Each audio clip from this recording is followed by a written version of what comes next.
Sure.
Yeah.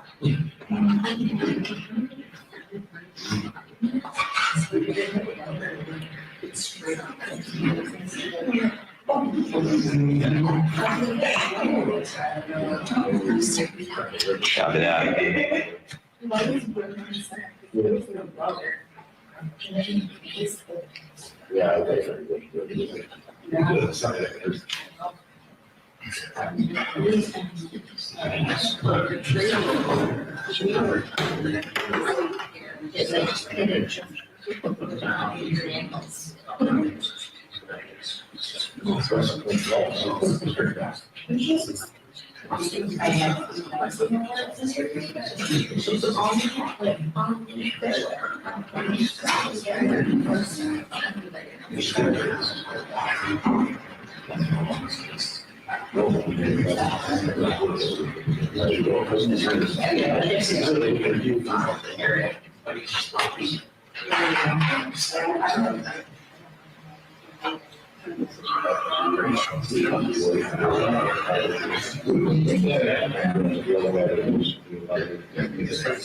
Yeah.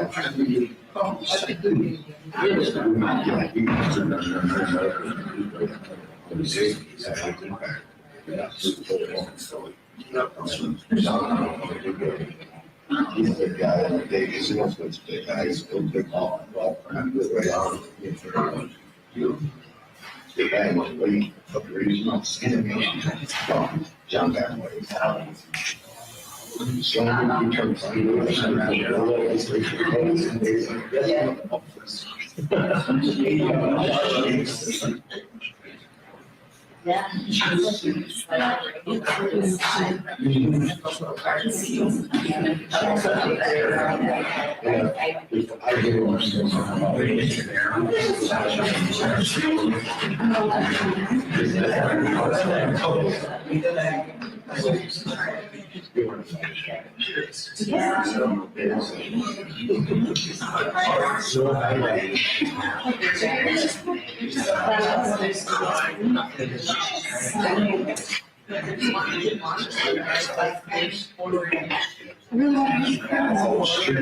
Yeah. Even though there's no much that's fine.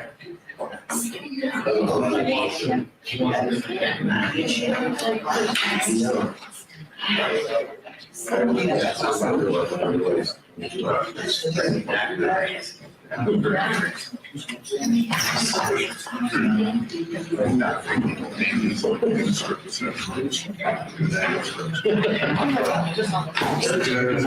morning. What's that? Good morning. Whenever you walk.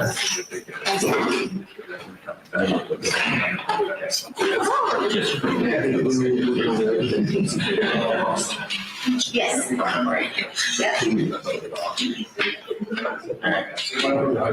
It is, so the father started, but I know Yeah. Also,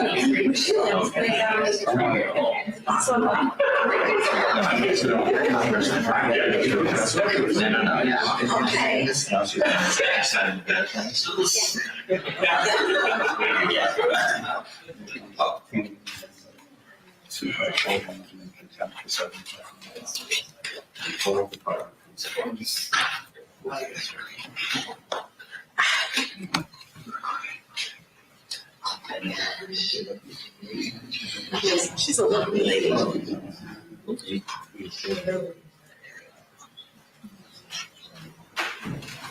right, please, the 13th Circuit Court for the County of Antrim is now in session. The Honorable Charles Hanlon presiding. Thank you, you may be seated.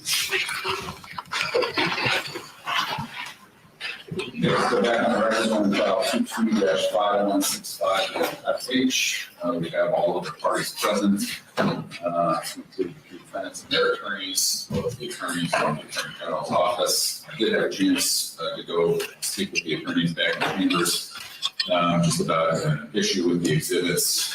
It sounds like it's been resolved by the attorney. They just wanted to let me know what's really happening. And so the titles, et cetera, that you all discussed, those changes will be made. And if there's any issues, I trust the attorneys will let me know. Otherwise, we'll consider that. Thank Anything you. else for you on that, Mr. Ralston? All correct, Judge. Mr. Montague? No, thank you. Mr. Seiler? No, thank you. Mr. Burns? Anything else for anybody? No, sir. No, thank you. All rise.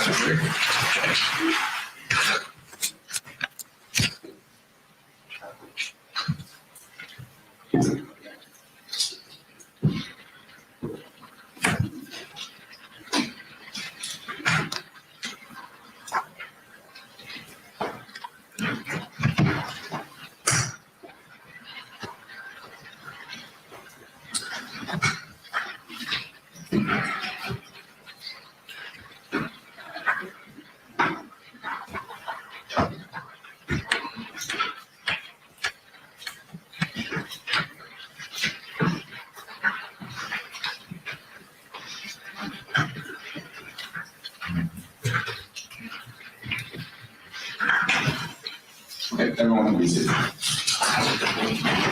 Welcome back. If you recall, we're still in the prosecution's case in chief. Agent Memphis at the time. I did yesterday elsewhere and then again the testimony today. Agent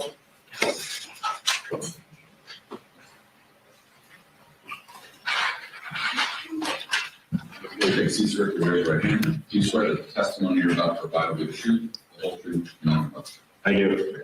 Merci.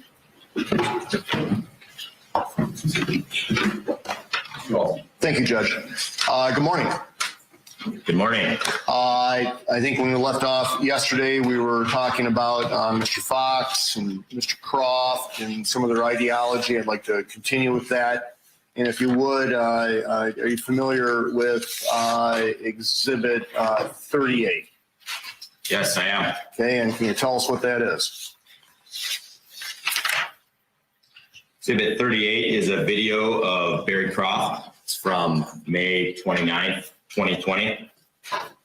And tell us, like, where was it displayed or published? It's published by Barry Croft on Facebook. His last Croft Facebook account was a Facebook video to his followers. Okay, and can you tell the ladies and gentlemen on the jury what date it was posted? It was May 29th, 2020. And can you generally describe the content of the video?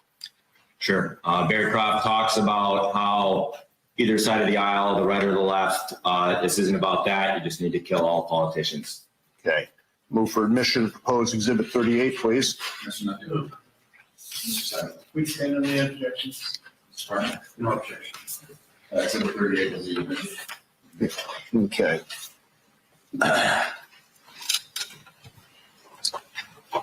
Lights down.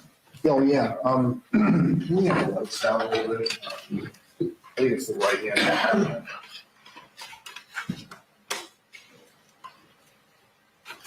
Thank you.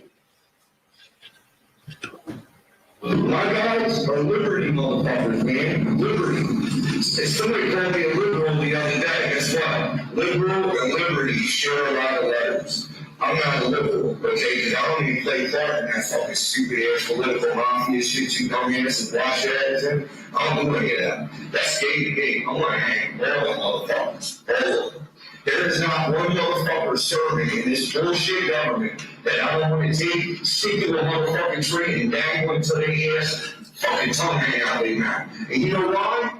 Because they allowed this to happen to my people. My people suffer because of them. They ruined you. You don't tell them nothing. All that vote dumb shit. I sat here arguing with motherfuckers last night about vote against fuck you. Hey. Okay. Again, I want to ask about Mr. Croft's shirt. Can you describe that for the record? Sure, that's the Hawaiian motif. So that's the Patriot or Boogaloo uniform. Okay.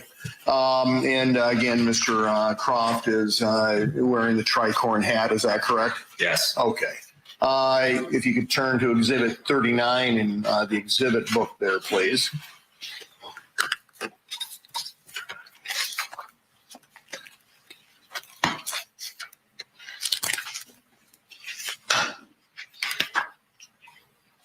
I have it here. Okay. Can you describe what that is?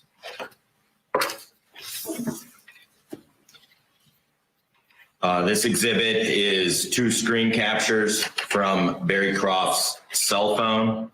They're screen captures of Facebook posts with messages or captions to his followers. Okay. And when was that posted? They were both posted on May 31st, 2020. Okay. And move for admission of proposed Exhibit 39, please. It's not there. Mr. Simon. Should stand on the objection. Mr. Barnett. No objection. 39 will be a minute. Can you publish that, please, Adam? Thank you. Okay, on the left,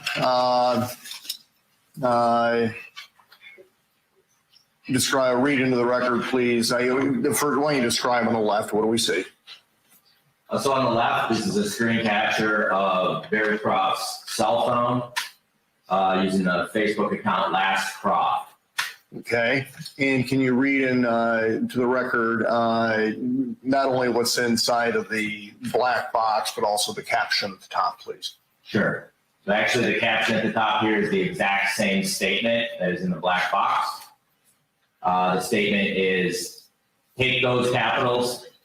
They can't fuck we the people. If we the people hold those capitals, then this is 3%. And on the right?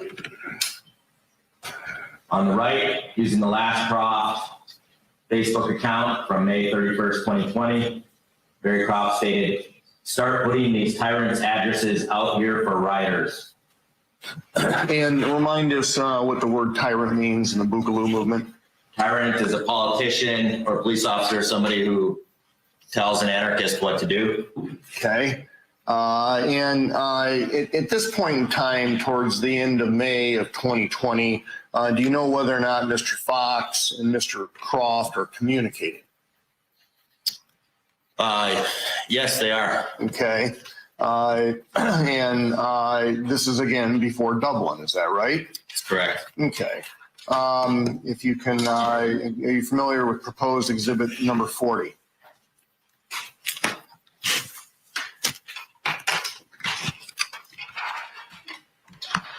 Yes.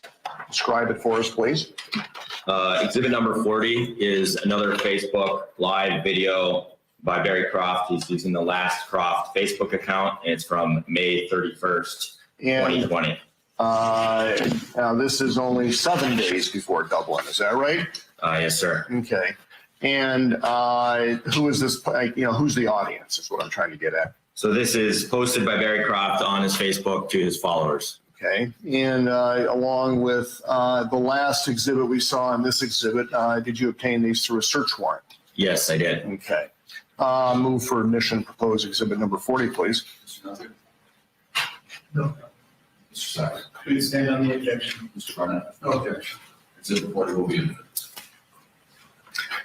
Can you play that, please, Dan? Thank you. Government too. You ain't doing nothing about that though. Fuck that shit. I don't give a fuck if you tear this whole motherfucking nation down. It's a bunch of cowards anyway. They need to rebuild a real man. That's what fucking need. I can't wait for the word to come this way. Then you saw motherfuckers and leave them right there. We can get this thing right amongst that which is left. The horror, the survivors, the real Americans. That's what's going to press on anyway. You saw motherfucking cowards sticking your motherfucking face in the ceiling. You ain't going to live. I shouldn't even live it regarding your opinions. You're just a dead body waiting to happen. You know what I mean? In the video that we just saw there and the one earlier, Mr. Cross talking about going to war, correct? Yes. Okay. Did you ever hear Bill Null talk about going to war? Yes. Okay. How about Michael Null? Yes. Okay. How about Mr. Fox? Oh, yes. And how about Mr. Molitor? Yes. Okay. Exhibit 41, or proposed Exhibit 41, are you familiar with what that is? Yes. What is it? The voice message, Facebook voice message, similar to the one that Eric Molitor and Adam Fox were leaving between each other. Okay. And I'm using the Facebook Messenger application? Yes. Okay. And when was it sent? It was sent June 4th, 2020. And remind us again, I'm sorry, maybe I missed it, who is sending the message to whom?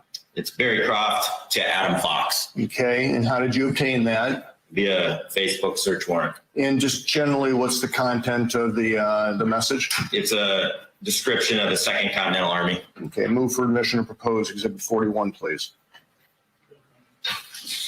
We stand on the objections and point out neither one of these two people are in this courtroom today. Thank you. Objection. And it will be admitted that we didn't put the court discussed previously, and I indicated that we will procedure exhibits, discussion that the court put on.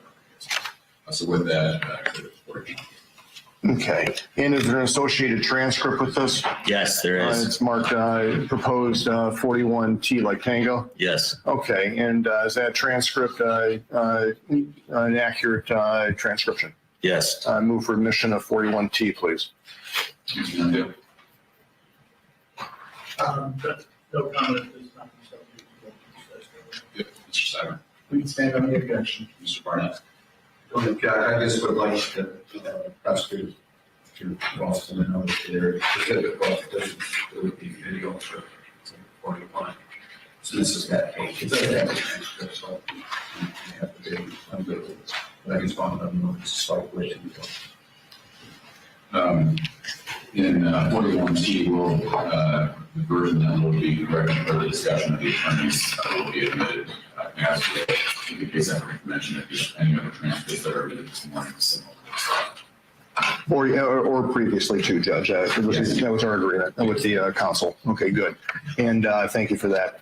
Okay, can you bring up that transcript and play that audio, please, Adam? But anyway, the Second Continental is a continuation of the First Continental fought for the country in the first place. You know what I mean? First Continental Army was assembled to, serve under Washington. And, it was the conception I came up with a long time ago in studying the only natural progression is that a Second Continental stand up for the Republic. So regardless of what any other militia gets called, eventually they're going to end up being called the Second Continental because they're all informed alliances that make up an army that stands against these fucking redcoats. You know what I mean? And I appreciate the dedication, bro. You will not be let down. Agent Employee, what's the reference to redcoats there? Well, it's a reference to the British during the American Revolution. Okay, and how does that compare to modern day? A person in the Patriot movement believes that anybody in the government or the military or the police is the redcoats. Okay. Are you familiar with proposed exhibit number 42? Yes. Can you tell us what that is? This is another Facebook Messenger voice message from Adam Fox to Barry Croft. Okay, and just so I'm clear, the last message was also from Mr. Croft to Adam Fox. Correct. This one is from Fox to Croft the other way. It's a response. Right, okay. And generally describe what the message is. Fox talks about how he's going to be going back to Michigan and recruiting members for his cause Okay, and how did you obtain it? via Facebook search warrant. And when did Mr. Fox send that to Mr. Croft? It's June 4th, 2020. That would be 2 days before Dublin, is that correct? That's correct. Okay. Move for admission, and is there associated transcript 42T that goes with that audio clip? Yes, there is. Okay. And is the transcript accurate as content of the audio? Yes. Okay, move for admission, please, of 42 and 42T. Mr. Nutter. Mr. Sire. Stand on the objection. Mr. Barnett. Okay. Good, both of you made them again. We have that here. Thank you.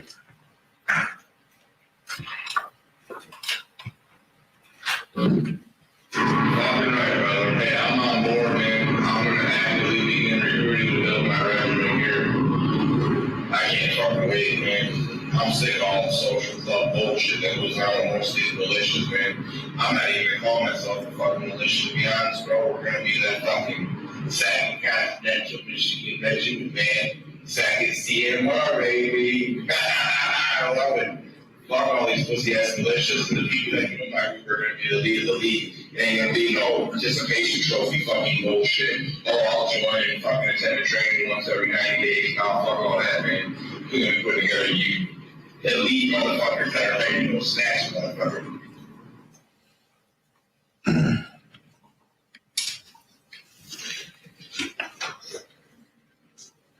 Familiar with proposed exhibit 43?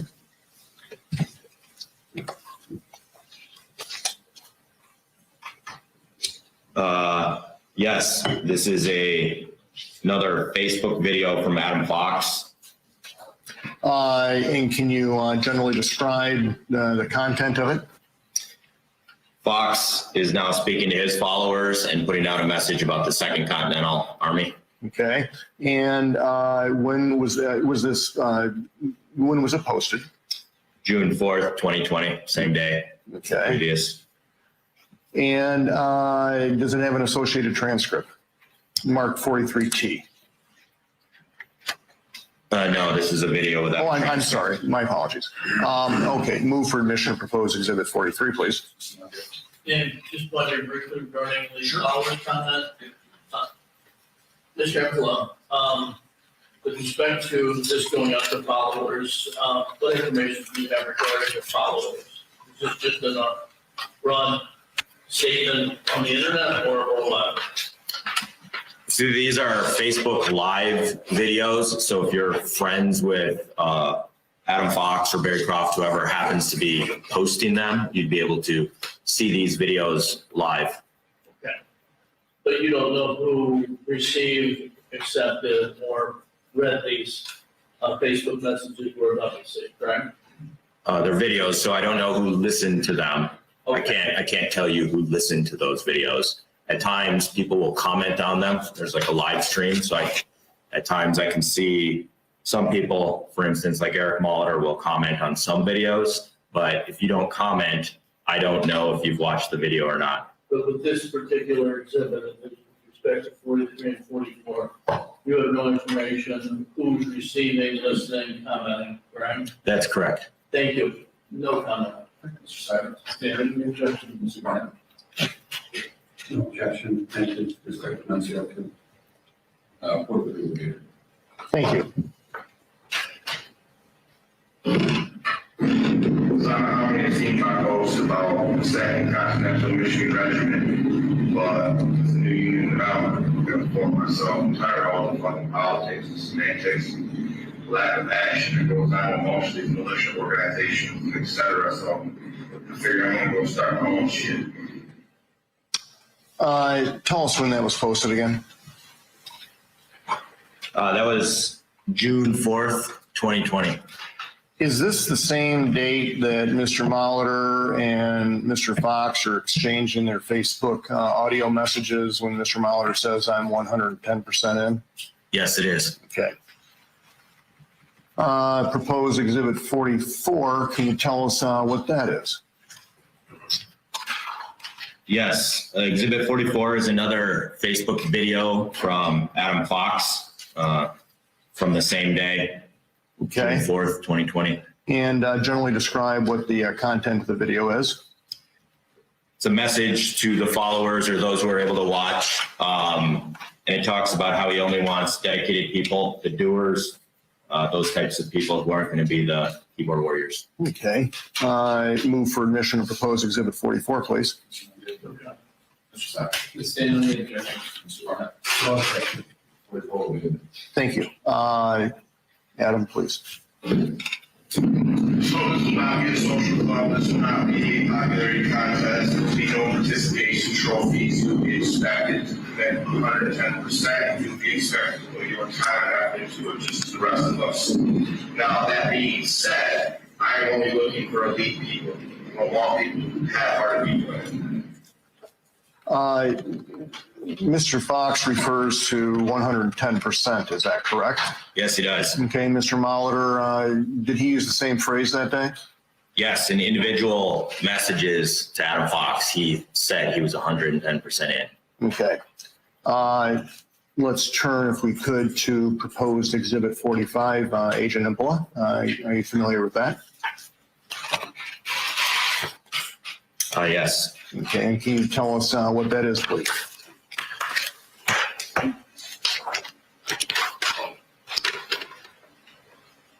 This is a Facebook post by Barry Croft, and Barry Croft is reposting Adam Fox's statement on Facebook.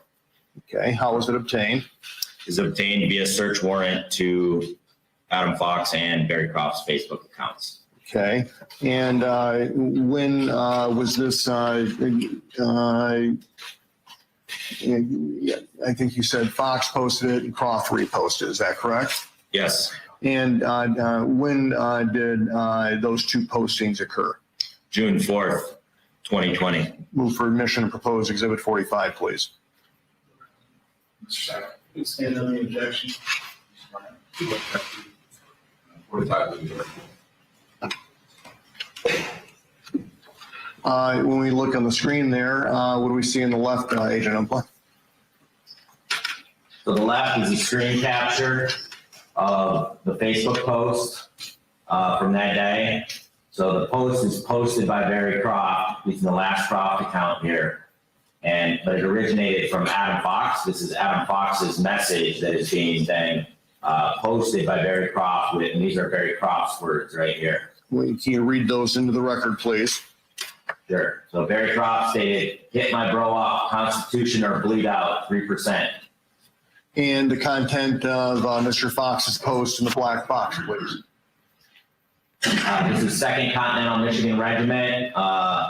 Muscle emojis, weak ones need not apply. What do we see on the right there, Agent Umpla? On the right is the same content. This is an example of how it looks like from the Facebook returns. So this is how it looks like on your phone, and then this is how it looks like from Facebook. Okay, and the box content is the same, is that right? Correct, and I added the box here. Right, okay. And, okay, and again, that's from June 4th, 2020, is that correct? That's correct. Okay, thank you very much. Okay, I want to start to move in a little different direction here with you and talk about the different rallies and participations. Are you familiar with proposed Exhibit 46, sir? I am. And what is that?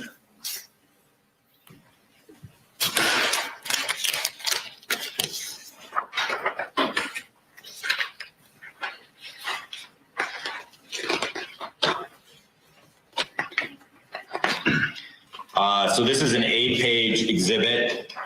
It has photographs from the American Patriot Rally at the Capitol on April 30th. There's some publicly available photographs, and then there's photographs or screen captures that I took while monitoring news feeds or reporters that were inside. I took screen captures of subjects I could recognize. And then there's some photographs that are evidentiary photographs. The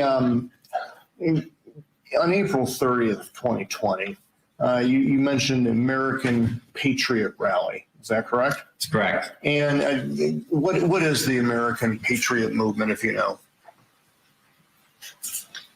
Well, or the organization of the yeah, I believe the American Patriot Council is it's a political organization that was It sounds like the witness is speculating. If he has personal knowledge, then we have no objection, but it sounds like he's guessing at what this group does. I could be wrong. Adrian, are you familiar with it? I am. Okay, often we say, I think it's maybe a speech pattern kind of thing, so if that's localization, that's fine. You have personal knowledge of what. I do. Okay. I understand the objection should not be over for those reasons. I'll work with them based on pages. Okay. Tell the jury a little bit about the American Patriot Council. Sure. The American Patriot Council is a political organization that would do rallies in Grand Rapids around the Capitol. The Null brothers did security for the American Patriot Council. They were members of the American Patriot Council. And on April 30th, what was going on at our state capitol? There was an American Patriot Council rally that had been organized at the Capitol. Okay. And was there anything going on in the Capitol that day? Yes, the House was in session and they were going to vote on some COVID measures. Okay. And the 8 pages that you have there, I know you've already kind of given us an idea, but are any of the defendants depicted in the pictures in that exhibit? Yes. The Mike and Bill Null are depicted in the pictures, as well as some members of the Wolverine Watchmen and Adam Fox. Okay.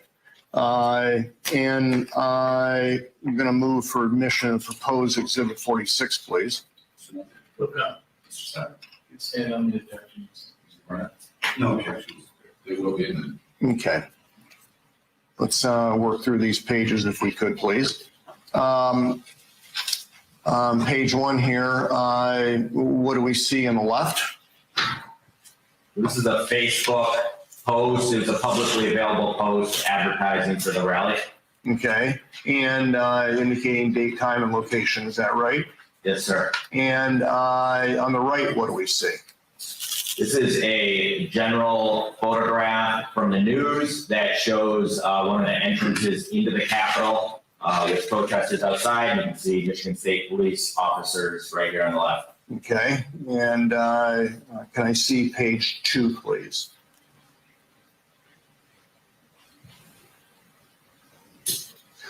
What do we see in this photograph? So you see Michigan Liberty Militia with Bill Null here on the left and Mike Null on the right. Okay. Now, you said you were in, Michigan State Police is, I think you mentioned as one of your partners in this investigation. Is that correct? That's correct. I think just a few minutes ago, you mentioned that Michigan Liberty Militia was working security. Is that right? Yes. Are you aware, did Michigan State Police ever request their assistance? Do they need their help? I'm not aware of that. It's just based on these security badges here that you can see from the American Patriot Council. Those are badges issued by the American Patriot Council, right? Well, they have their logo on them. I assume they are, but I don't know exactly how the Null brothers got them. Okay, fair enough. In terms of what the Null brothers are displaying on their body armor there, any patches? Yes. Describe those for the record, please. You've got the Michigan Liberty Militia patch here and the Michigan Liberty Militia patch here. Okay. Okay, can we move to page 3, please?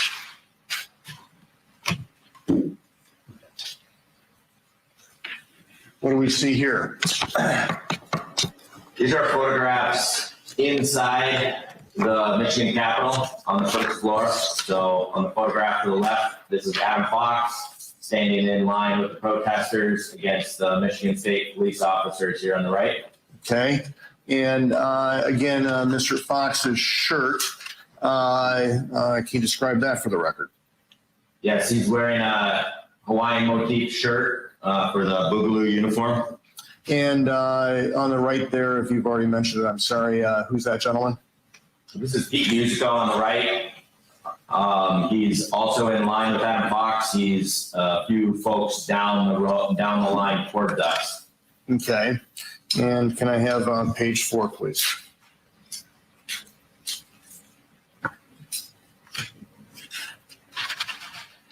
What do we see on the left, Agent Impla? On the left, this is a screen capture that I took of MLive Facebook feed inside the building. This is Pete Musico on the left, and he's taking a photograph of the nameplate of Sergeant Darren Green on the right. Okay, I think Mr. Green's going to be one of the witnesses after you. Is that correct? Yes. Okay. On the right, can you tell us what you see there? We're still on the first floor, and this is another screen capture I took of a live news feed inside the Capitol that day. This is Adam Fox right here, and this is Amanda Keller right here, and this is, again, the line of Michigan State police troopers who are protecting the House chambers. Okay. And remind the jury who Miss Keller is. And Miss Keller is Adam Fox's fiance at one time and girlfriend during the duration of the case. Okay. Did she go to Dublin, Ohio for that new Founding Fathers meeting? Yes, she did. Okay, and in fact, we'll get to that a little bit later. If you can go to page 5, I believe, please.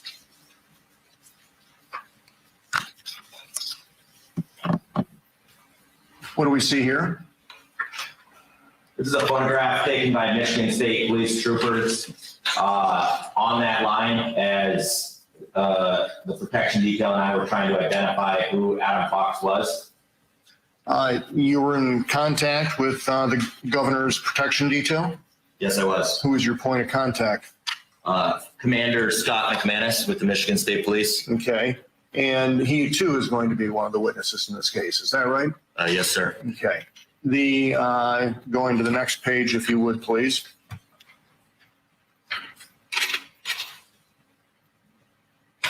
Tell us, if you will, what the picture on the left depicts. The picture on the left depicts the Wolverine Watchman in front of the governor's ceremonial office door as they were looking for her that day inside the Capitol. And we see the gentleman on the right. Who is that? Right here, this is Pete Musico. And to his right would be whom? This is Paul Bellar, or he's the alias Doc 1776.2. Okay. And moving further down the line, who's the next gentleman? This is Joe Morrison or Boogaloo Bunyan. Okay. On the right, who do we see there? We've got Mike Knoll and Bill Knoll here inside the Capitol. Okay. And can you describe what they're wearing? They're wearing their kit or their body armor with their Michigan Liberty badges and their security badges. And the next page, please, if you would. That's number 6.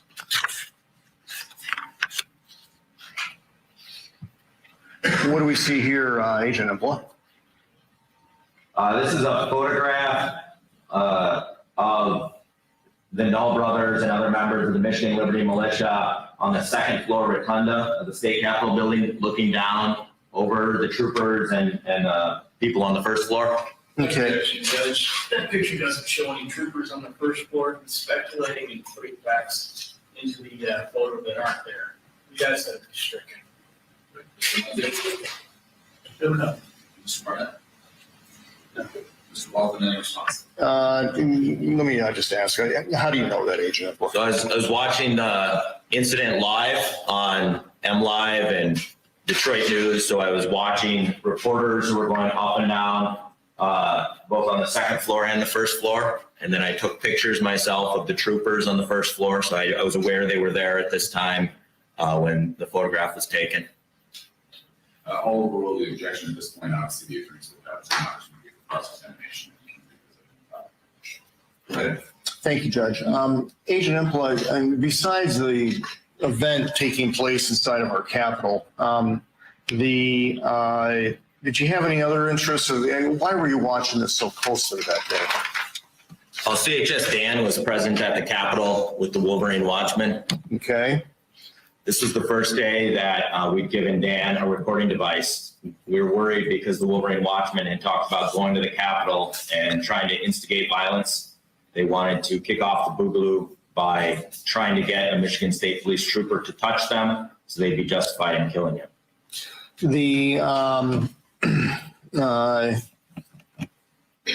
okay. Looking at this photograph here, so Mr. William Knoll and Mr. Michael Knoll and the other Michigan Liberty Militia members there, I mean, they're at an elevated position over those troopers that are down there standing in line in front of the house. Is that correct? The house doors. We'd call that a position of tactical advantage. Okay. Can you turn to the last page, please?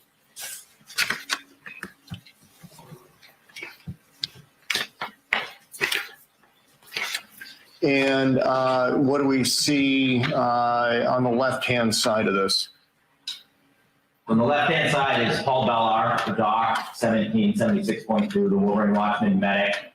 He's on the 6 or on the back of the Wolverine Watchman team as they're moving through the rotunda. And what is on the right? This is Michigan Liberty Militia and Bill Knoll and Mike Knoll inside, I believe this is the House chambers or a corridor off the House chambers on the 2nd floor. Okay, thank you very much.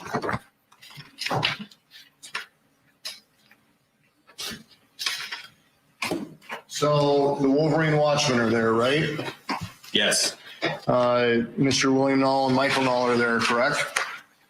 Yes. And Adam Fox is there, is that right? That's correct. Okay. Is that the first time that you saw Mr. Fox at the same event with the Wolverine Watchman? Yes. Although they weren't there together, they were there independently, and I did not know who Fox or the Knoll brothers were at the time. I understand. Thank you.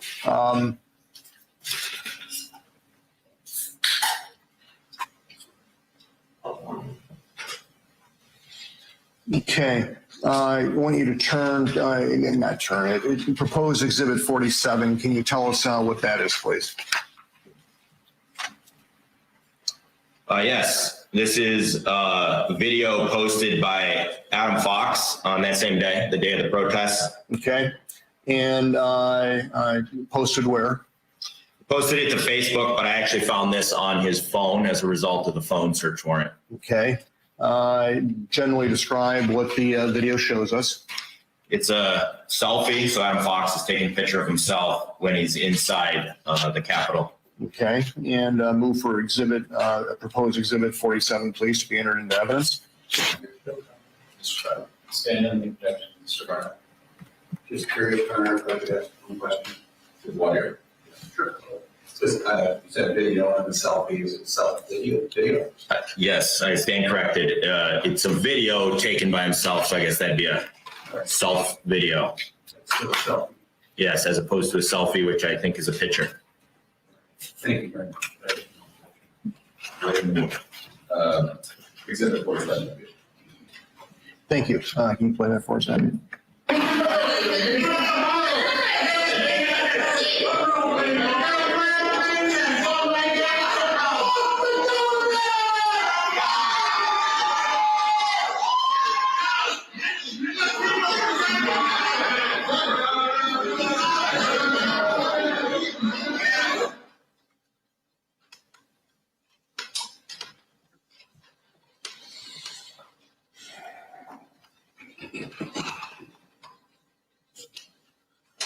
Okay, let's turn to proposed Exhibit 48, please. Can you tell us what that is?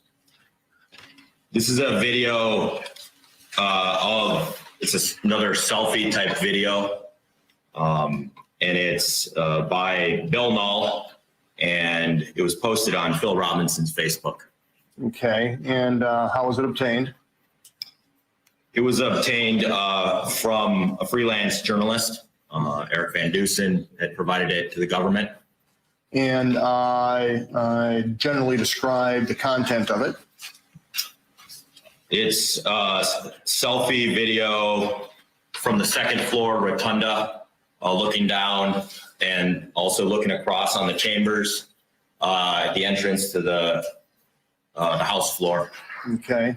And does it have an associated transcript with it? Marked 48T. Yes, it does. Okay. And is the transcript accurate as to the statements made in the video?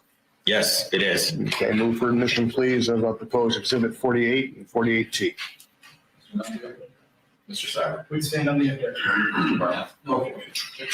Both will be admitted, and as the clerk indicated, the AT will be admitted, so. Okay.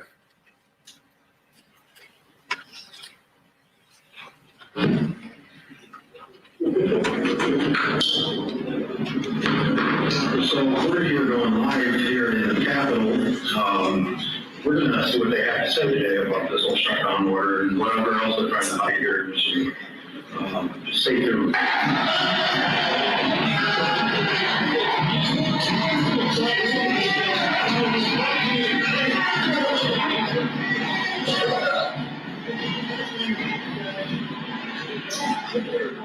Pause that, Adam. I'm sorry, can you back it up just a little bit? Thank you.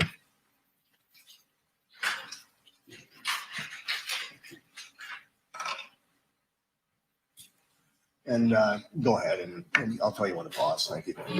Stop. This perspective here, Agent Impla, what's the view? This is the view looking down. I said the second floor. This is actually the third floor, so the third rail. You're looking down on the second floor, and then you can see the checkered tiles there on the first floor where those original images were taken.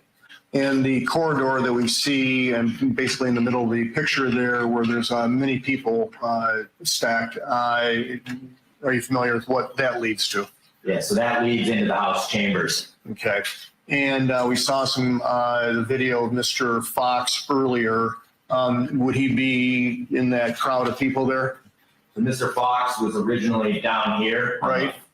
on the first floor where these checkered tiles were. Okay. The line of state troopers that we were looking at a few minutes ago, do you know where they are? So they were originally down here, and there's still some troopers down there, but there's also troopers and people up here trying to protect the House. Understood. Thank you. Go ahead, Adam. Thank you. Yeah, that's what I'm talking about. People need to not just bitch in the streets. Let's bring it to the Capitol. There's a lot of people here that are hungry and they're tired of this tyrannical bullshit. People need to wake the hell up. This isn't about a fucking virus. If you look at the comorbidity, they're blowing the numbers out of the fucking water just so people will comply. Quit being cheap and get the fuck off your ass.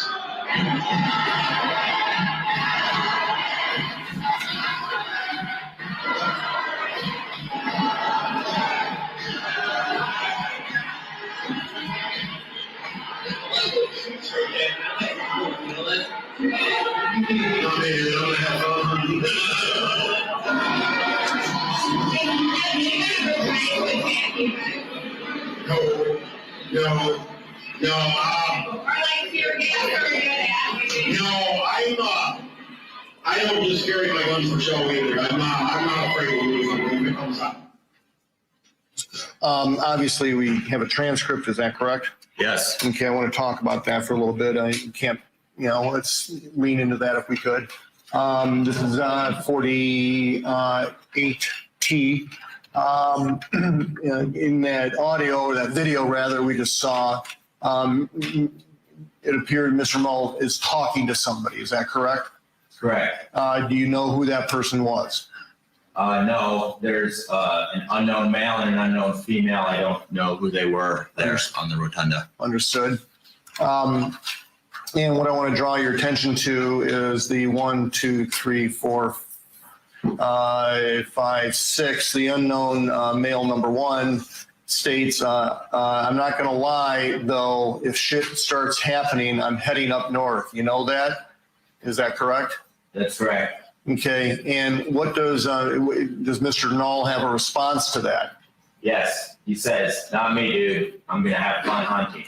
Okay, this is April in Michigan, is that correct? That's correct. Okay, it's not deer season, would you agree? I agree. Okay, and then he's asked, has anybody ever tried to attack you guys, is that right? That's correct. Okay, and finally at the bottom, Mr. Knoll says, no, I don't just carry my guns for show either. I'm not afraid to use them if it comes down, right? That's correct. Okay. Objection to that characterization, Your Honor. You went from, has anybody ever tried to attack you guys? The answer is no, no, no. But this characterization, you skip 2 lines. I think that's inappropriate. We would register an objection respectfully. As noted for the record, I heard the question correctly. Mr. Ralston then referenced the last line. And so we did go from, one line was asked to the body, she identified, certainly the document is provided in its entirety as an exhibit, but certainly the objection is noted for the record. Can you turn please to exhibit 49? I have it here. I mean, yeah, are you familiar with what 49 is? I'm sorry. Oh, yes. 49 is a video of Adam Fox that was posted on his Facebook, but I found it on his cell phone. Okay, and with search warrant? Yes. Okay, and generally describe the content of the video, please. This is Adam Fox before he got inside the building when he was trying to rally guys to stack up on the door. Okay, move for admission and propose exhibit 49, please. Mr. Cyber. Please stand in. Right here, please. Sure. It's the same complete video I wanted on the last one, too. Just complete videos or they cut off all night. This is an exhibit. Complete. This is a video clip that I created of a longer video. It's probably a 3-minute video. Same with the last one, Mr. Knoll. No, the last one was a complete clip. That was just the duration of the video that Adam Fox had found on his, or that I found on Fox's phone. Why are we cutting videos? This That sounds like cross-examining, Judge, instead of voir dire.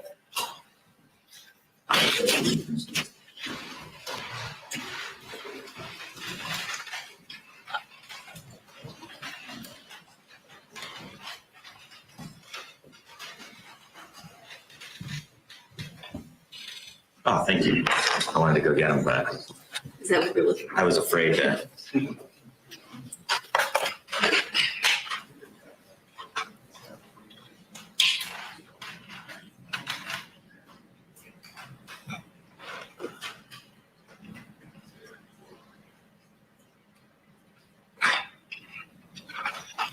Thank you, Pete, for that. That's great.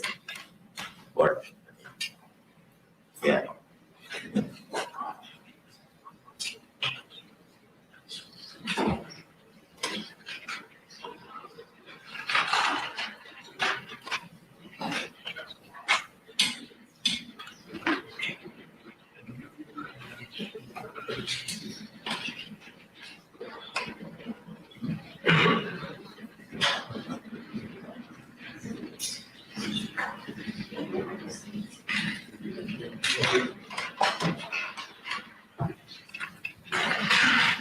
Okay, go back on the record. Mr. Barnett, do you have any additional audio questions? How much time to cut off this video? This is from my memory. It's probably a 2.5 to 3 minute video. And then I took a pertinent portion at the beginning of the video. Portion or portions? Well, just one video. I clipped that 2.5 to 3 minute video and I clipped it down to 20 seconds here for this exhibit. Thank you. Any objection? Based on that? No, you're right. Thank you. How many times did you cut the video? I clipped it once. It's a 2.5 to 3 minute video and I cut it down to 20, 25 seconds. Shows 207 I'm sorry, I don't know what 207 is. minutes, 207, I don't know what you're looking at. video. I'm not looking at a video. Okay, why don't we take a little break this morning, ladies and gentlemen? Give everyone a chance to grab some coffee, and then we can all get on the same page what we're talking about. All right. I'm going to ask you, open instructions. Sure.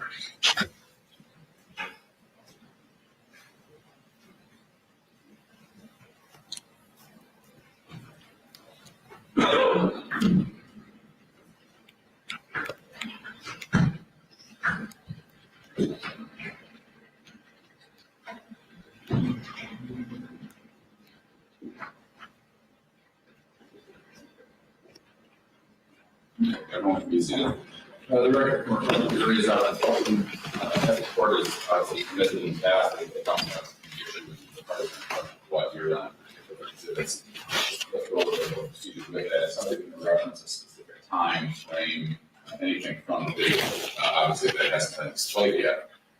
We'll need a common frame of reference. So if the witness needs to be shown a portion of the video that's being discussed on a laptop, it's perfectly appropriate, but that's what we need to do in order to get some, I guess, knowledgeable testimony. So otherwise, it's just going to be back and forth endlessly without seeing it. So, Mr. Sauer, do you want him to answer that question about the time frame that you asked? Absolutely. Okay, Agent Nicola, if you would, Mr. Sauer, able to whatever it is to be referenced, and the other attorneys are also welcome to observe that as well, so that they can see.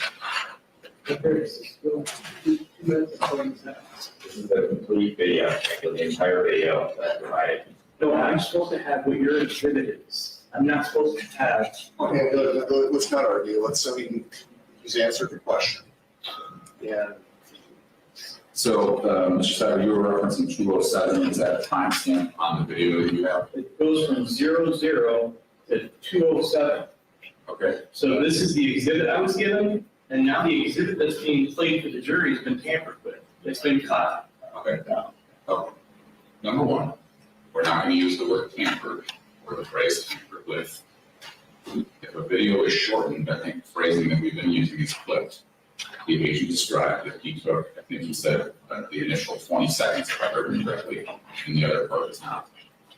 That doesn't mean that it's been tampered with.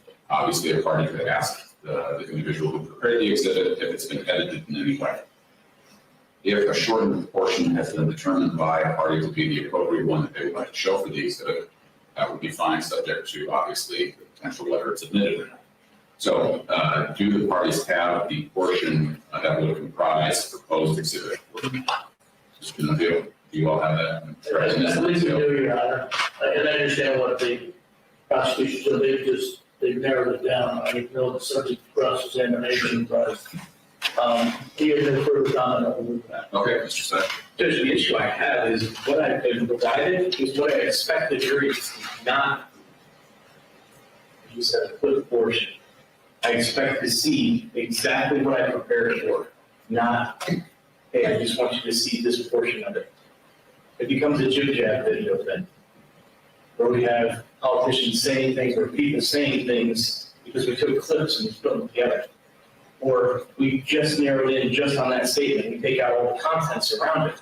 And that's what the majority of these objections are, is that they're not content-based.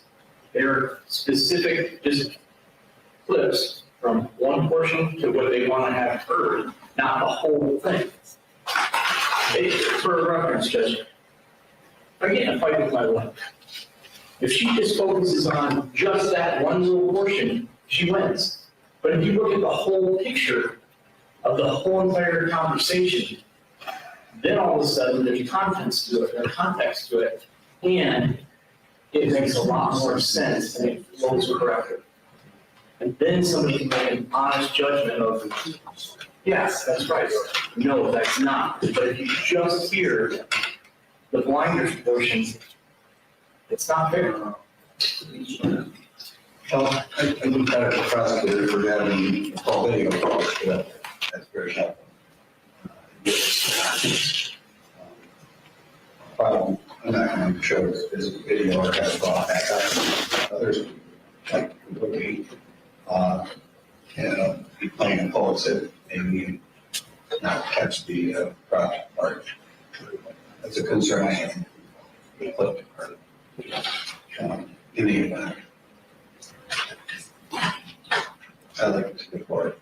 Okay. These attorneys are. Okay, Mr. Ralston, any response from you? On the, what we sent up to the OneDrive is a 13-second clip. Okay, I think what Mr. Cyber has is the entire thing that was provided Discovery. Now, maybe I'm mistaken. If I am, so be it.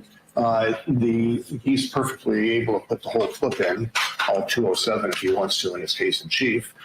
We pared it down to the short clip that we have, and that's where we are.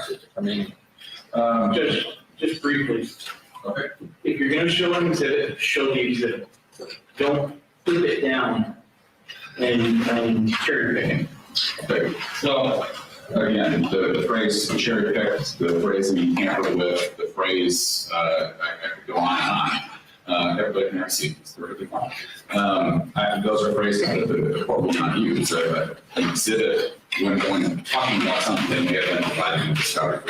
Let's just say that there's, I don't know, a video clip that's an hour long. Given the rule of evidence, it may have to be redacted down to 30 seconds. It may have to be redacted down to 5 minutes. It may have to be redacted down to 30 minutes. I don't know.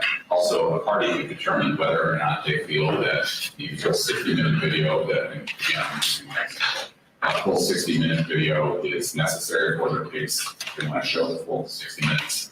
If they want to show 30 seconds of that or 30 minutes of that. That is up to that party. As I indicated yesterday, the discussion about the exhibits, I'm not going to tell a party how to present their case. That's their job. If they want to admit exhibits subject to the rules of evidence, that's the question for the court in terms of admissibility. If a video is clipped down for whatever reason, like 20 seconds, let's say, as long as it comports with the rules of evidence and is otherwise admissible in the eyes of the court, it can be admitted. If there is a longer portion of the video, again, that will comport with the rules of evidence and another party wants to admit that, they perfectly can do that.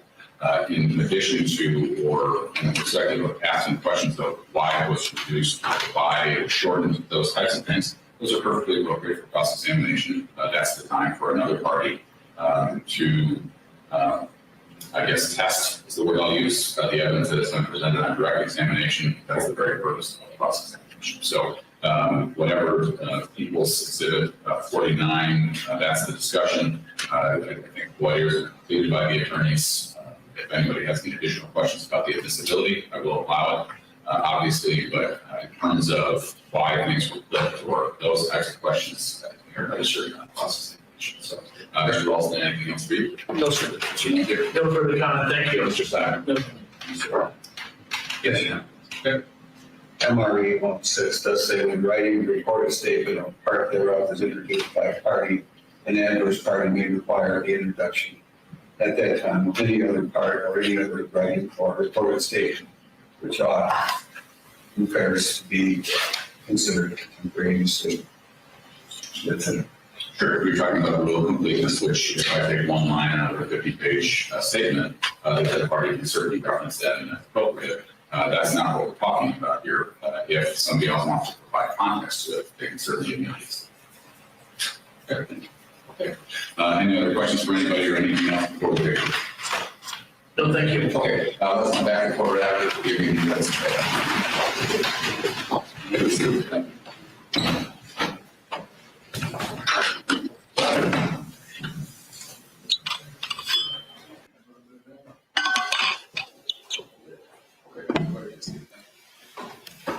Anything else that you discuss before we move to the no, sir. Ignacio? No, thank you. No, Your Honor. All right.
Everybody can have a seat. Thank you.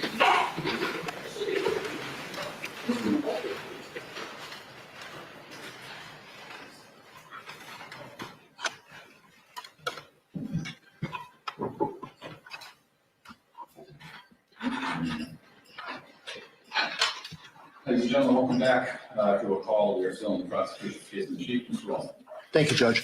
I think when we left off, I had motioned the court to allow exhibit 49. Yeah, that's right. Any additional while you're ready to So thank you, Judge. Well, thank you. Thank you. Exhibit 49 will be. Hey, Agent, a couple of questions before we play the video. How many, approximately, and I know you don't have an exact number, but approximately how many hours of video are in the evidence in this case? Hundreds of hours of video. Okay, and was that turned over to defense in the discovery that you talked about on Tuesday? Yes, Or, it I'm was. sorry, Wednesday. Yes, it was. Okay, and when was that turned over? Approximately 2 years ago was the initial discovery production, and then discovery production is ongoing throughout the duration of the trial. Okay, and Exhibit 49, I think you said it was, first of all, the entire clip or the entire audio, was that produced to defense? Yes. Okay, and about how long was it? Remind us again.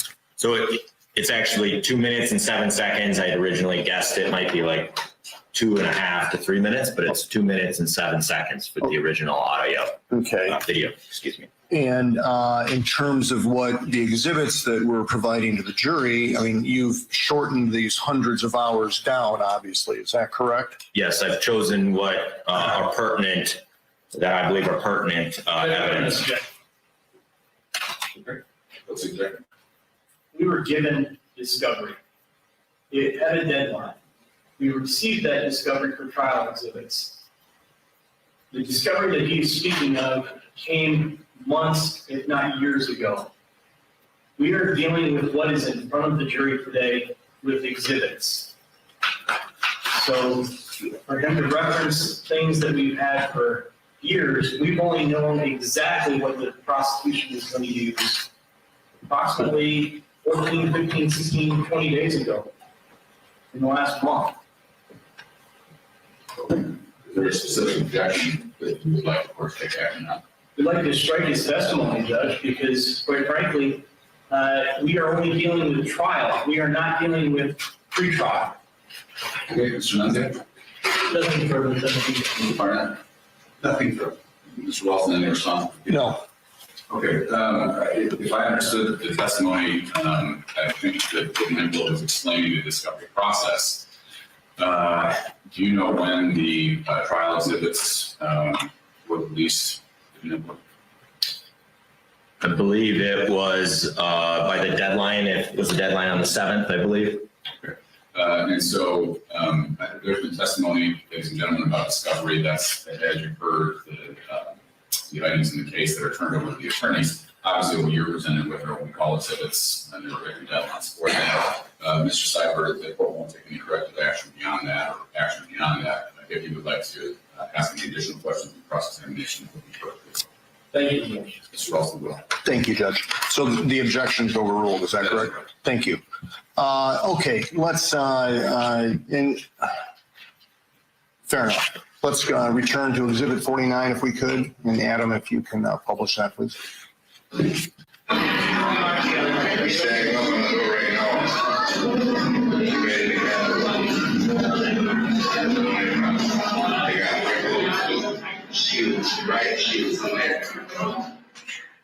Okay.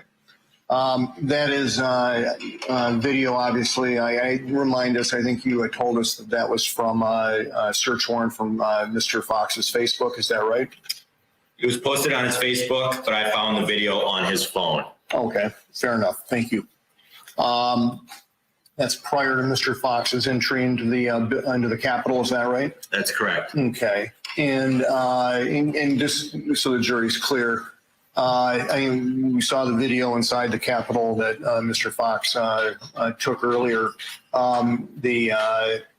the setting in the Capitol that day, had you been in contact with Scott McManus, the commander of the governor's security protection unit during that day? Yes, Okay, and I think you mentioned that that was the first day that Dan was recording, that's correct. and you mentioned, I think also you were live monitoring, is that right? That's correct. Okay, I mean, what was it that made you feel it necessary to reach out to Mr. McManus? I heard the Wolverine Watchmen talking during the live. You say, sorry. Mr. Nugget? Who would join? Second. Who would join? I'd point out the court's ruling on the pretrial motions. Right, Steve.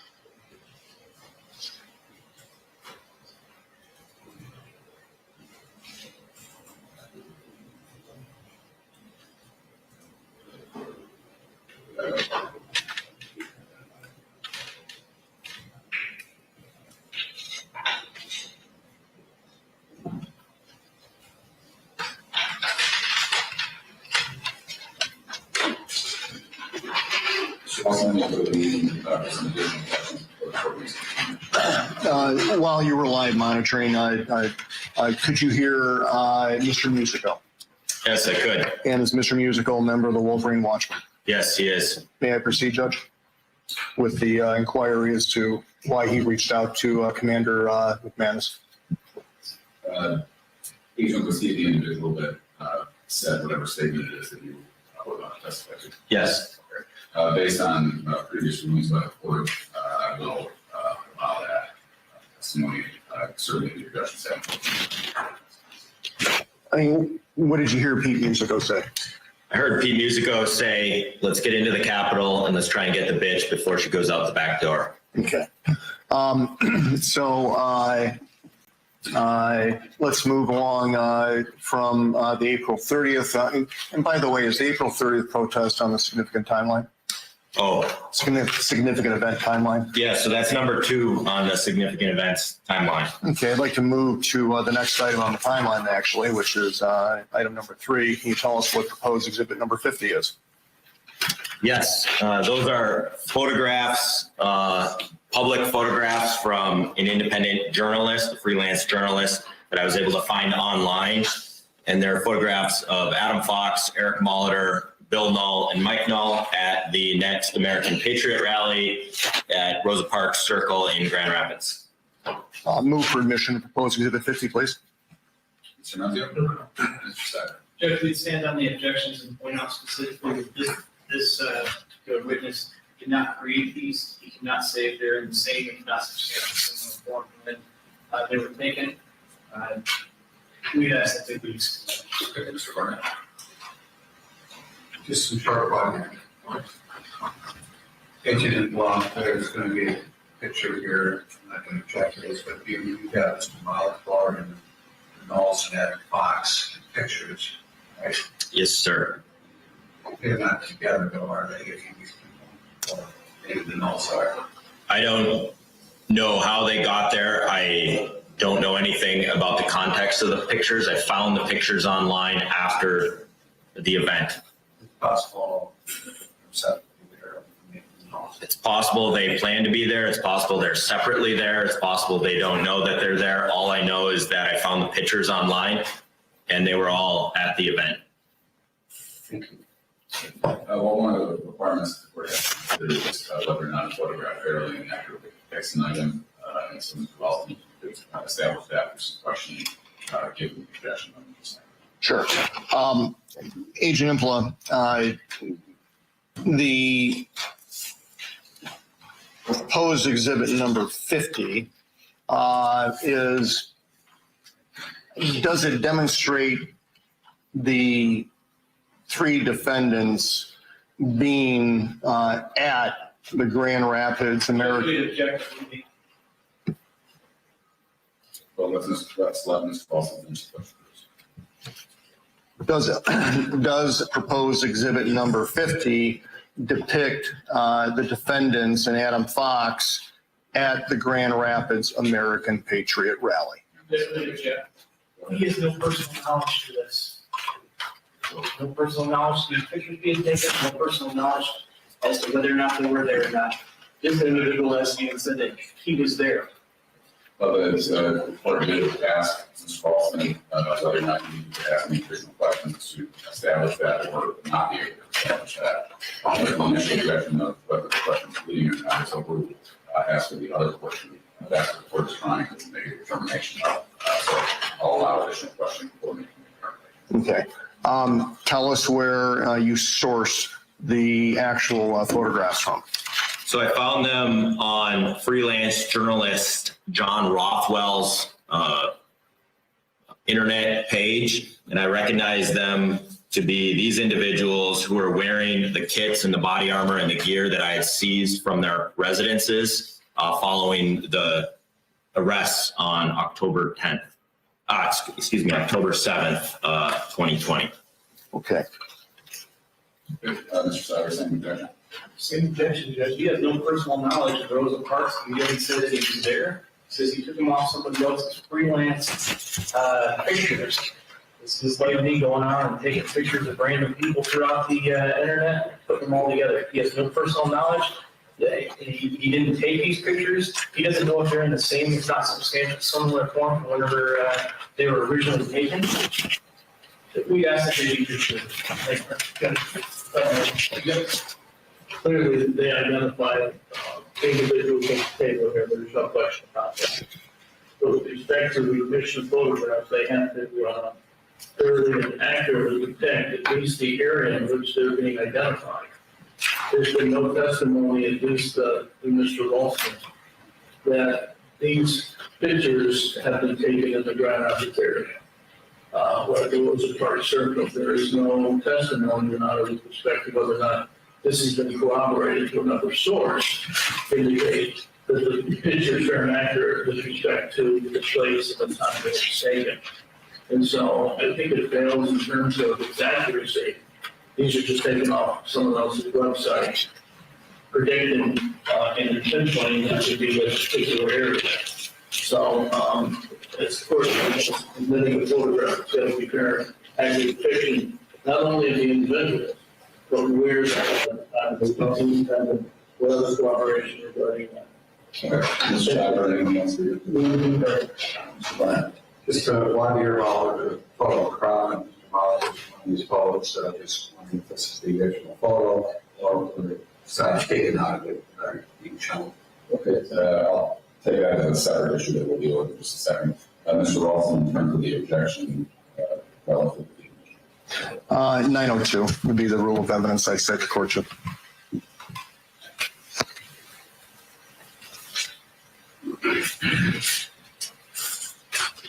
self-authentication. Yeah, and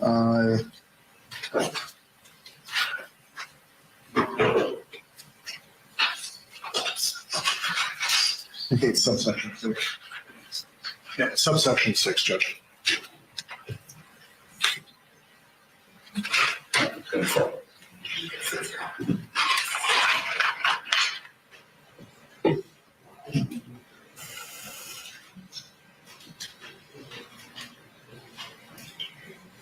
Agent Emble, can you describe for me where you got the photograph from and or photographs? I got the photographs from the postings and publishings of freelance journalist John Rothwell, who had recorded the event, which was a rally at Rosa Parks Circle in Grand Rapids, and he posted them online. And online to a website at some point? Yes, it's a personal website for his photography or journalist business. Okay. Yeah, counsel just inquired briefly with respect to those. Sure. Why you're for the issue? Yeah. Go ahead. Is this journalist you're talking to a registered journalist with any particular organization? I have no idea. Okay. So for purposes of newspapers and periodicals pursuant to the rule that Mr. Wells has been cited, you don't know if he's a registered journalist or if this is a periodical that's recognized by any established newspaper or established periodicals. Is that correct? I can't speak to any rules that anybody's citing or periodicals. I'm not sure what that is legally defined as. I just found it on the internet, and this was the person who posted it claiming to be a freelance journalist, and that's my best description. I don't know if he's registered. I don't know anything about him. Fair enough. Thank you. No more questions. Mr. Sauer. Judge, you concur with Mr. Nunzio? Mr. Barnett. First, just gave questions to the. Mr. Boston, any additional response? No, sir. Okay. Well, the rule that was cited by the people is 902, which is self-authentication, part 6, dealing with print material, referring to the newspapers or periodicals. Testimony from Southwest people that has been what is described as a freelance journalist, which in today's day and age of the internet development style, that phrase is probably more common than what we used to, I don't know, let's say 30, 40 years ago. For the purposes of this discussion, 104 and the admissibility, I think based on the testimony, along with 9026, that I will permit and admit, subject to any future lawyer from Mr. Barnett in just a moment. But relative to the authentication issue, I will find that it's sufficient for admissibility purposes. Certainly, the jury can give it that weight they wish based on the testimony that they've heard, and subject to any future cross-examination, if so chosen by one of the other attorneys. Mr. Barnett, you indicated you had additional 5 years, is that correct? Yes. Okay, go ahead. Agent employer, the middle picture that he's posing here is the attorney. Was that a video or a picture? Was it cropped? Did you give us some description of that, or was this the way the picture was found by you? It's a picture. It's not a video. And the picture was a larger picture of the crowd, and it included Eric Molitor. Same with the Null twins and Adam Fox. Those were larger pictures, and they included the crowd around the Rosa Parks circle. And what I did is I cropped those down. So I cut out those, the people in the crowd, and just put Eric Molitor, and I just put Adam Fox, and then I just put the Null twins into the pictures. We don't have those big pictures, I think that's it. We not able to see those. Those were produced in Discovery.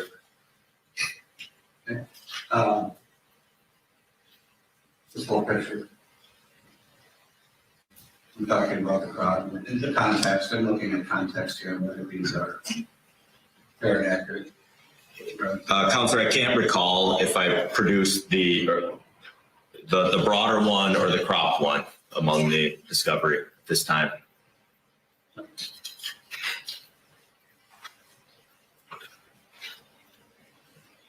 Hey, no other questions. Okay, I'll go around.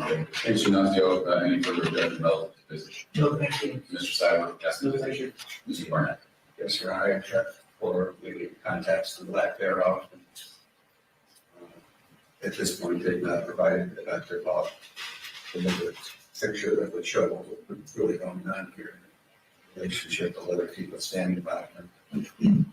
Okay, well, I think that the agent has testified why he cropped the photo of the word that he used in a way that he did. And so, so I'm understanding it correctly, these were 3 separate photos that were cropped down and then the 3 actually placed on this proposed exhibit. That's correct. Okay. I will admit exhibit 50 over the objection of Mr. Barnett after that particular issue. The other objections were noted in public by the court. Yes, Mr. Barnett would like some full photograph.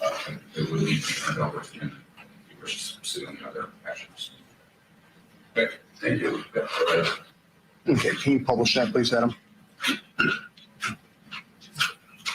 Now, Agent Implet, just to be clear, this isn't to suggest that Mr. Fox and Mr. Molitor and the Null twins were there together. Is that correct? That's correct. I don't know anything except for that I found them there together. I don't know how they got there or how they communicated, if at all. Okay, and just like the Capitol, the evidence in the video that we saw there earlier this morning, I mean, not suggesting that they're there as a group, but that they attended the same rally. Is that correct? That's correct. Okay, fair enough. All right. Let's move along to proposed Exhibit 51, please. Can you tell us what that is? Yes, this is a photograph found on Adam Fox's iPhone, and it's a picture of Michigan Liberty Militia and Adam Fox and Amanda Keller in Grand Rapids on May 31st, 2020. Okay, and what's going on in Grand Rapids at that time? There was riots in Grand Rapids and looting during that time. That's the national response, where there was riots and unrest because of George Floyd, starting in Minneapolis a few days before. Okay, and I will move for admission of proposed Exhibit 51, please. Mr. Nugget, No comment. Mr. Seibert, Stand on the objections. Mr. Barnett. No objection. That exhibit will be. And can you publish that, please, Adam?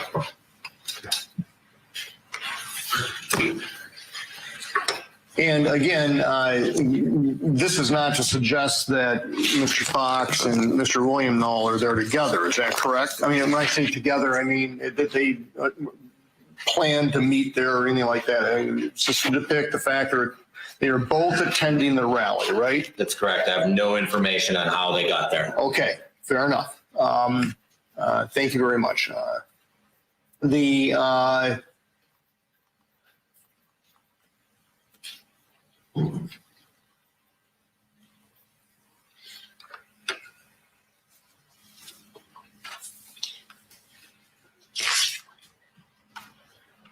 Let's move forward to, and I'm sorry, the May 18th rally. I think that's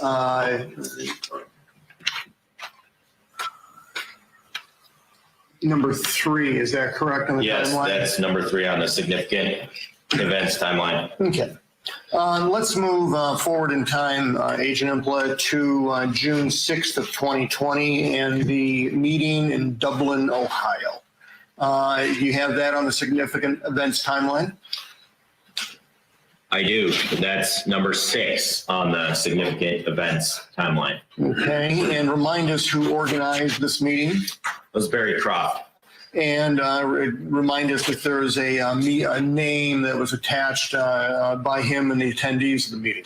The new Founding Fathers meeting. Okay, and did any of the defendants here attend that? Yes, Bill Null attended the new Founding Fathers meeting. Okay, and where was it held at?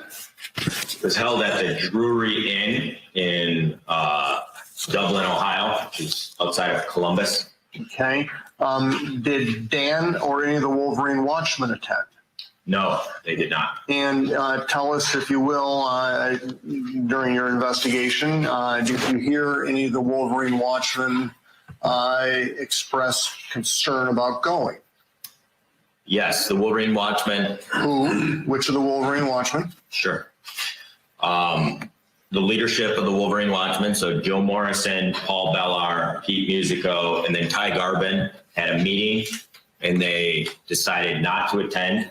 They thought it was too risky, and the feds might be listening or trying to collect evidence. Okay, and were they invited? Yes, they were. Okay.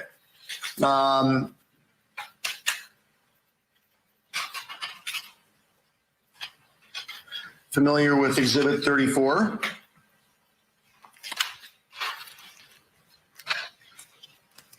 Yes. What is that? This is the multi-page exhibit. It's the invite from Mike McDonald to Bill Null to the Dublin New Founding Fathers meeting. Okay, and when was, just 1 minute if I may. Yeah, it's not proposed. It's already in, to evidence, I'm sorry. And just briefly remind us what that exhibit is? Number 34? Yes, sir.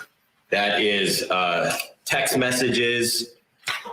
The first pages of the exhibit are text messages between Michael McDonald and Bill Null, inviting them to the meeting and establishing OPSEC for coming. And then the last few pages are text messages between Michael McDonald and Barry Croft, letting him know that the Null brothers were coming.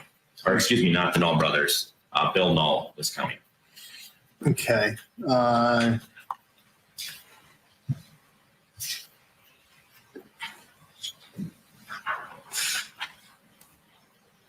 Can you turn in your book, please, to Exhibit 52?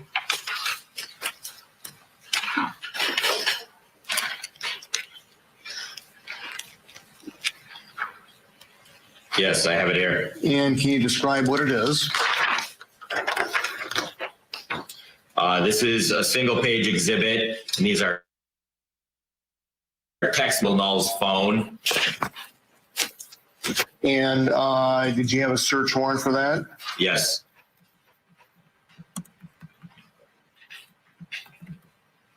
And generally describe the content of what proposed Exhibit 52 is.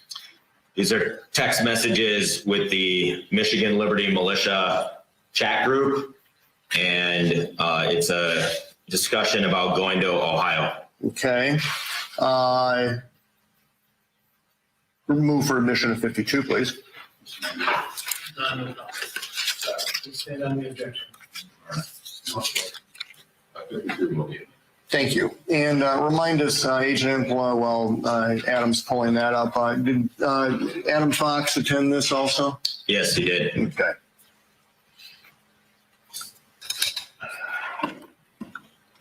And what do we see here, Agent Impla? This is a message from Andrew, MLM, who's a member of the Michigan Liberty Militia, and he asked the question in the blue here, hey, are guys going to Ohio for the riots or for other reasons? And what is on the right? On the right, you can see the response from Bill Null. This is Bill Null's cell phone, and this is Mike Null's cell phone right here. And the response from Bill Null is, I'm going for other reasons. Okay.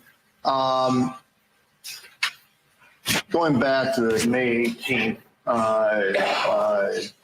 event in Grand Rapids, you said there was, and we were, the country was in civil unrest at that point, correct? Yes. Okay. And I think you mentioned there was actually some riots at the end of the month around May 30th. Is that right? Yes. Okay. And did either the Null brothers or Adam Fox respond to those riots? Adam Fox and Bill Null responded to the Grand Rapids riots. Okay. And in fact, was that the photograph that we saw in Exhibit 51? Yes, so that is number 4 on the significant events timeline. Okay, thank you. So from that message that we just saw there, it's Exhibit 52. Going to Ohio, Mr. William Null excludes a riot response as being the reason he was going down there. Is that correct? That's correct. Okay. And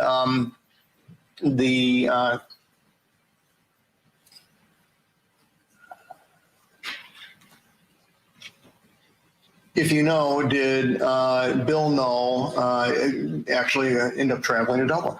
Yes, he did. Okay. And while he was there, do you know whether or not he communicated with his brother Michael? Yes, he did. Okay. And tell us about that. Through a review of his phone, I saw that he had texted with Mike Null on the way there. And when he arrived, Mike Null advised him to be careful for suspicious shit. And then Mike Null checked up on him when the meeting was done. Okay. You say checked up on him. What do you mean? He sent messages and called to see if he was okay. Okay. And Thank you. If you can turn to proposed exhibit 54 in your book, please. I have it here. What is it? This is a Google Maps screen capture that I created with the route from Bill Null's residence to the Drury Inn. Okay. And the purpose being to show the distance traveled. That's correct. Move for admission of a proposed exhibit 54, please. It's not good. I just wanted to briefly, sure.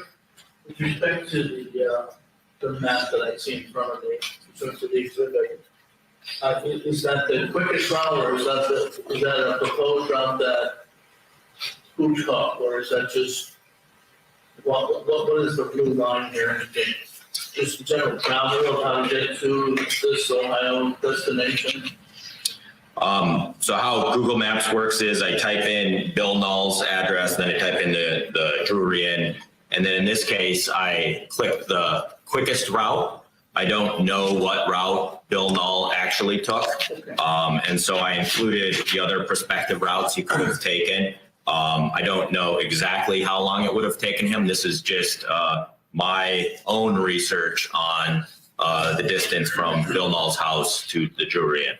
Okay, so it's just a general map of how to get to the Dublin, Ohio destination. It's just to show the general time commitment and general distance it took to get there. Thank you for your thoughts on this. Definitely, thank you. All right. No, you're, Mr. Nante, I should have asked, based on the point here, do you have an objection? Exhibit 54 will be. Thank you. You publish that. Thank you. Judge, we was thinking of an objection. Yeah. Okay, and again, this shows us the distance that, and like you said, the distance and time commitment it would take to get from Mr. Bill Null's home down to Dublin, Ohio. Is that correct? Yes. It looks like it's a little over 4.5 hours. Is that right? Yes. And I can't, 277 miles if I'm seeing that correctly? Yes. Okay, fair enough. Can you turn to your book, please, and exhibit 55? I have it here. Can you tell us what proposed exhibit 55 is? This is a photograph of Adam Fox and Barry Croft in front of the Drury Inn during the Dublin New Founding Fathers meeting. How was it obtained? It's obtained from Adam Fox's Facebook account the day after the meeting. And through, you say you obtained it the day after the meeting, or that's when it was posted?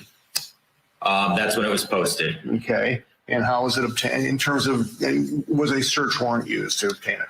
Yes, the search warrant was used. Okay. And I'm going to move for admission of proposed exhibit 55, please. Mr. Sack. Stand up the objection. Mr. Barnett. Short part here. Sure. It's indicated it's during the meeting. No, it was taken during the time of the meeting. I don't know if this was before the meeting, after the meeting. I just know that it's outside the Drury Inn. Well, it looks like someone's got swimming trunks in the tower. Is that accurate? Yes, that's an accurate description of the picture. So it wouldn't be during the meeting. I can't speak. I wasn't at the meeting. This could have been before the meeting, after the meeting. Nothing. Any objection? No. Exhibit 55 will be. Thank you. Can you publish that? Okay. In looking at the photograph there, Mr. Barnett does point out accurately that it appears Mr. Croft has enjoyed a dip in the pool. Would that be correct? That's what I would surmise from looking at the picture. Okay, and I note the photograph also shows Mr. Croft again adorned in both a Hawaiian-themed shirt that's open and bears his chest. Is that right? Yes. And also he is sporting the tricorn hat again. Is that correct? Yes. Okay. Adam, do you have the ability to zoom in on Mr. Croft's left hand that's holding the cigarette? And can you tell us what we see there in that tattoo in the back of his hand? Yes, these are the 3% So it's the 3% logo right here with the stars around Roman numerals. And very good. And if you could back out again, please, Adam. It appears they're showing the OK sign, or is that something different, Agent Hempel? I'd call that the 3% sign. Okay. Could be the OK sign, but yes, they're providing those symbols for the photograph. Okay. Thank you very much. Let's move to Exhibit 56, please.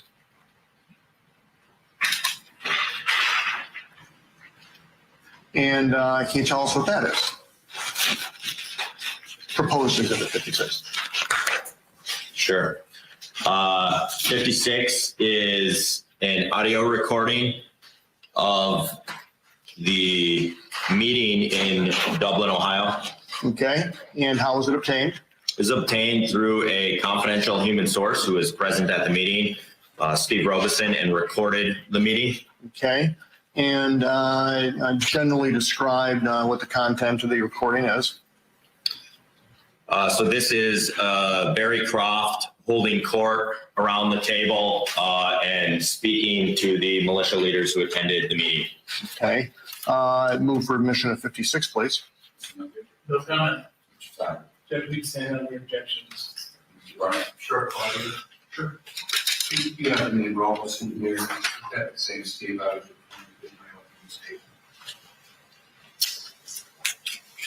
I can't speak to your opening statement, but I can say that he's on the subjects of investigation chart. He's the second from the right on the bottom near Amanda Keller. He's a reformer. He's taking this. He was an FBI informant. He wasn't my informant. He was an informant at the time of this by our Wisconsin office, and he was invited by Barry Croft to the meeting. He was sent. Who's taking this? Communities. Who's he? If I understand, I'll try my best to answer the question. Steve Robeson made the recording.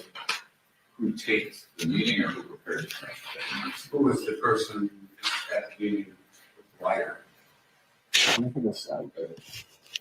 don't know you, but I didn't go ahead. That's Steve Robeson. Okay.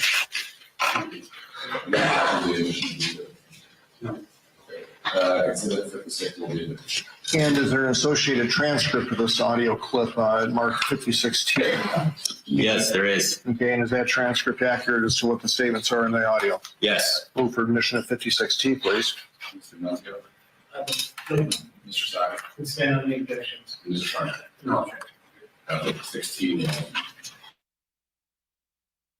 Okay, and we're going to have this exhibit plus proposed exhibits 57 through 63. Are you familiar with those, Agent Enempla? I am. And are those audio clips from the new Founding Fathers meeting in Dublin, Ohio on June the 6th, 2020? Yes, they are. And they're all chronological clips in order as the meeting progressed, but they're just small portions of the meeting that I clipped out. Okay.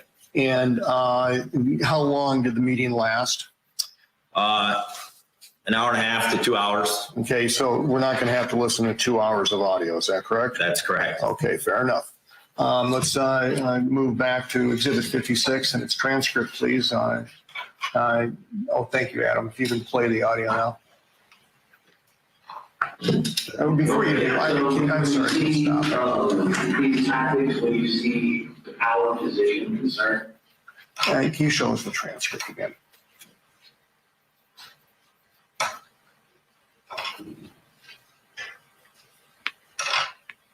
Can you tell us who Dieter is? Yeah, so Jeremy Dieter is from Ohio. He's a militia leader and an anarchist out of Ohio who is Barry Croft's associate. Okay, and how about Hennon? Brian Hennon is anarchist and associate of Barry Croft from Indiana. And you've already told us about Mr. Robeson, who is the butler that we see there. Frank Butler is an anarchist and militia leader out of, I believe it's Norfolk, Virginia. Okay. And finally, at the bottom there, Phillips. Who is Phillips? Chris Phillips is an anarchist, and I don't know if he's a leader. I don't know a lot of details about him, but he's from Missouri. Okay, very good. So now you can play the audio, please, Adam, thank you. Okay, so when you see these tactics, when you see our position concerning, the only logical deduction is that you are at war and you do have a position in that war, whether you recognize it or not. And if you're here to discuss that, then essentially we have to behave in this room as though we have either police here in flesh or by other means. Do not be foolish at any time. Only one is always offset. You know, so everything we discuss is in the realm of opinion and hypothetical. We judge by our current reality. Oh, we're out there. All right, we're gonna go ahead and get this. Don't worry, we're gonna get here what we're here for. We've already paid over the food in our meeting. We're gonna get them here. Gary Rock, Steve Allison. And then please go around and introduce yourself so everybody knows who each other are. I'm Frank Butler from Virginia. Brian, well, you know.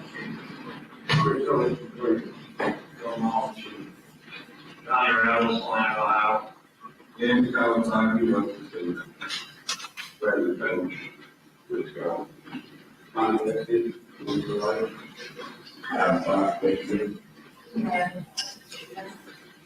Full premises, very well.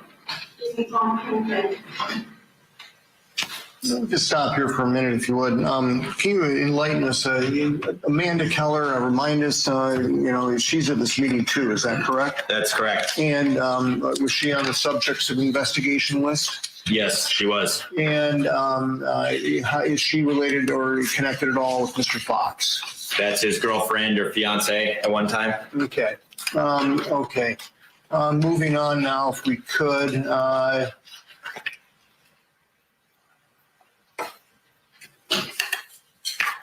Proposed exhibit 57 and 57T. Can you tell us what that is? This is the next clip from the New Founding Fathers meeting after the roundtable introductions. Barry Croft addressed the group. And it has an associated transcript with it. Yes. And that's 57T. Yes. Is the transcript accurate as to the statements made within the audio? Yes. Move for admission of 57 and 57T, please. Mr. Nunder? No, Mr. Sapper? it's in there. Mr. Barker? no, okay, I would know if there's a female. Maybe it's about here and that. If you'd like to bother, go ahead. Yeah, no, female, it's a Jenny, Southern Fall. It could possibly be the unknown female says why, and that wasn't enough context in just that statement for me to try to figure out who it was. It could have been another female in the room. She taping? No. I didn't hear the question, I'm sorry. Was she taping as well? No. She had informed at the, Yes. how many informants were present to hear the conversation? Mr. Barnett, how does that go to Mr. Phillips? Just curious of who's on UF, on the man was doing only else this time. Well, I guess any additional questions you want to ask relative to that, or whether someone was informed or not, person goes to Mississippi, of course, mine, certainly able to ask those questions in cross-examination. In terms of identification, the way that I understood Asian was testimony yesterday, if he was unable to identify a person, he listed as an identified male or an identified female, depending on the gender that he was able to identify. And so based on that, I think that's why he labeled that. So I don't know if he's going to be able to further identify this under that title. Any objections to leaving the admission there? No, you're not. Is it 57, next to 57? Thank you.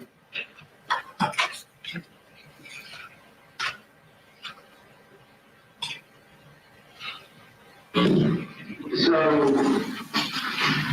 know that we have to take action, there are levels of action, gathering the information, utilizing all those tools. I'm gonna go hurt people. I'm gonna go hurt people who don't call me Dave, and I apologize. I'm sorry. I'm gonna burn all the houses down, I'm gonna blow shit off. I'm gonna do some of the most nasty, disgusting things that you have ever read about in the history of your life. Now listen, and I'm sorry for that. I really am. Well, no, it isn't fault. It isn't those communities, and I have to break that. Probably is why.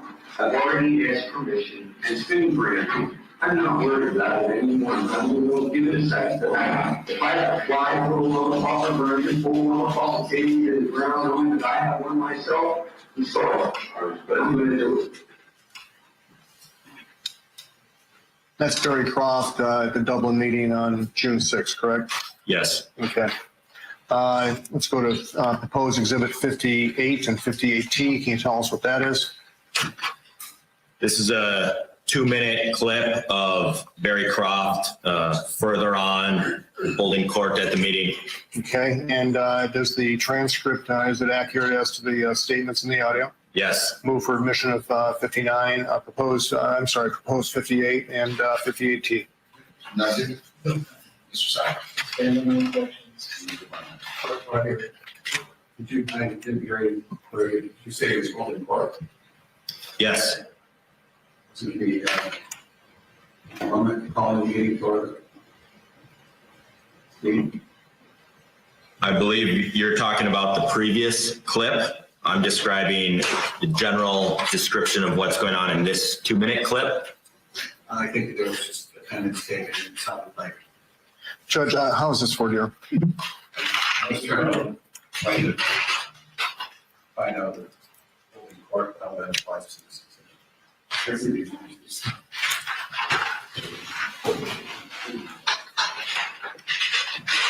Next, ladies and gentlemen, we're going to take a short break, so I'll excuse you at this time. All rise for the break.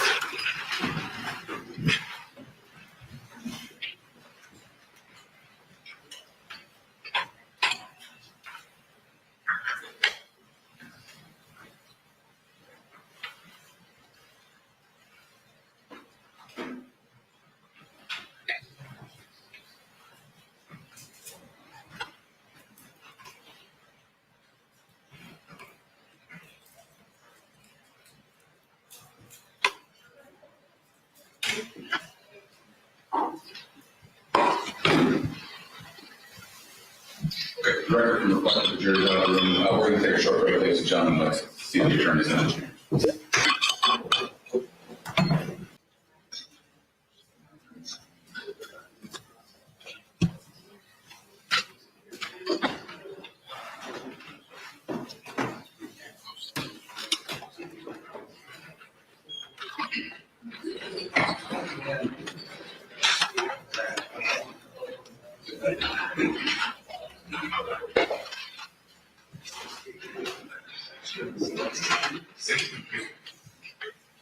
Looks like we have everybody back. Mr. Wilson, anything for you? You can all see it. Mr. Wilson, anything for you? Is there- No, sir.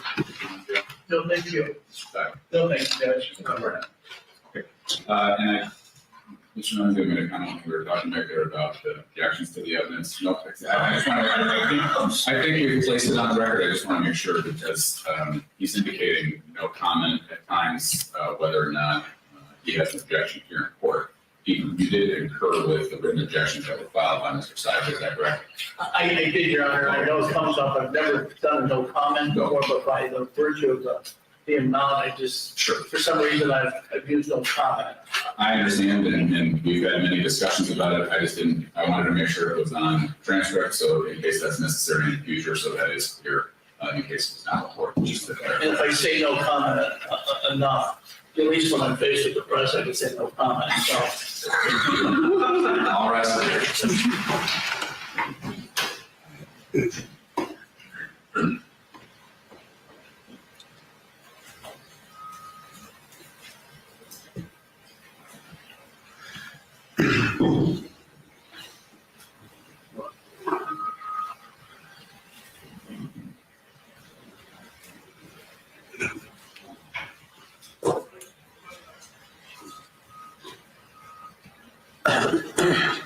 I mean, have we played it yet? Not. Okay.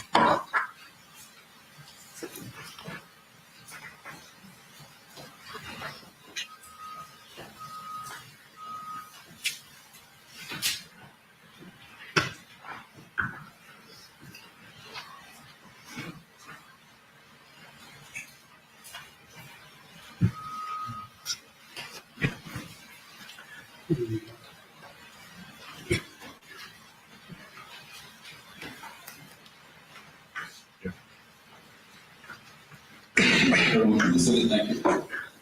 Ladies and gentlemen, welcome to Thank you. I think when we left off, Mr. Barnett was ordering as to proposed exhibit 58 and 58T. I move for admission of that now, Judge. Let me go around the table. Mr. Sacker. Please stand on the objections. Mr. Barnett. Objection. Both 58 and 58T. Thank you.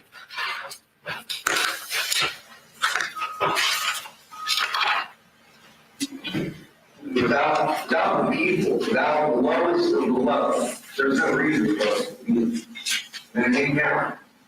It pisses me off. I drive by these people that are out there stomping around the field, signing on people driving by their lives. Got empty houses out here with that bank. Listen, I'll go to your bank and I'll strip your employees, motherfucking naked, and I'll be bringing them dressed like the fucking FBI. You know, fucking that's fucking find out. You ready to find out. I'll cut my own fucking sheet into the strong that your fucking facial recognition, I understand you should pick up, and I'll cover everything like that story. I was on the motherfucker with 4-year-old, I believe, on myself, as he said. But I'm getting ready to go kick loose with fucking animals like myself. Now, you're gonna need to publicize those things. I'm gonna do stupid shit. I might murder a cop, grab his fucking uniform, put him on, go murder a pet just to get them playing within herself. And I went there, no, I'm not being like that, well, I'm being fucking serious at a harder than I take it, I want. You know, the thing of it is, they've been doing this, they've been wrestling like kids, going out there. And I'm gonna do the same fucking thing. You are super fast. You opened up all the weapons that are in that kingdom. Okay? I would have never had the dominance left. You just need to try to overtake my own person. This fight started in heaven, gentlemen. We're just getting ready to rehash it for another time on earth. It's happened thousands of times. There's everything under the sun. Jim Giants at my knees before. Not worried about it. You're ready to talk and stuff. I'm already dead. I'm gonna terrorize. You want to terrorist? You label me a terrorist. I'm gonna go do what I need. I'm gonna go do what I need. You're all terrorists. Okay.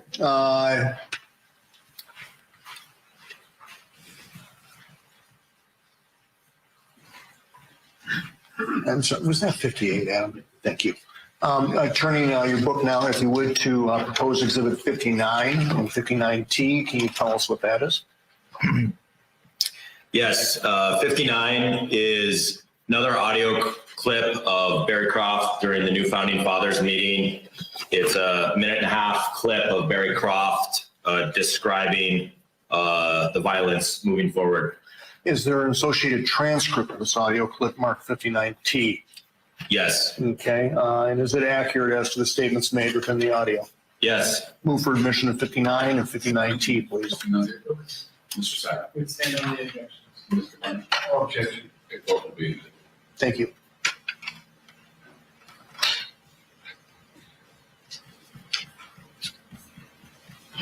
I'm one of these kids. I have very little time left before they come shoot me the fuck up in the middle of the night. I did not intend to go out like that. So I'm telling my boss Monday when I get back. I'm gone. You can fucking have a funeral and everything with that. And I'm gonna leave. And I'm gonna get in his abuse. And I'm gonna start operating. And I guarantee you, motherfuckers will be going up that my place because they're gonna blow the shit that I'm getting ready to do. I'm getting ready to let them do it. Burn motherfuckers' houses down with them inside of it. And I'm getting ready to put it there so you can all see, this is how I terrorize people. I'm gonna get terrorized. The right people, the people that have been terrorized my people. So you gotta take police officers, fucking bar down your shit, probably gonna lose this shit down with fucking sprayers in the night. Set your shit on fire and record you spraying it and you can't fucking leave. You should have to the people, hey, listen, man, sorry. You should be on the wrong side. I'm dead. And look, now when I do that, I'm gonna have wood rats coming out. I'm gonna have people that aren't operators coming out. They're gonna press their fucking login in nature, taking these bags out for you. You ain't even gonna have to train them, Steve.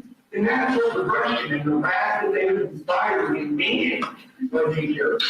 I'm just gonna fucking show you how to do it and fucking instructional videos and get you the fuck out. Turn to the next page if you would. Proposed exhibit number 60. Can you tell us what that is? Yes, this is a 3-minute clip at the same Founding Fathers meeting. It's the next progression. And in this one, Adam Fox is talking. It's his turn around the table. Okay, and is there an associated transcript marked 60T? There is. And I move for admission of, and is the transcript accurate as to the audio? Yes. Move for admission of 60 and 60T, please.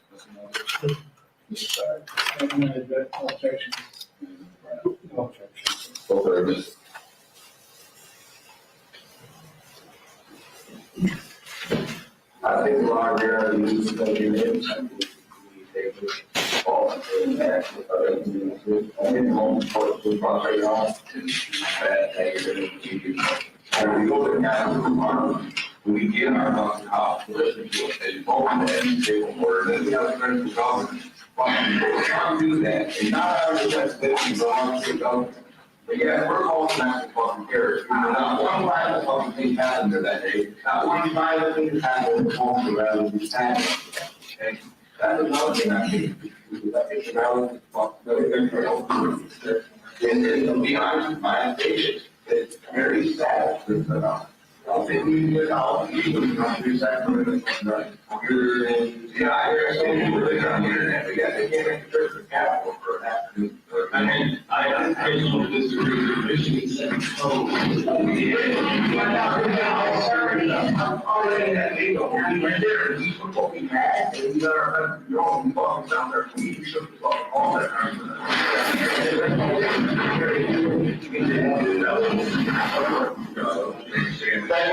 I like saying just one thing real quick. We should not go to a rally if we don't have control, if we don't have the manpower.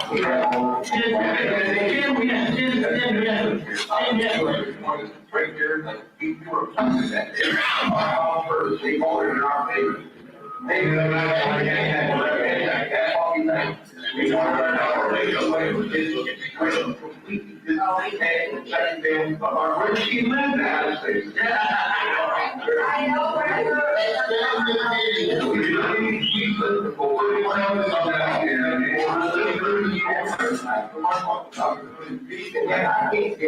have a couple of my name, I have my members, and we can't get more than a handful of their so far requirements. Israel is that every fucking thing. Oh, that's why I want to more than the only was already been popped my theater. And I was just doing what that fucking got their hands. You know, they did crazy class. I looked at that, oh, fucking things, getting close again, we'll do this. And then they get my car for people battle ready, and very rapid, they fucking burned out. They went out there and rolled around with us, and I even forgot that they were eating. To go home, so they were battle ready, but half of them had PPL and shit. I said, well, the fuck is that? Get the fuck out of here. But no, it was about 44, 45, they right down that chair, there's something. Now, even 25 minutes later, I saw my city burned down. But they got their fucking pictures, they got their photos out.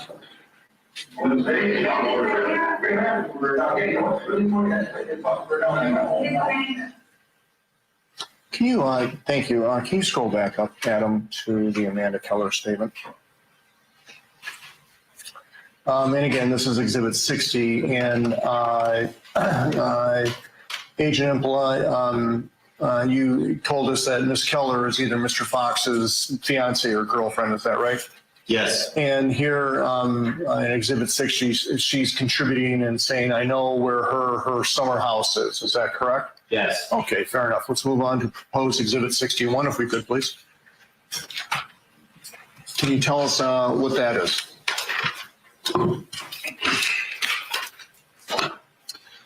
Yes. 61 is another audio recording from the new Founding Fathers meeting. It's the next recording in progression, and this is Adam Fox and Amanda Keller continuing to talk and say their piece. And is there an associated transcript with proposed Exhibit 61, marked 61T? Yes, And does that transcript accurately, is it accurately transcribed as to the audio we are about to hear? yes. Okay, move for admission of 61 and 61T, please. Mr. Nick, Mr. Sack, And on the objections to those. and Mr. Bryant. No comment. Okay, both will be admitted. You may call. Thank you.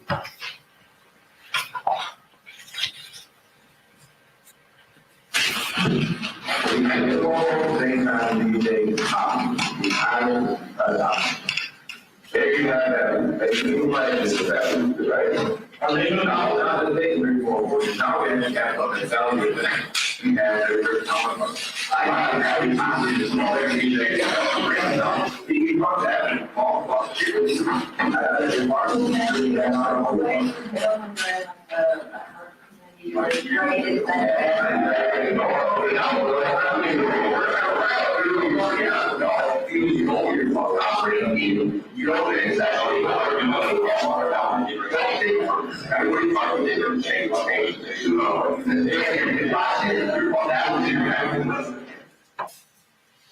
Okay, yesterday you told us about, earlier on, Mr. Fox had a plan to take capital, is that correct? That's correct. And now in that clip, we hear his new plan is to take hostages, is that right? Correct. Okay.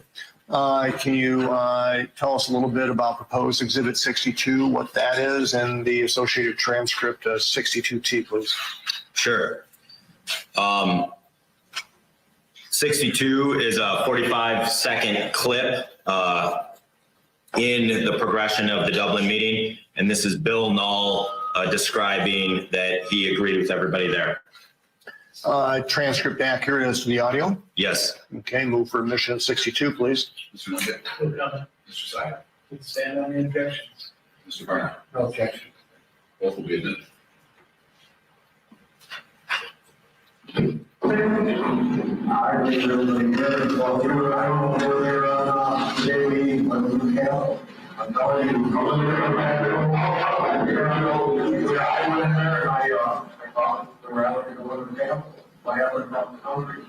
And we talked in place, locked out their gas, the first act on. So I'm telling you, you need plan B, make it happen. You have to get your, we got to get communications out, because usually in Michigan, all our communications in Michigan is fucking Facebook or somebody's fucking telephone. And I usually want to work outside of that fucking market. I don't know, they want to get two wins in their mutual others, they want to all on. Mr. Knoll and Mr. Bill Knoll is talking about communications there, is that correct? Yes. And is that a form of OPSEC or operational security? He's saying they need OPSEC. Okay. If you would, are you familiar with proposed Exhibit 63? Yes. And tell us what that is. This is a 20-second clip of Bill Null during the new Founding Fathers meeting. Go ahead. Talking furthermore about OPSEC. Okay. And there's an associated transcript 63T that goes with proposed Exhibit 63. Yes. And is it accurate as to the audio? Yes. Move for admission of 63 and 63T, please. Mr. Sack, Stand on the objection. and Mr. Bryant. No objection. Both will be admitted. You need to stop this fucking, your sound for fucking communications. Yeah, I don't know what it looks like, it's all, they're getting all one, right, I really agree with everything, you can actually like, it's on the fucking page, so where, I know where I go, I'm not talking to you, I had no fucking clue. Okay. It's Mr. Knoll talking about secure communications again. Is that correct? Yes. Okay. Okay, let's talk a little bit about what happened after this meeting in Dublin, Ohio on June the 6th.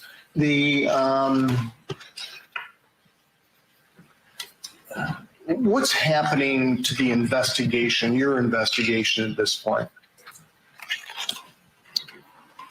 Well, at this point in the game, the FBI, I'm becoming aware of Adam Fox, who Adam Fox is, and we're watching our threat level increase as the Wolverine Watchmen increase their rhetoric and their training, and and Adam Fox is put in touch with the Wolverine Watchmen through Barry Croft.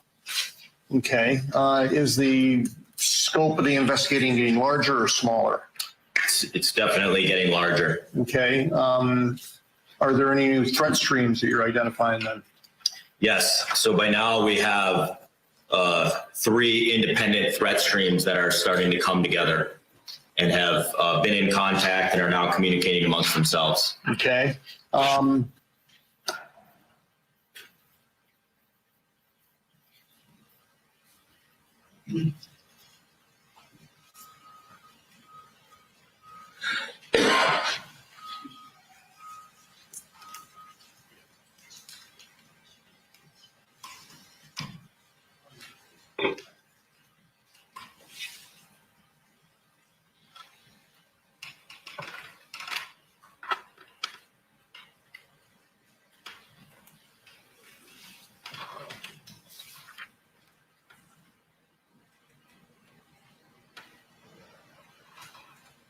Can you look at item number 7 on the significant events timeline and tell us what that is?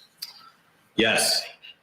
So item number 7 is the Signal chat group that was started following Dublin. It's the encrypted chat group on Signal. It was started by Brian Hennon, one of the anarchists at the meeting.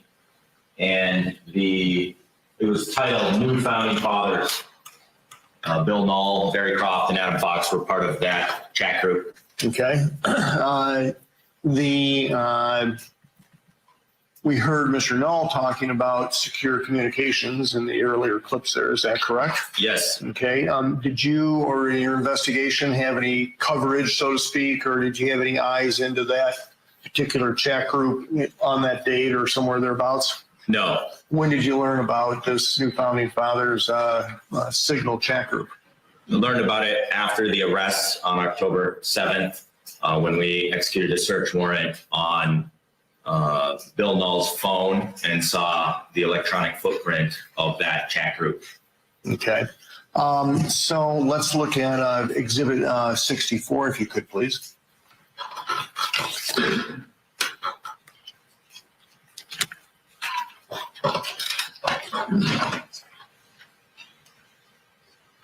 Okay, I have 64. And can you tell us what that is? Yes, this is a Facebook video from Adam Fox. And when was it posted? It was posted June 8th, 2020. This would be 2 days after the Dublin meeting? Yes. Okay, and generally tell us what it says. Adam Fox advised his followers that he's on the watch list, but he's still going to keep going and continue to organize. Okay, move for admission of proposed Exhibit 64, please. Mr. Stand on the objections. Mr. Barnett. No objection. Okay. I'm not fucking playing around either. I'm on every one of their motherfucking lists already. My phone's tapped. They surveil me constantly. They know what's up. They know if they come to me what's gonna happen. And one day I'm sure they will. But until then, I'm gonna do what I can to organize. So it's time to either nut up or shut up.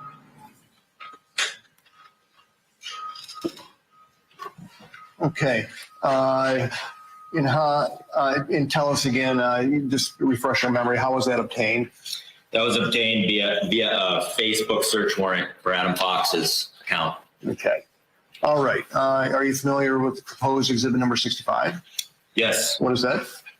This is another video from Adam Fox to his Facebook followers that same day, Okay. on June 8th. Again, 2 days after Dublin, right? Yes, Are things progressing? yes. Okay. And tell us the general content of proposed Exhibit 65.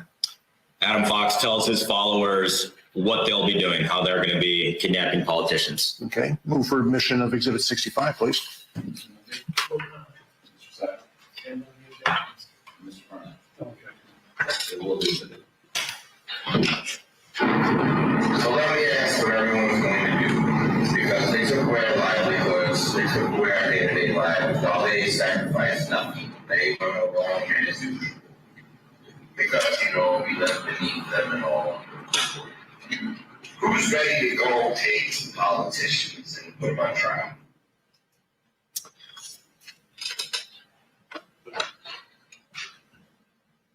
Okay. Are you familiar with proposed Exhibit number 66? Yes, What is that?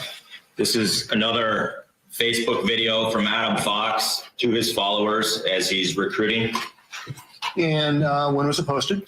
the same day. And generally its content. Adam Fox specifically calls out Michigan Liberty Militia and wants them to take action with him. Okay. Move for admission of proposed Exhibit number 66, please. Mr. Winter. Yeah, I just have a quick one here. With these videos that we're seeing, do we know if anybody's watched these specifically? You identified that these were a Facebook chat, right?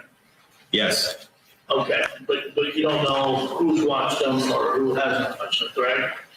I can only tell if somebody's watched them if they make a comment in the video stream on the Facebook return. I can't tell you who in the followers watched the live videos. Okay. So you can identify, and just for purposes of what here, that for instance, the Noel brothers have watched any of these videos, the previous one and this one, right?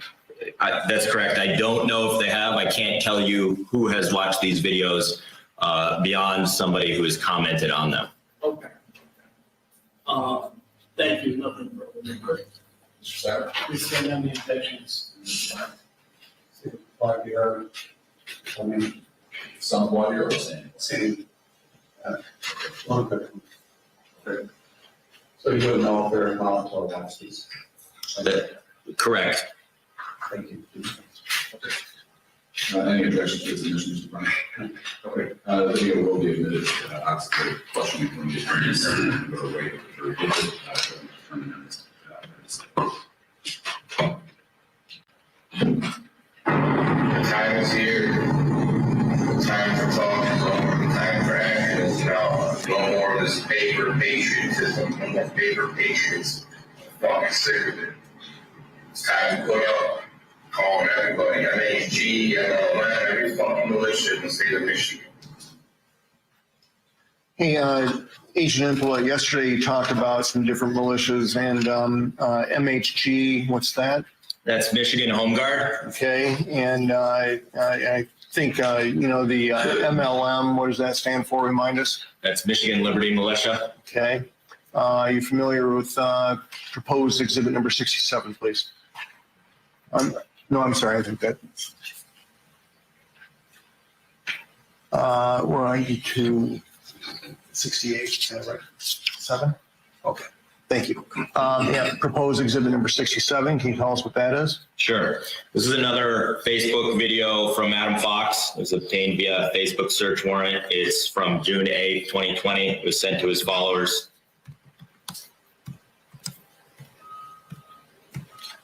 Thank you. And generally, what does it tell us?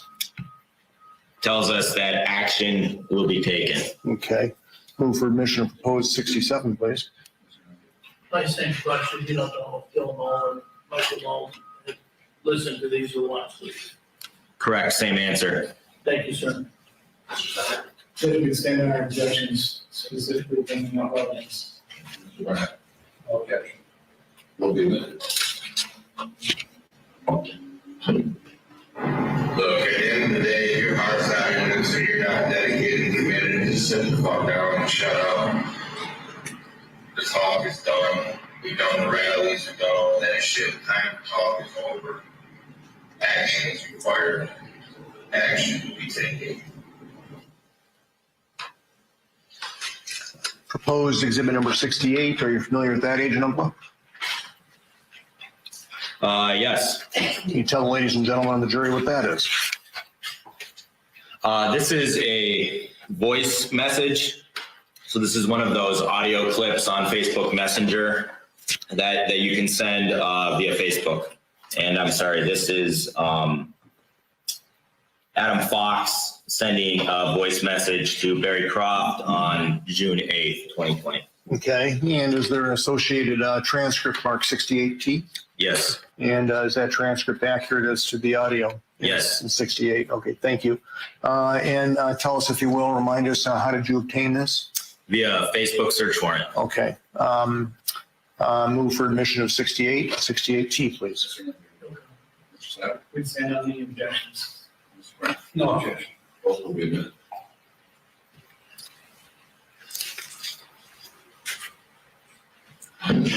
Hey, brother, hope all is good. Your boy from fucking Wolverine Watchman here in Michigan hit me up. I told him I'm gonna fucking background check him just cause of what we're doing, you know what I'm saying? Something just popping up like this, I wanna be extra cautious, just dot all my I's and cross my T's, but good looking, man, this guy checks out. Something he's got decent size, man, I'm in the fucking army here, bro. Fucking army, man. Fuck all this shit. We're gonna go fucking army.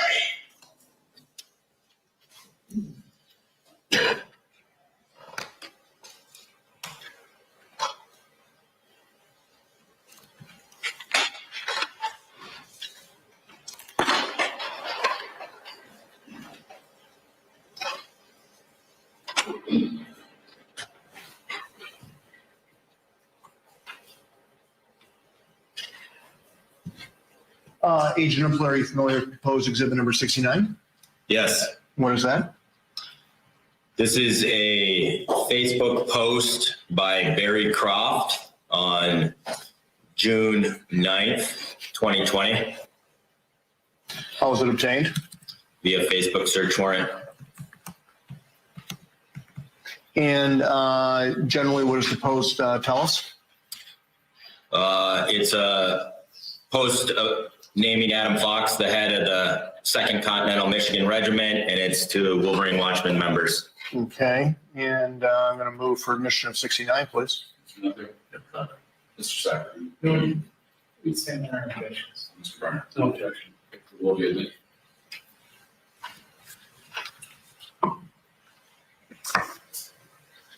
It looks like another Facebook business record return. Is that correct? Yes, sir. Okay, and Adam, can you zoom in on the box? And while he's doing that, Agent Umpqua, did you put the box on there for context? I did. Okay, thank you. So if you would, tell us the date that's shown there on the screen, and if you would, read the message. Sure. So this is June 9th, 2020. Last Croft, that's Barry Croft, replied to a comment from June 7th. This is the Facebook ID for Pete Musico. Can you remind us who Pete Musico is in? Yeah, Pete Musico is a founder of the Wolverine Watchmen with Joe Morrison. He's from Munith in Jackson County. Okay, go ahead. And Barry Croft tagged Pete Musico and said, "I have no doubt very shortly," and then he tagged Adam Fox, who's working on the 2nd Continental Michigan Regiment. Constitutional defense being of the essence. Wherever I am invited, I will make haste. Okay, thank you. In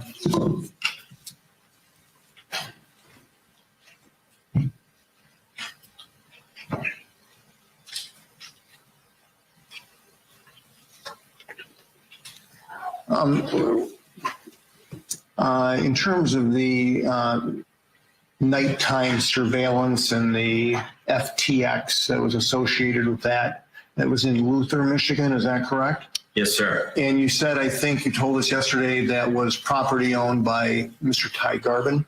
That's correct. And can you remind the ladies and gentlemen on the jury who Ty Garbin is in terms of these three groups? Sure. Ty Garbin, AKA Gunny, is leader of the Wolverine Watchmen. He's on the ground floor with them, and he's on the far right of the subjects of investigation chart, Exhibit 1. This Luther FTX that happened September 12th and 13th of 2020. It was held at his property, if I remember. Yes, sir. And was Mr. Croft invited to that property? Yes, he was. And did he arrive and actually participate? He did. Okay, thank you. I'd like you now to turn to exhibit number 70. Proposed exhibit 70, I'm sorry. And can you tell us what that is? Yes, this is another Facebook audio clip, and this one is from Barry Croft, and it's to Adam Fox. And this is from June 9th, 2020. It's in response to the last Facebook audio clip. Okay, then Mr. Fox sent Mr. Croft, and I believe that was exhibit 16-8, I think. Yes, sir. Yeah. Okay, thank you. Maybe generally, what is the content? Barry Croft tells Adam Fox that he's going to be sending him the Michigan boys. Okay, move for admission of proposed exhibit 70, please. Mr. Mundy? Just briefly, how's this being sent? This is a Facebook audio clip, and it's direct. This isn't one to the followers. This is direct from Barry Croft to Adam Fox. Adam Fox. Okay, thank you. Any objection? No comment? No comment. Okay, Mr. Sacks? Please stand up and vote for the objections. Mr. Barnett? No objection. Okay, we will move it. Thank you.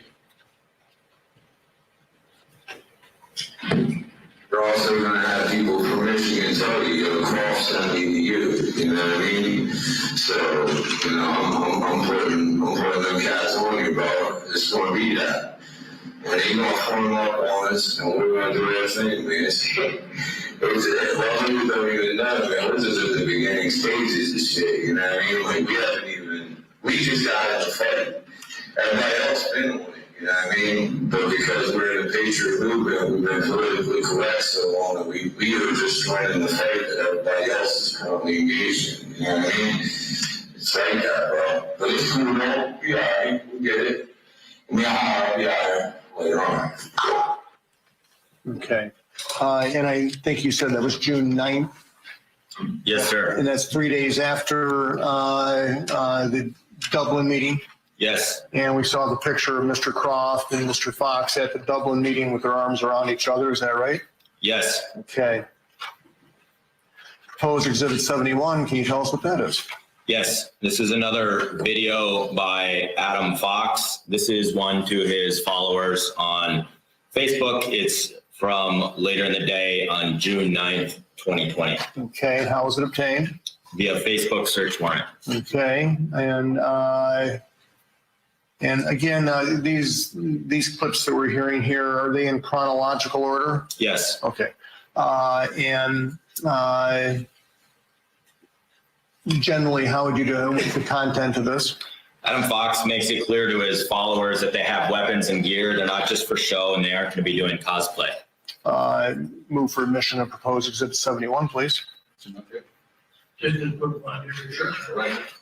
Again, when you said followers, do you have any indication that the Knoll brothers had accepted or received any of these messages that were about the city? I do not know if they watched them or if they watched the video at all. Okay, thank you. Same question for Mr. Mahler. You know whether he watched it or No, I do not. no comment. Thank you. Mr. Sacks? Please stand on the objections. Mr. Barnett? Thank you, Your Honor, for that point. I'm just in the picture, if they're coming in, and maybe you could add in, he doesn't know what's going to turn it off, it will save probably time. He has other information. Thank you, Madam. So be it.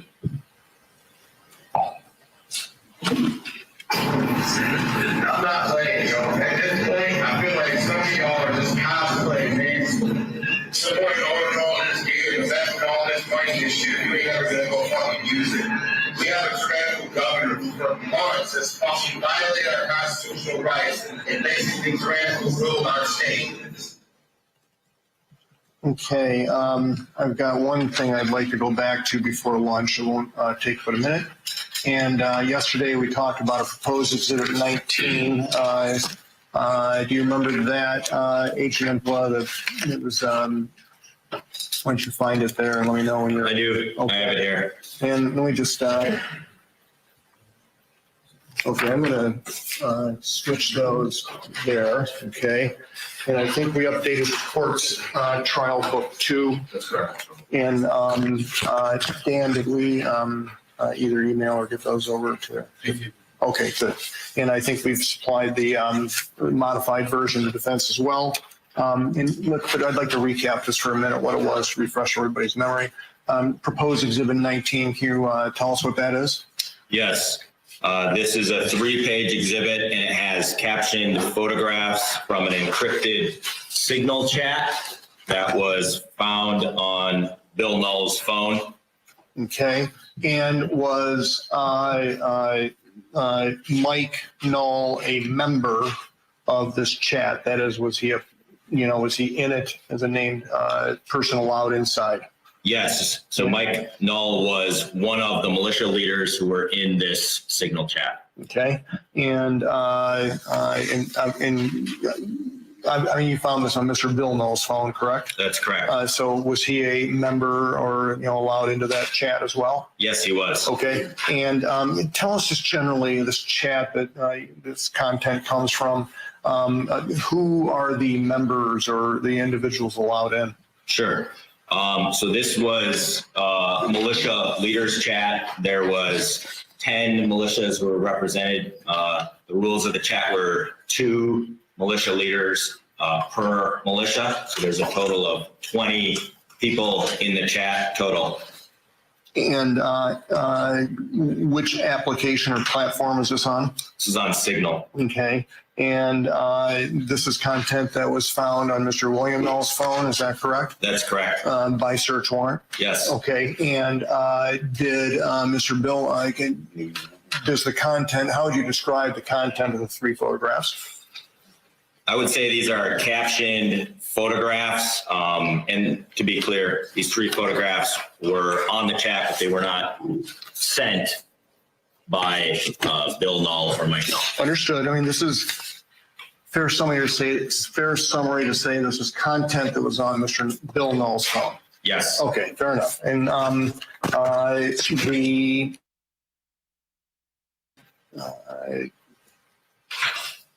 in laying the foundation in terms of relevancy, how would you describe this content? This content I would describe as propaganda and justification for political violence. I'm going to move for admission now for proposed Exhibit 19, please. So you don't know who put these photographs on this chat? I do. Okay.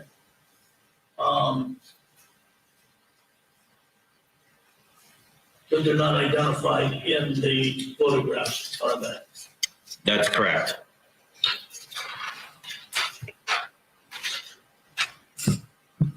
But the Knowles, as I understand, you did not post or did not put these photographs.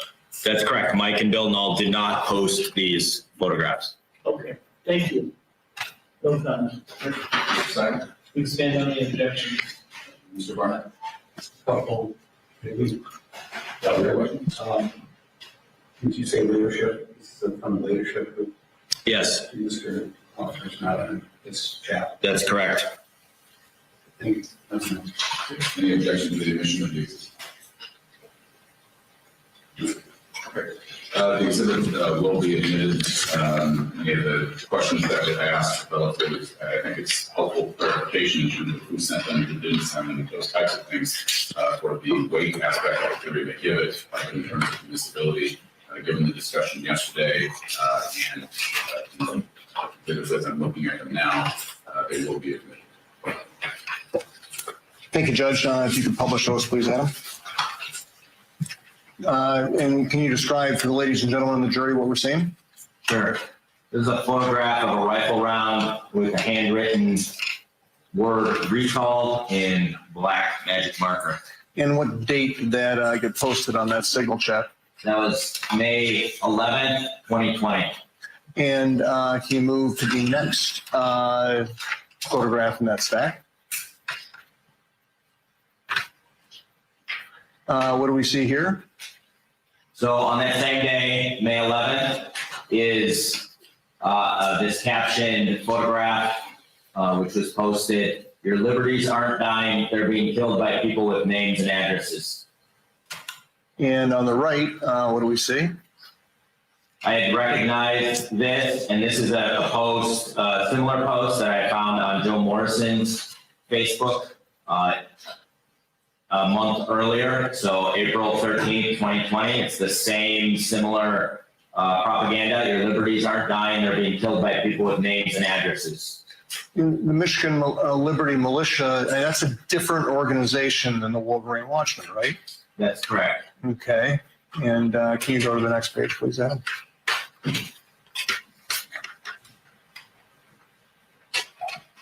And what do we see here? This is another captioned photograph posted on September 15th, 2020. And what does it say? It says, kill them all and let God sort them out. Okay. All right. Just a couple more questions here. After Michael Knoll's arrest, was his phone recovered? Yes, it was. Did you find the same messages on Michael Knoll's phone that you found on Bill Knoll's phone? Pension Foundation.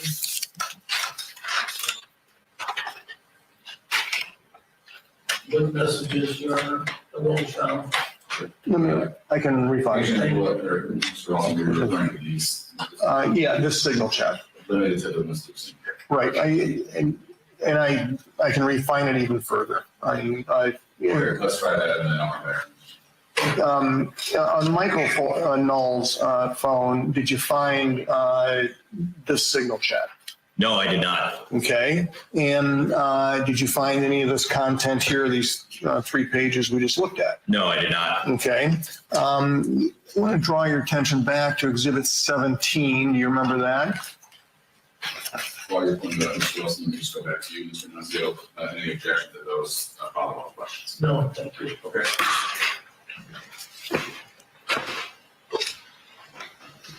You pull that up there. Okay. This is the, if you could zoom in on that, Adam.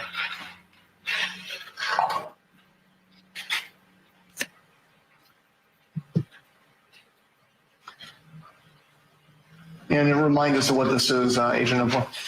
So this is a text message sent by Bill Knoll to the MLM, Michigan Liberty Militia group. So it's a group text chat. And it's from April 25th, 2020. And could you just move over to the other side there if you could, Adam? And this is again from whom? It's from Bill Knoll, but Mike Knoll is part of the group text. Okay, and you know that because if we can expand it in.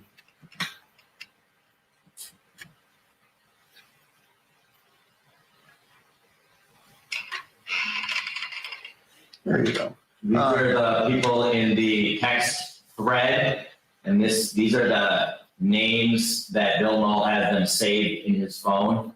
And this is the phone number associated with Mike Knoll. Okay. You're not just relying on the name Mike to connect it with Mike Knoll, are you? No. Okay, you know that you're familiar with his phone number. Yes. Okay, fair enough. Did you find these messages on Mike Knoll's phone? Yes. Okay, and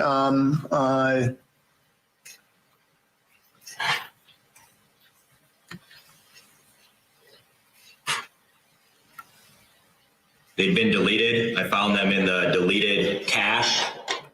So I couldn't find the date or put them in order, but I was able to do a word search of these same words and find that Michael Knoll or somebody on the phone had deleted them. okay. Okay, in reviewing Michael Knoll's phone, I mean, did you find deletion quite prolific? Yes, I found that 80% of his text messages had been deleted. Okay. Judge, I think it's a good time to break for lunch, if I may. Ladies and gentlemen, it's a little bit afternoon. I'd see your lunch was delivered and then we brought to you. We'll take a break until 1:30, to give everyone a chance to do some work and actually do some lunch, and then we'll have a back at that. Okay, all rise for the group.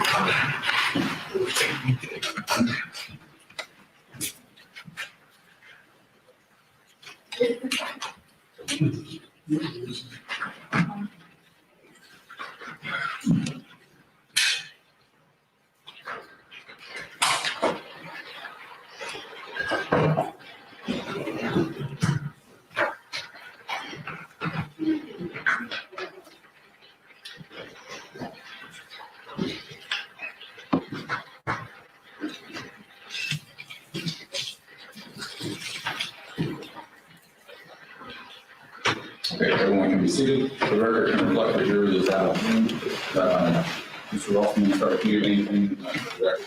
No, sir. Mr. Mundy? No. Mr. Sapp? No, thank you, Judge. Mr. Barnett? Jury feeding in this. There. And quite frankly, we'll probably keep up that habit throughout the duration of the trial, just to avoid any possible even appearance, right? And again, saying that I don't even apply somebody would, it's a small amount and inadvertency could happen. So, with that, see you way back.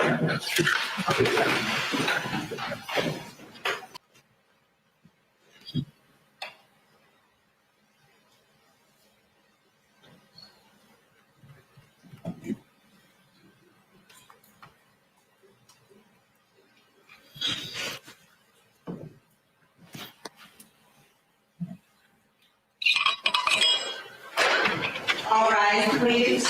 Court is back in session. Thank you. You can be seated.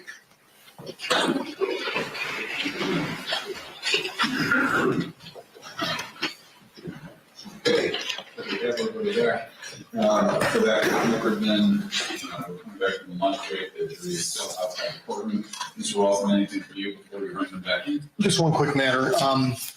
As we mentioned in the court earlier in the week, Mr. Barnett has a desire to display some exhibits, I believe, during either his case in chief or cross of some of the witnesses.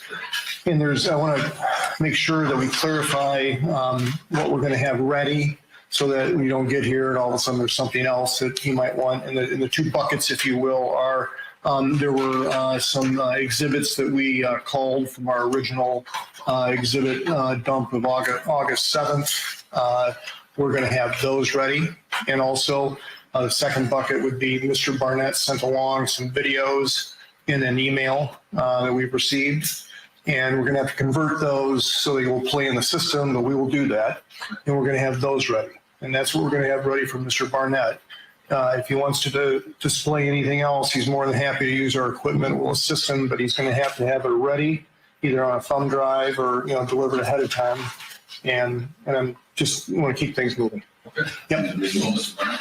Very reasonable, actually. I do have I'm getting a street shooter right now as we speak.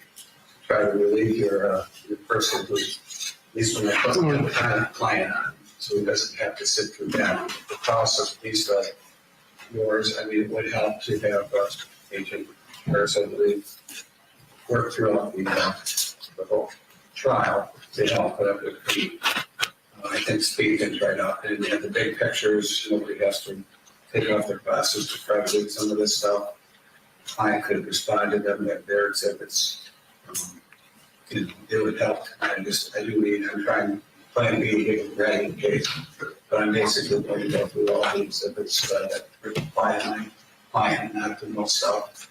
And I do this, I'm going to have to respond, and I'll have some for Agent and Club that'll come in. I do want to, I'd rather have somebody ready that knows what's coming, that passes and something doesn't flip up, staff put up a meeting or something, it didn't come in, whatever. Had that happen in another case with prosecuted by accident. And obviously, a third bucket would be any exhibits we've already admitted. We'd obviously be ready with those too. Sure. That's it. That's all I got. Mr. Mundy, anything for you? No. Mr. Potter? No, thank you. And Mr. Burnett, anything for you? Well, thank you, Mr. Austin and his team. No worries. And just so I'm clear on the exhibits from the morning session, actually no 19 was admitted. My we started with Exhibit 38. And I understand for some of these, there was a T that went along with it. I'm just going to reference the main number. 38 through 71 has been admitted. There was no 53 by my list. All correct. Okay, that's saying Steve is not good, nine. Yes, Gunner. Anybody have anything to? Nope, okay. All rise for the jury, please.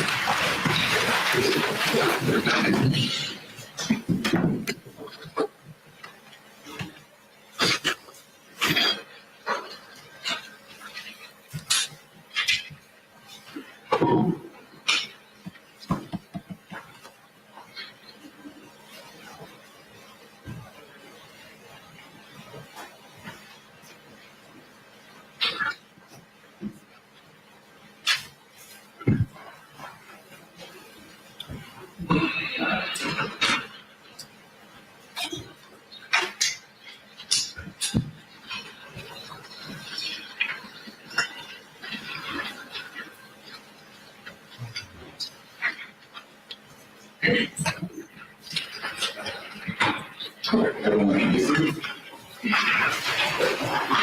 Welcome back, ladies and gentlemen. I'm going to be able to now. We're all in the prosecution case in Chiefsville. You're all going to get back. Thank you, Judge. Good afternoon, Mr. Agent Upla. Good afternoon. I think we left off, we're moving to Exhibit 72 now. Can you tell the ladies and gentlemen on the jury what proposed Exhibit 72 is?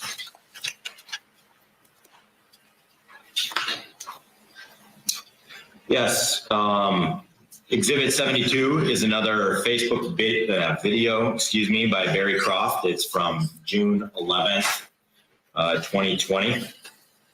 And how was that obtained? It's obtained via Facebook search warrant. Okay, and who was it sent to? It was posted online to Barry Croft's followers. Okay, and the general content of that? Barry Croft describes about the need for everybody to fight and how they want to make the United States bleed out. Move for admission of proposed Exhibit 72, please. Mr. Murphy? Quick one here, Your Honor. Sure. And so this video, again, another check that's being sent out, right? It's a general Facebook Live video to the followers. To the followers.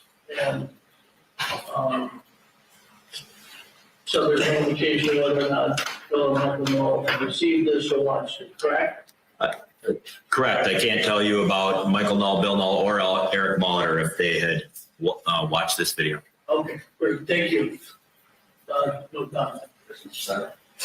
Briefly, are you a follower? No. You're not a follower of this page? No. How did you gain access to it? I executed a Facebook search warrant. Should we stand on our objections?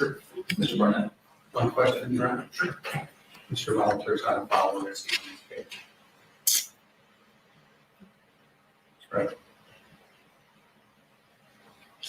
Correct. Thank you. Anything else that- Okay. Should I go with it?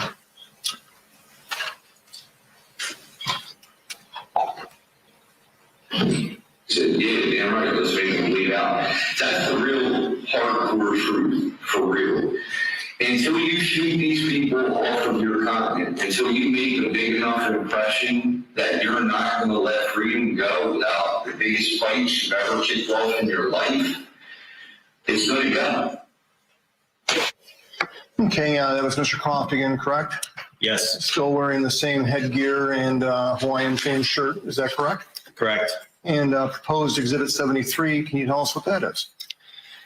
That is a Facebook video from Adam Fox to his followers, and that's from June 13th, 2020. And I cannot say who viewed this video.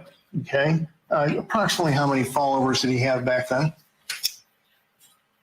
The Wolverine Watchman had reported that he had over or around 5,000 followers, but I can't tell you exactly. I didn't count them from Facebook. Or who? Correct. Okay, and is this publicly, I mean, do you have to be a member of his group to get in? You have to be a friend of his, and I had listed on the comms chart if Eric Molitor was a friend with the date that occurred. I'll refer back to that. So yes, Eric Molitor was a friend of Fox at this time. Okay. I'm referring to exhibit number 6. All right, and tell us, if you will, generally, what's the content of the post? This is Adam Fox talking about the Patriot Movement warning, the FAFO. Okay. Move for admission of proposed exhibit 73, please. Stand on our objections. One question you wanted. This is Facebook group you're talking about? Adam Fox posted this video on his Facebook. Okay.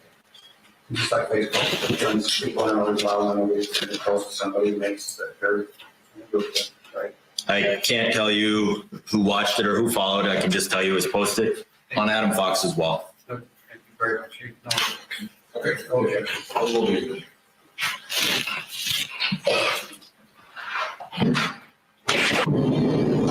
My man has a mom. It's called fuck around and find out. Got slow, man. Ooh, 2020. Fuck around and find out. It's time to know. It's time to cowboy up, you know what I mean? Separate men from the boys. Roll. Agent Impla, if you can, you familiar with proposed exhibit 74? Yes, I am. Can you tell us what that is? Yes, 74 is an audio clip recorded by CHS Dan. It's from June 14th. So this is the mandatory Wolverine Watchman training meeting where if people didn't show up, they would call them from the group and kick them out of the encrypted chats. And this is in Munich, down in Jackson County. And at this training on this clip, Pete Musico and Joe Morrison are talking to CHS Dan while they're at the firing line, and they're talking about Barry Croft and Adam Fox. Move for admission of proposed exhibit 74, please.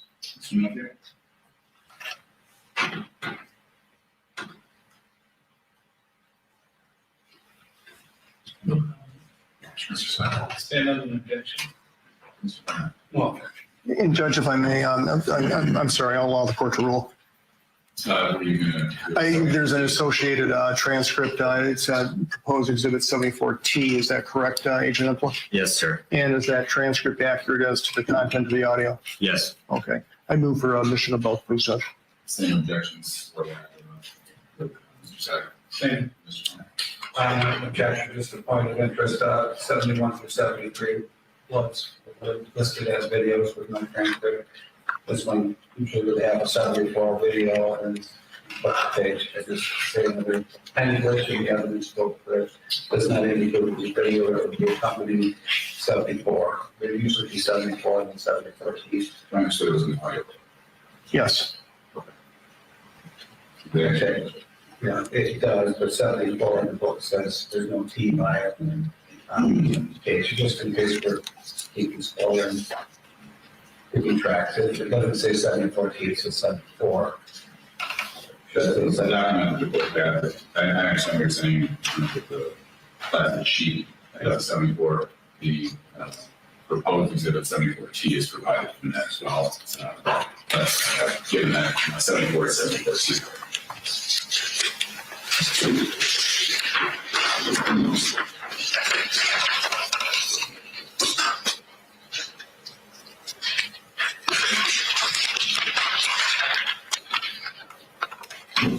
No. Okay. I'm on. What's that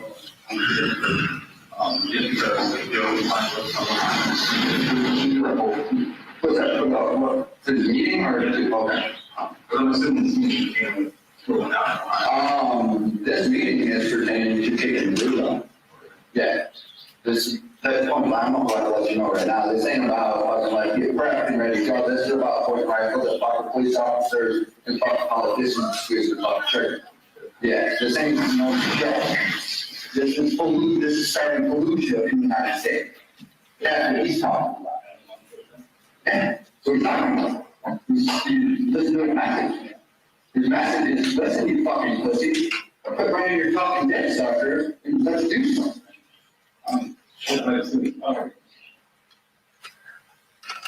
Couple of things. Remind us who Pete Musico is. So Pete Musico, AKA Grandpa, is founder of the Wolverine Watchmen. He lived with his son-in-law, Joe Morrison, in Munich at the training compound.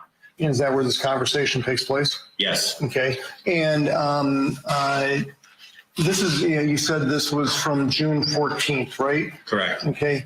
Is there anything that happens on, and looking at the significant events timeline, if we look at June 20th, what do we see there on, I think it's number 7 or, So there isn't a note for, okay, you're correct. Thank you. I mean, what happens on June 20th? on June 20th, CHS Dan and members of the Wolverine Watchmen meet Adam Fox and Amanda Keller in the basement of the back shack for their initial meeting to talk about attack plans moving forward.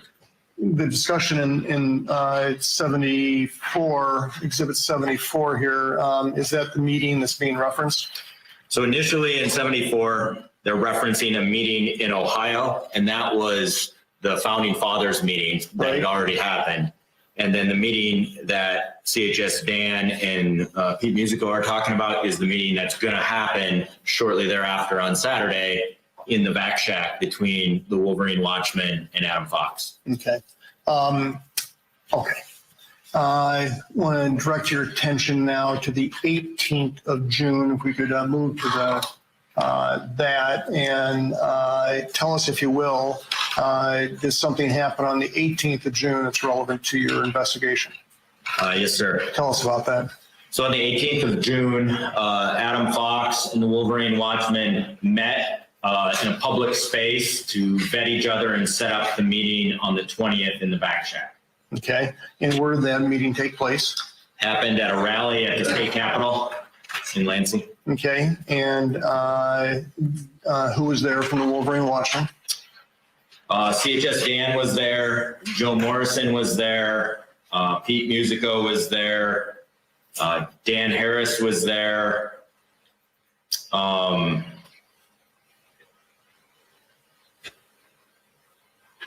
Amanda Keller was there. I'm sorry, this is not from the Wolverine Watchmen. Ty Garvin was there. Okay. Okay. Are you familiar with Exhibit 75? I am. What is that? These are photographs taken from Adam Fox's cell phone and publicly available news photographs of the rally at the Capitol where the Wolverine Watchmen met Adam Fox for the first time.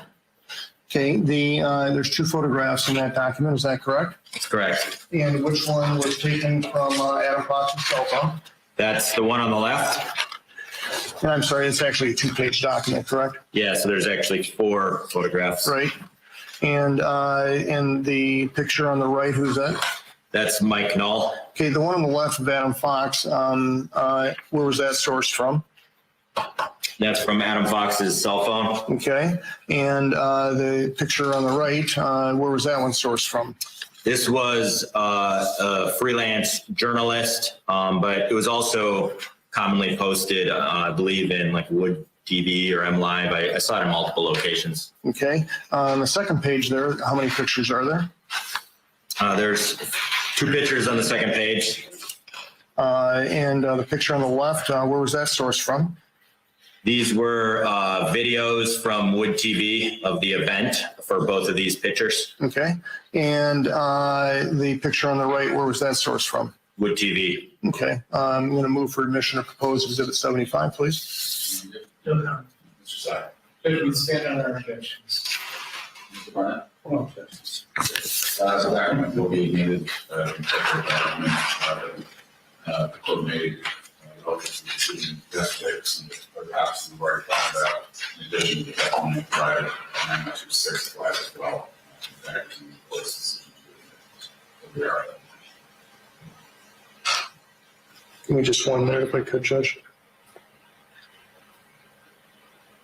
You can go ahead. Yeah, thank you.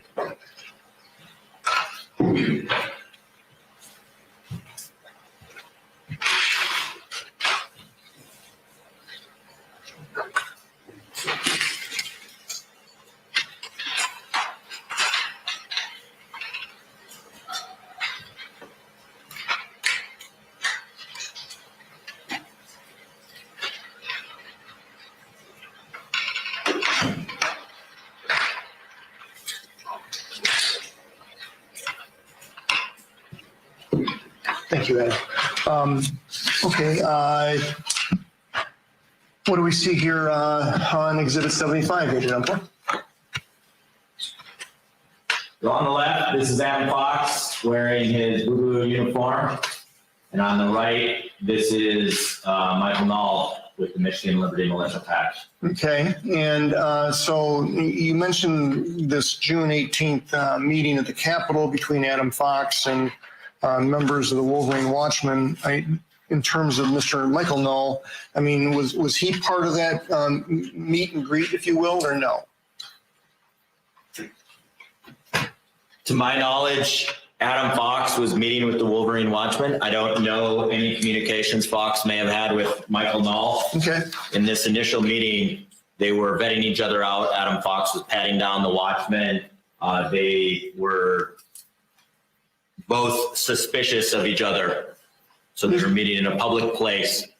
This is their first meeting, right? That's correct. Okay, and really what I'm trying to get you to explain, what I'm trying to explain to the jury is, I mean, was Michael Null or Bill Null any part of that meeting between the Wolverine Watchmen and Adam Fox? No, they were. Michael Null was just hanging around in the area. Okay. My point is, we're not trying to connect Michael Null at this point. Is that correct? That's correct. Okay. I mean, we don't have any evidence to suggest that he was part of that meet and greet between the Wolverine Watchmen and Adam Fox. That's correct. Fair enough. Can you show us the second page, please?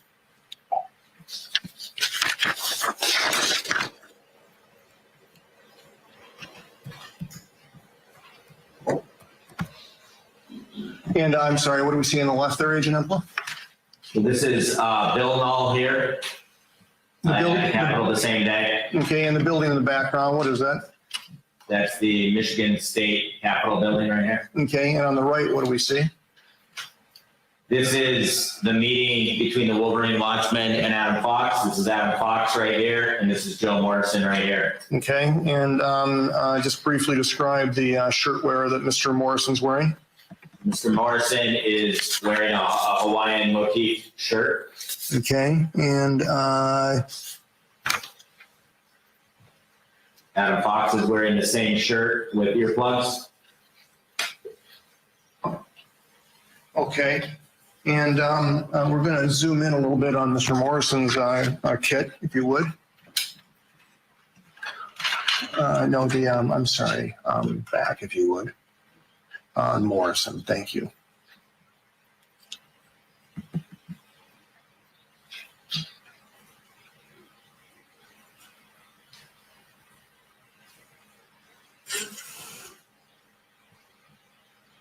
And the patches that he has there, I mean, what do we see there? This patch here says, "We the people." Sure. Okay, thank I you. have a hard time describing these patches right here. Understood. And Adam, if you can go back and then now to Mr. Bill Knowles.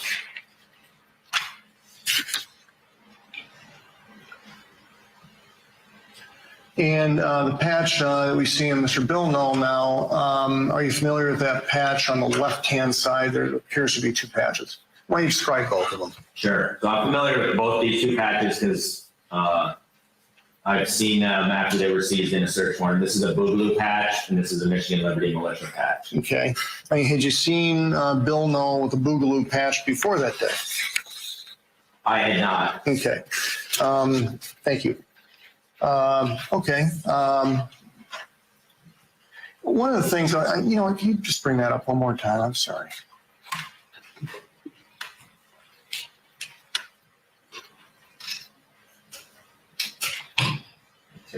Thank you. I know Adam Fox is kind of zoom in from his desktop, if you would.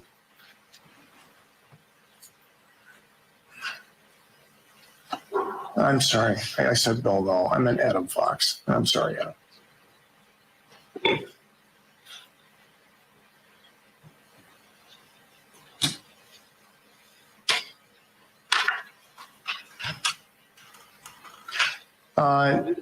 What's Mr. Fox got around his neck there? These are earplugs. What are those used for? They're used to protect your ears when you're shooting a gun. Okay. All right. Let's turn, if we could, you mentioned this backtrack meeting on the 20th. Obviously, this is after the Capitol rally that you just described for us. Is that right? That's correct. Okay. And tell us a little bit about the Vac Shack. What is that? The Vac Shack is a vacuum cleaner repair store. So Adam Fox worked as a vacuum cleaner repair person at the Vac Shack. Okay. And did he live there? Sometimes there was a basement and a trapdoor leading to a basement where he would stay on occasion when he was having problems with Amanda Keller. Okay. And what was the purpose of the meeting? It was to discuss attack planning in furtherance of the Boogaloo. Okay. And who from the Wolverine Watchmen attended? Ty Garvin, Paul Bellar, and CHS Dan represented the Wolverine Watchmen. Okay. And was that meeting recorded in some way through CHS Dan? Yes, it was. Okay. Can you tell us what proposed Exhibit 76 is? These are evidence photographs of the Vac Shack that were taken upon execution of search warrants at the Vac Shack in October following the arrest. Okay. I'm going to move for admission of proposed Exhibit 76, please. Stand on the objections. Mr. Barnett. No objections. 76 would be good. Thank you. Was there anybody from the Michigan Home Guard there? Yes, Who was that? that was James McIntosh. He was Adam Fox's constitutionalist who was going to advise him on law. I'm sorry, who was that? James McIntosh. Thank you. During this meeting, did Mr. Fox use any type of OPSEC to, before the meeting began? Sure. Yes. Prior to going down in the trapdoor here inside the business, Mr. Fox went around with an ammo can and he collected everybody's cell phones and then put them upstairs behind the counter of the register at the first floor of the Vac Shack. In terms of the recording, what Dan had that day, did that in some way thwart the ability to record the conversation? It limited the transmitting capability, but I had provided Dan with a secondary recording device, and we were still able to hear what was going on. Okay. And about how long did this meeting last? It was about an hour to an hour and a half. Okay. And that recording that you talked about, was that turned over and provided in discovery? Yes, it was. The entire thing? Yes. Okay. And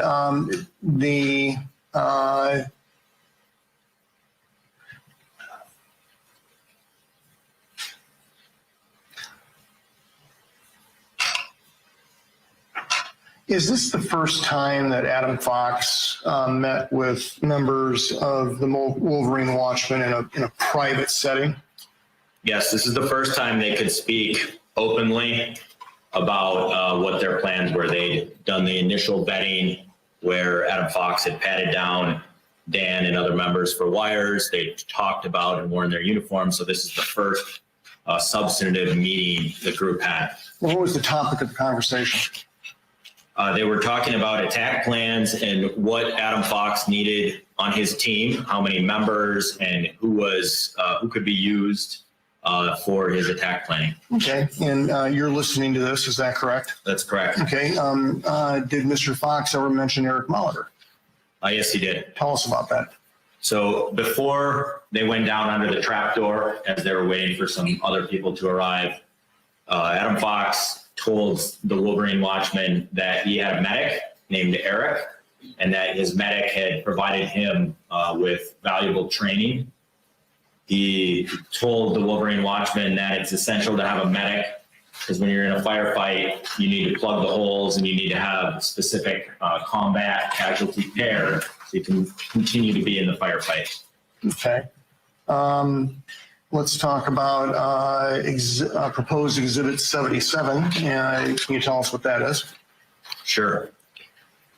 This is a minute and a half clip from the back shack. So now they've gone down the trap door, their phones are up, and they're in the basement of the back shack.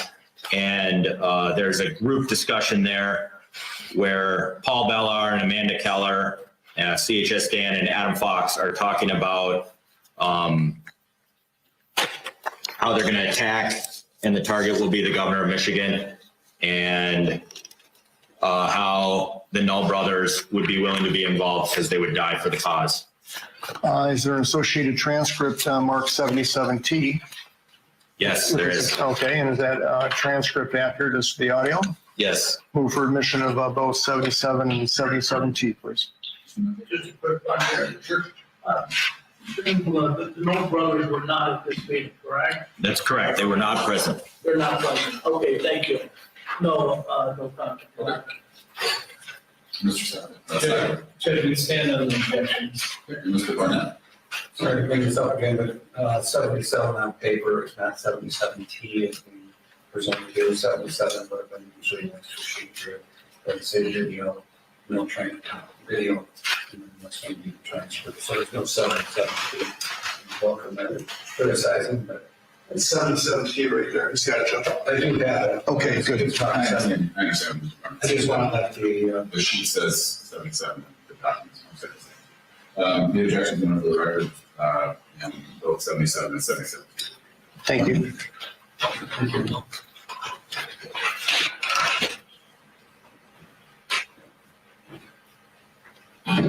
Here's another thing that's only pretty good on the application law, not just what all about the children.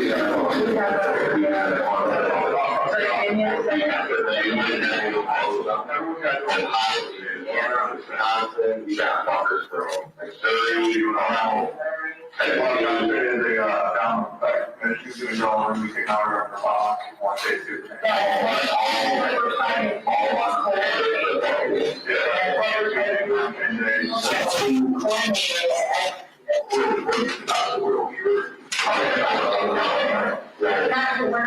We're not here. Somebody like to distribute information. What they come from you, and you talk to somebody in Wisconsin, and now that's pretty much how it goes. Like I'm the pretty much communication over Michigan, and how we don't supposed to without open up. Basically, we had that strong song. We were going to Michigan. There was another that came from Michigan. So, the numbers, they were making the really like they were like they'll make the miking, but there's the numbers out of my face and they're not like us. They're ain't fucking stuff on like they're going to move down to the shit. You know what I'm saying? They want that. I'm gonna call it. Okay. And again, that was recorded June 20th at Back Shack, right? Yes, sir. Okay, and proposed Exhibit 78, are you familiar with that? Yes. What is that?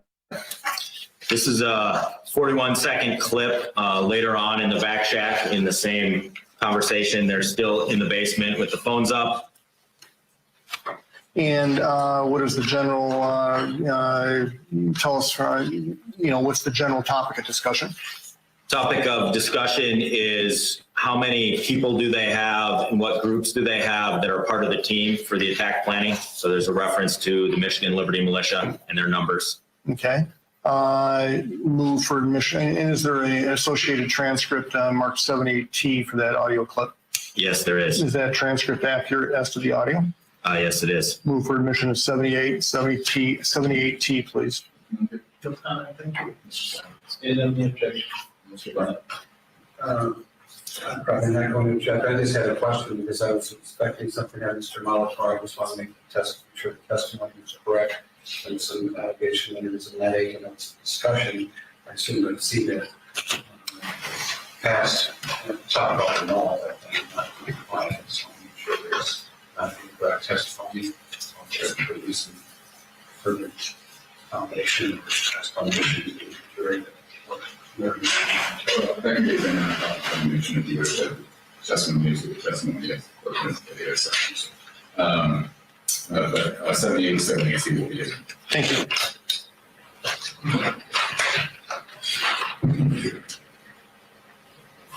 I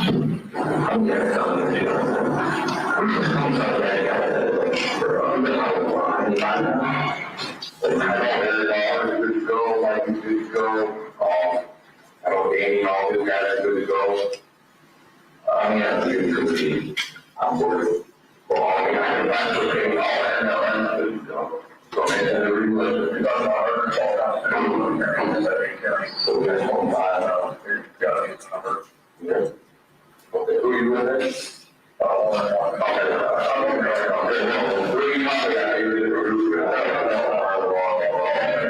I never will. Okay. And again, and this is this the moment that Wolverine Watchmen kind of connect with Adam Fox? Yes, the Wolverine Watchmen connect with Adam Fox, and then we start to learn about who's on Adam Fox's team. Okay, very good. Proposed Exhibit 79. Can you tell us what that is? Yes, it's a minute and 16-second clip. It's from the back shack. It's in the basement of the back shack still. It's a continuation of the same conversation. And it's a discussion about the original New Founding Fathers meeting that had happened about Barry Croft. And then it's a discussion about the next iteration of planning moving forward, which is the Cambria, Wisconsin field training exercise. Okay. Is there an associated transcript marked 79T that goes, that's part of this? Yes. And is the 79T an accurate transcription of the audio? Yes, it is. Move for admission of 79 and 79T, please. Mr. Munter? Sorry. Please stand on the objection. Mr. Barnett? objection is still the same issue with the 73 versus 79T. 79 and 79T will be it. Thank you.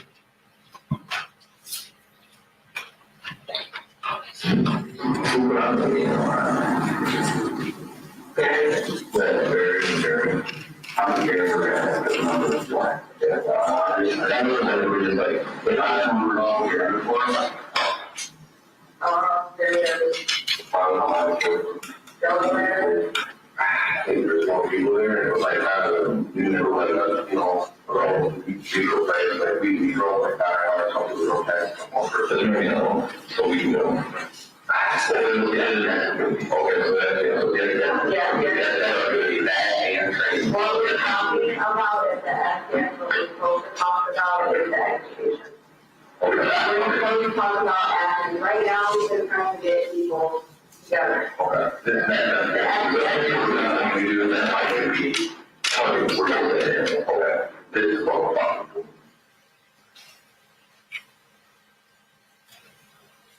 Can you put that back up just for a minute, Adam? Thank you.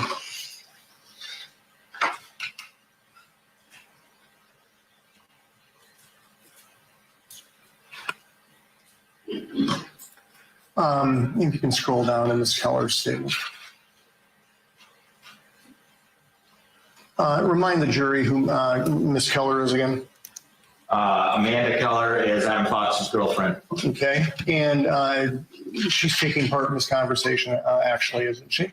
Yes. Okay, and where she says, what we're talking about is the FTX. What we're supposed to talk about is the execution.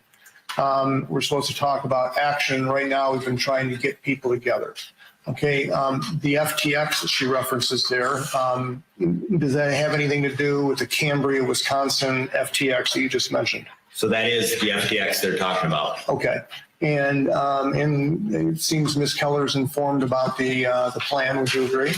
Yes. Okay, moving on to proposed exhibit number 80. Are you familiar with that? I am. And sure.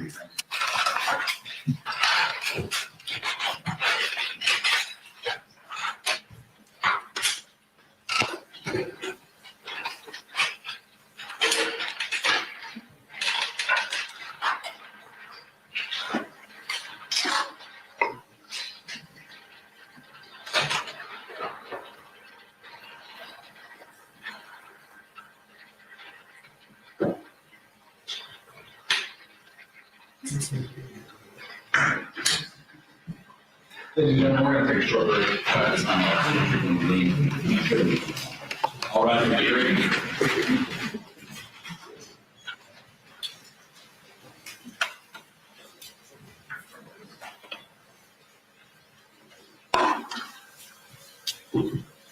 Was there any?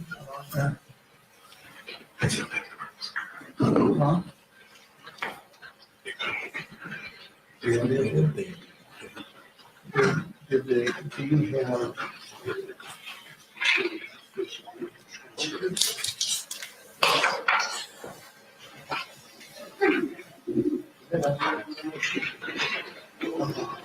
Okay, everyone can just speak.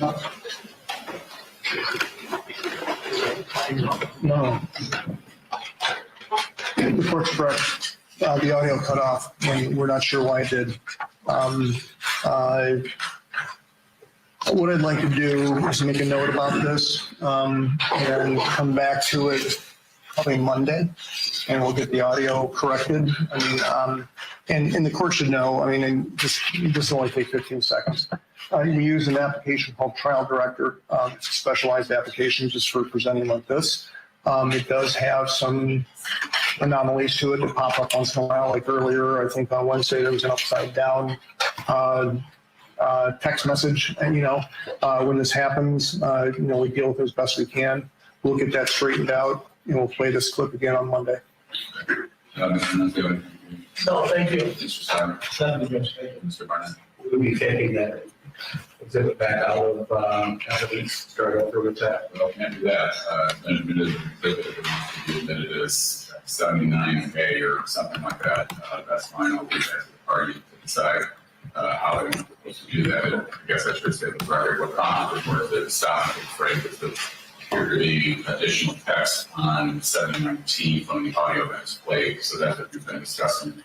But I think it sounds like Mr. Olson has a proposed idea of how he's going to proceed, and then we can deal with it at that time. The record. With regards to the correction. Mr. Senator. We would be good. And Mr. Fine. Okay.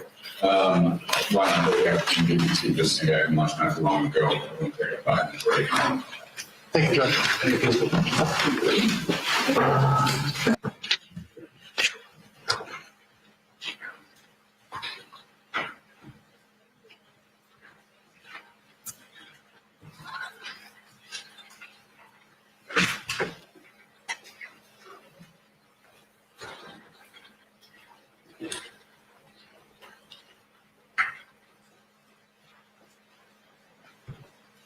Okay, we may be seated.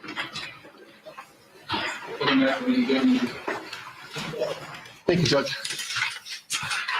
Agent Impla, are you familiar with proposed exhibit number 80? Yes. Can you tell us what that is?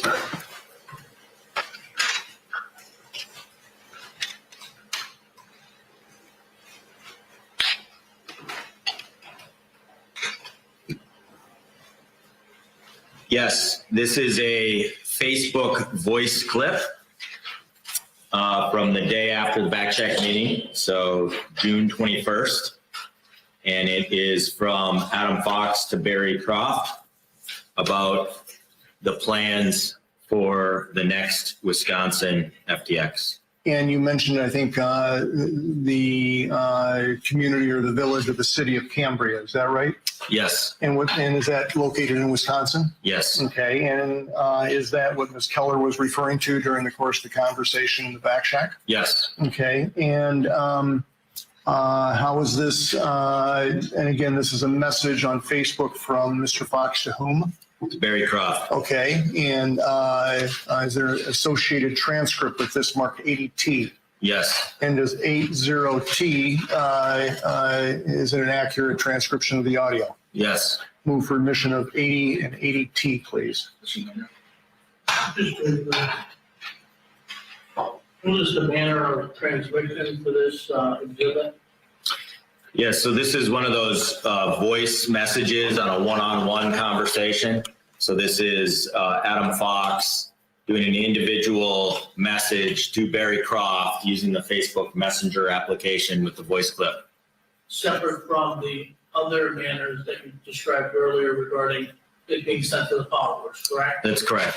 So this is a one-on-one from Croft to Fox or Fox to Croft? This is Fox to Croft. Thank you. So, comment.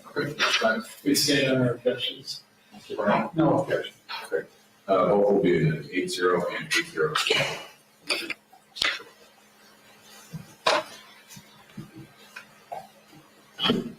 Yeah, I'm fully dependent on Raven, telling people moving too, I'm getting a lot of these misdemeanors, or excuse me, Wolverine Wall Street to come with, and then might get some from Michigan Home Guard, might have a couple from Michigan Liberty Militia, might get a couple stragglers from other militias, but yeah, we're gonna bring as many people out to Steve for that weekend as we can, and we're definitely gonna be there. Leave that up for just a second. Okay, so they're talking about the next FTX out in Cambria, Wisconsin, correct? Yes. Okay, and what's the purpose? Remind us of what the purpose of that FTX is going to be. So that FTX is an extension of their attack planning. So from Speculation. Mr. Senator? You speaker. Mr. Barnett? And I would just add what foundation does the agent have with respect to his testimony. We would like to see some foundation regarding that, other than him guessing or speculating on what it was for. Couple more questions of the witness, if I may, about foundation. Sure. The FTX in Cambria, Wisconsin, when was that held? that was July 11th and 12th of 2020. Okay, and I think that's on the significant events timeline as 10 and 11, is that correct? Yes. Okay, and did Dan go? Yes. Did he have a recording and a transmitting device? Yes, he did. And were you able to listen to what was going on in Cambria? Yes, I could. Okay, that would be the foundation I'd like. Was your previous answer based on what happened in Cambria?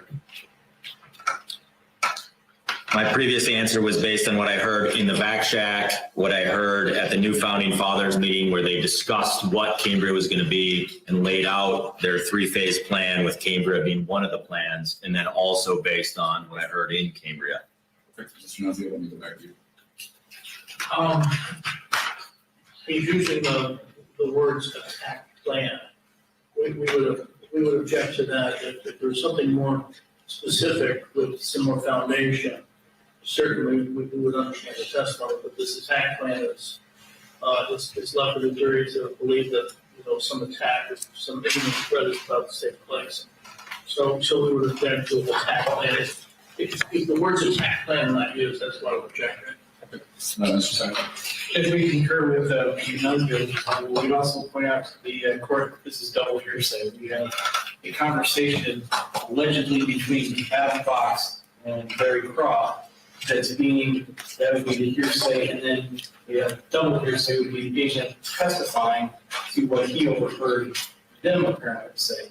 And he's being offered to prove the truth of the matter, certain that if it's illegal and then it should be excluded. Okay. As to the words attack plan or plan, I guess at this point, there was a disregard of the word attack. Certainly, planning has been referenced by the agent in terms of what he heard. If further testimony is listed to possibly support different words, that's fine, but planning is what the agent has discussed now, so that's what we're take it as. In terms of the objection from Mr. Cyber, that has been dealt with previously by the court, so that would be overruled. Go ahead.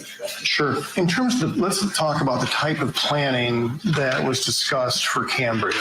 Okay, I know what, in terms of the planning, I mean, were they planning on like where they were going to stay or where they were going to eat? I mean, what type of planning did you hear discussed?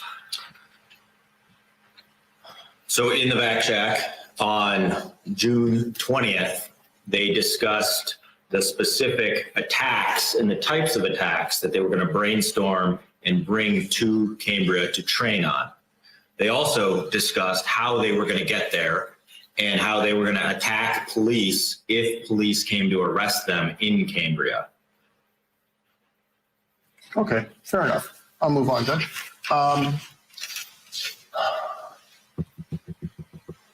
Thank you.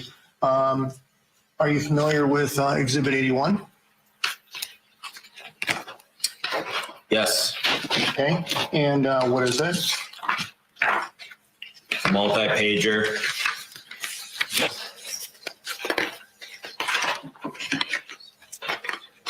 It's a 7-page exhibit, and it is posts on Facebook obtained as a result of a search warrant starting from June 23rd and going through July 29th. And this is from the Facebook account, the Michigan Patriot 3%ers. Okay, and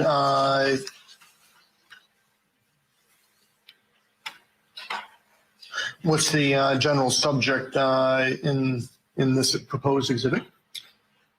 So this is discussion and commentary by Adam Fox, Barry Croft, Eric Molitor, and Bill Knoll as it pertains to the group coming together on one chat forum. Okay, is this before the Cambria FTX? Yes. Okay, I'm going to move for admission of proposed exhibit number 81, please. Mr. Nominee, Mr.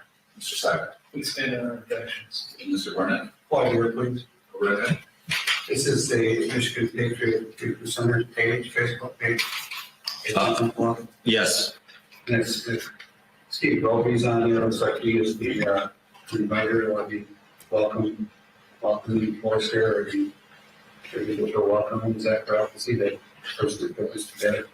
So Steve Robinson is the user Roby Steve, and he's the person who made the first post on the first page there. You're correct. Is it his page? Well, I believe Adam Fox was running the page. He was in charge of the Michigan chapter. So is it, who created this page? I believe Steve Robinson created the page on the direction of Barry Croft, and it was provided to Adam Fox for his control. This is the former Steve Robertson from the FBI. Steve Robinson at that time, yes, he was an informant for the FBI. Can you designate as an record, Mr. Barnett?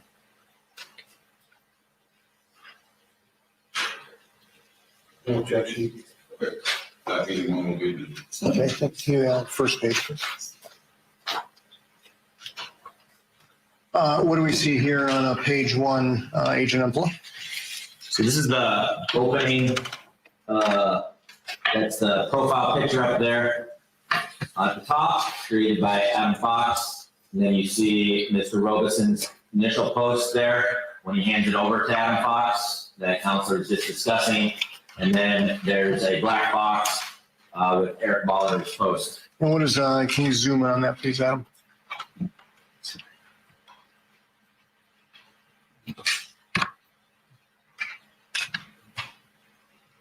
And can you read, obviously the black box was something that you added for context, is that correct? Yes, sir. And why don't you tell us what is, read into the record the message from Mr. Molitor. Sure. For reference, it's from June 23rd, 2020. Eric Molitor stated, "Guns up," and he tagged Adam Fox. I'm proud to be a part of this, brother. Thank you. Okay. And can go to page 2, please.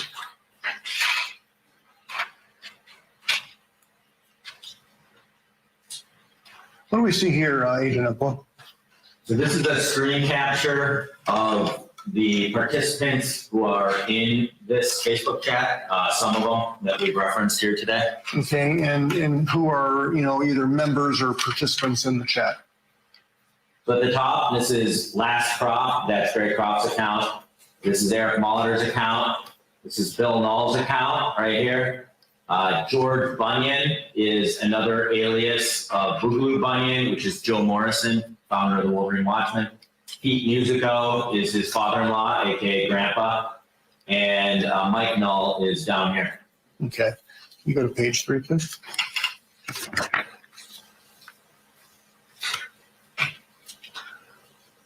Okay, and can you zoom in on the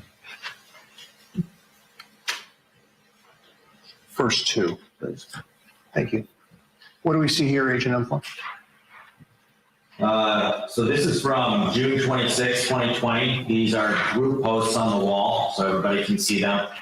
Who's a member of this closed group? George Bunyan, that's Joe Morrison. Tags Sean Fix, who is Adam Fox's XO, his second in command.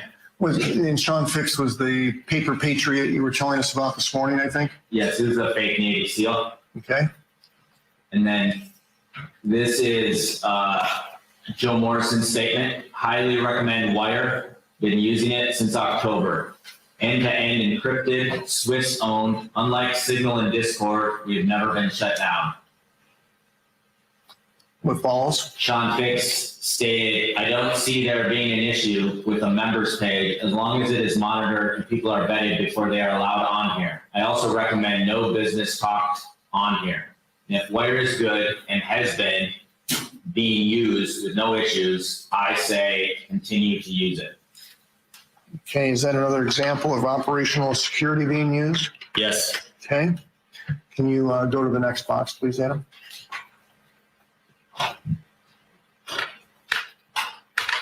What do we see here, Agent Upwell? This is another post to the wall later that same day. And can you, who's it from? It's from 8 years ago, so on June 26, 2020. And read the text into the. If anyone finds the video of that, and then Joe Morrison is tagged, posted boring or a waste of your time, you need to back out of this movement. People's, our lives are at stake, and you need to be smart. Page 3, please.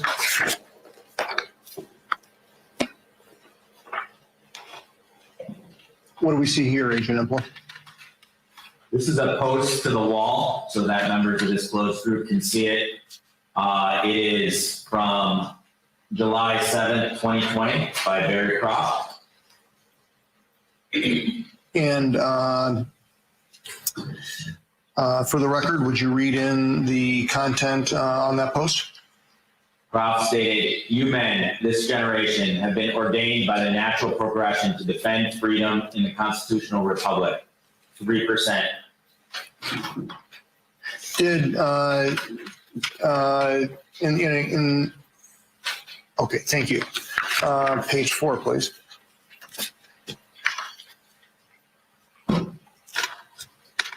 What do we see here, Agent Upwell? This is a post with Adam Fox at the top and then comments under the post by Eric Molitor and Bill Null and Adam Fox again. And this is from July 14th, 2020. And the post by Mr. Fox to this closed group, what is it? Read that into the record, please. Fox stated, I'm trying, Patriots, 5 sheriffs, only 1 willing to see what I have documented to charge with. They agree, but won't do anything to help us. Maybe get this meeting and see what's really up. And then some emojis. And followed by the next box down, who posted that? Eric Molitor commented on that Adam Fox post and said, "Thank you for all you do, man. The sacrifices, it is noticed and appreciated, brother."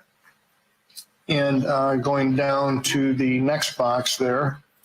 Bill Null stated, "I've got a couple personal cell numbers for sheriffs. I'll call them tomorrow as well, but I don't know if they will do shit either." Adam Fox tagged Bill Null and said, "Good stuff, brother. Appreciate it. Holler at me tomorrow. Let me know what you find out." Bill Null tagged Adam Fox and said, "Will do."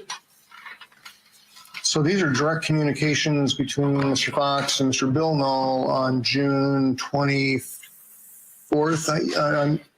No, I'm sorry. This is, July 14th. 14th, yes. Is that correct? Yes, sir. Okay. And is this before or after the Cambria, Wisconsin FTX? This is just a few days after the Cambria, Okay. Wisconsin FTX. And were Michael and Bill Null at that FTX? Yes, sir. And was Adam Fox there? Yes, sir. Okay, fair enough. Go to the next page, please.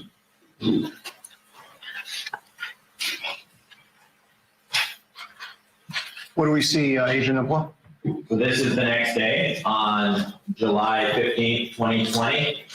And this is a post made by Adam Fox, but he is reposting Barry Croft's post from Barry Croft's Facebook page to the group. And can you read Mr. Fox's repost of Mr. Croft's post, please? Sure.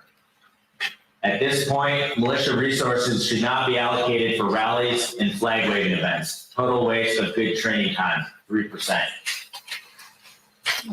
Can you highlight the last box? Thank you. And did Mr. Molitor have any response to that? Yes, he did. I'm sorry, can you go ahead and read that? Sure. Eric Molitor stated, "Agreed. We tried it peacefully. We tried calling, writing, emailing. When our little protests didn't work, we all met up in Virginia. We all know how that went. No more rallies or protests. If it's time, it's time. We didn't make it this way. We were pushed and mocked. Done." Okay, turning to the next page there. What do we see? This is a Facebook post from Barry Croft on July 29th, 2020. This is still within this Michigan Patriot 3% page that I believe all the defendants are part of. Is that right? Correct. Go ahead and tell us what the post is. Croft stated, "Since I'm a constitutionalist, I'm not voting. Nothing offered represents the Constitution or my interests, 3%. Okay.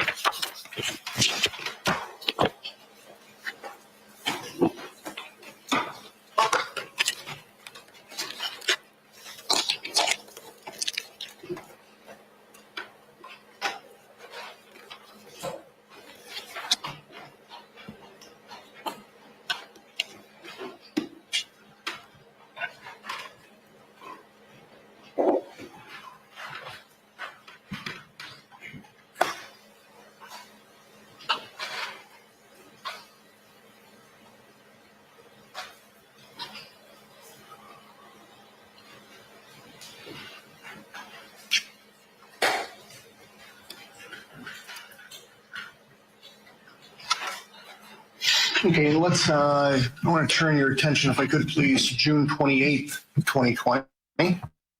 Was there any training at the Munith training property for the Wolverine Watchman on that date? Yes, there was. Okay, and did Adam Fox attend that? Yes, he did. Okay, and tell us a little bit about the discussion there Mr. Fox had with the Wolverine Watchman. Sure. So Adam Fox brought his XO, Sean Fix, and he had members read an oath, and he and Sean Fix took an oath at the training.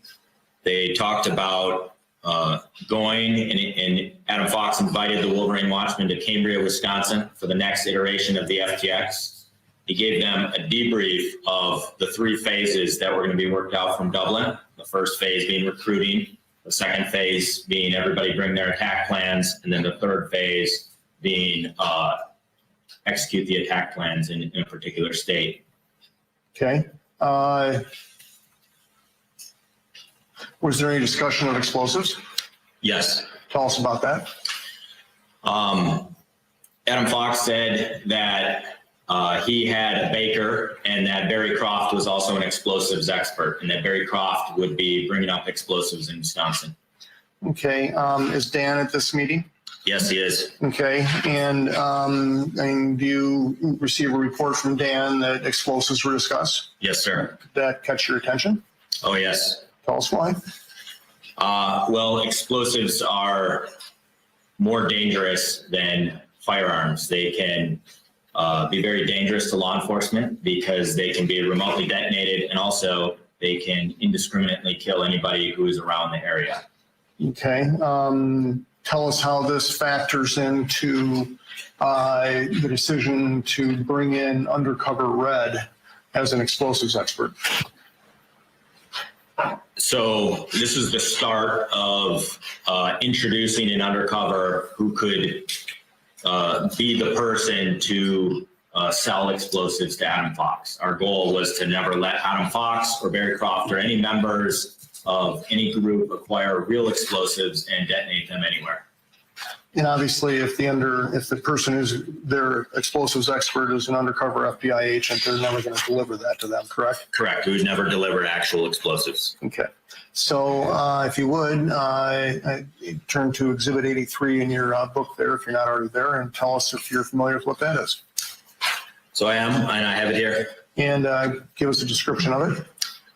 So this is a document, and the document is created in Microsoft Word, and it's a copy of the wire chat, the encrypted wire chat that the Wolverine Watchman had.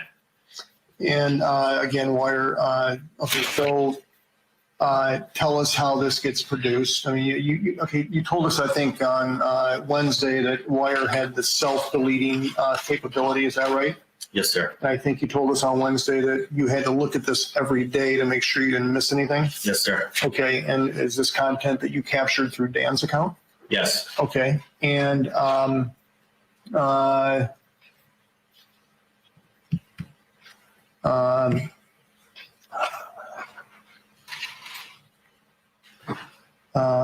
and what's the general discussion going on in this wire chat?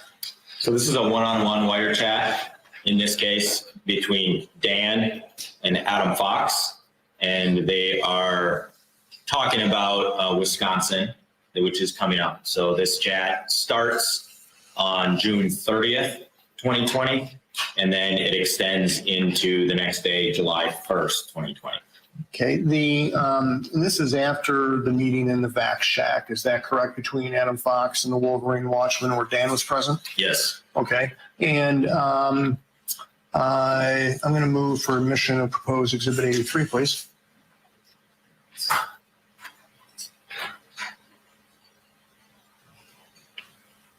Mr. Manager? No. Mr. Sire? Let's stand on our please. Mr. Burnett? No. Okay. 83 will be. Thank you. Okay, why don't you tell us a little bit about this, Agent Epler?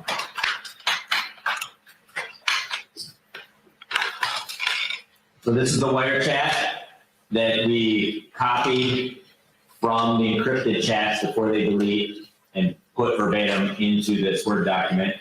Eat a Dick is CHS Dan's username. Beansy is Adam Fox's username. What's Adam Fox's middle name? Dean. Okay, and if you would, can you read, remind us again what the topic of this is generally? This is the training in Cambridge, Wisconsin that was coming up. Okay.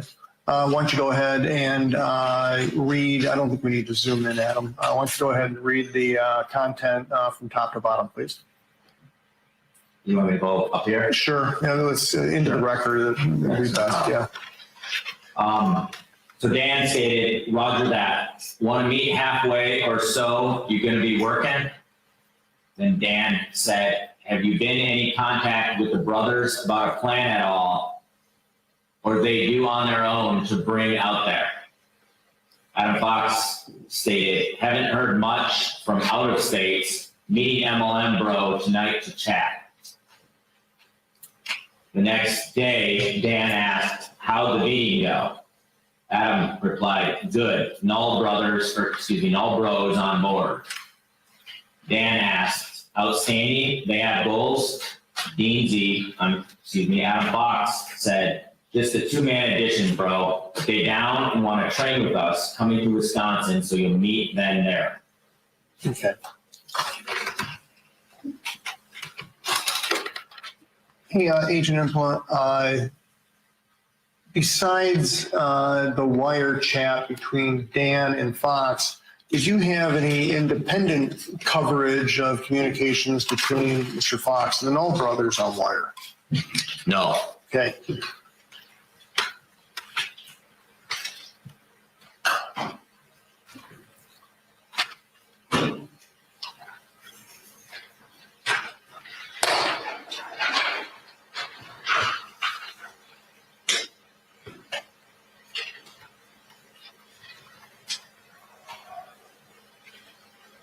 Okay, let's talk a little bit about UC Mark, okay, and his introduction into the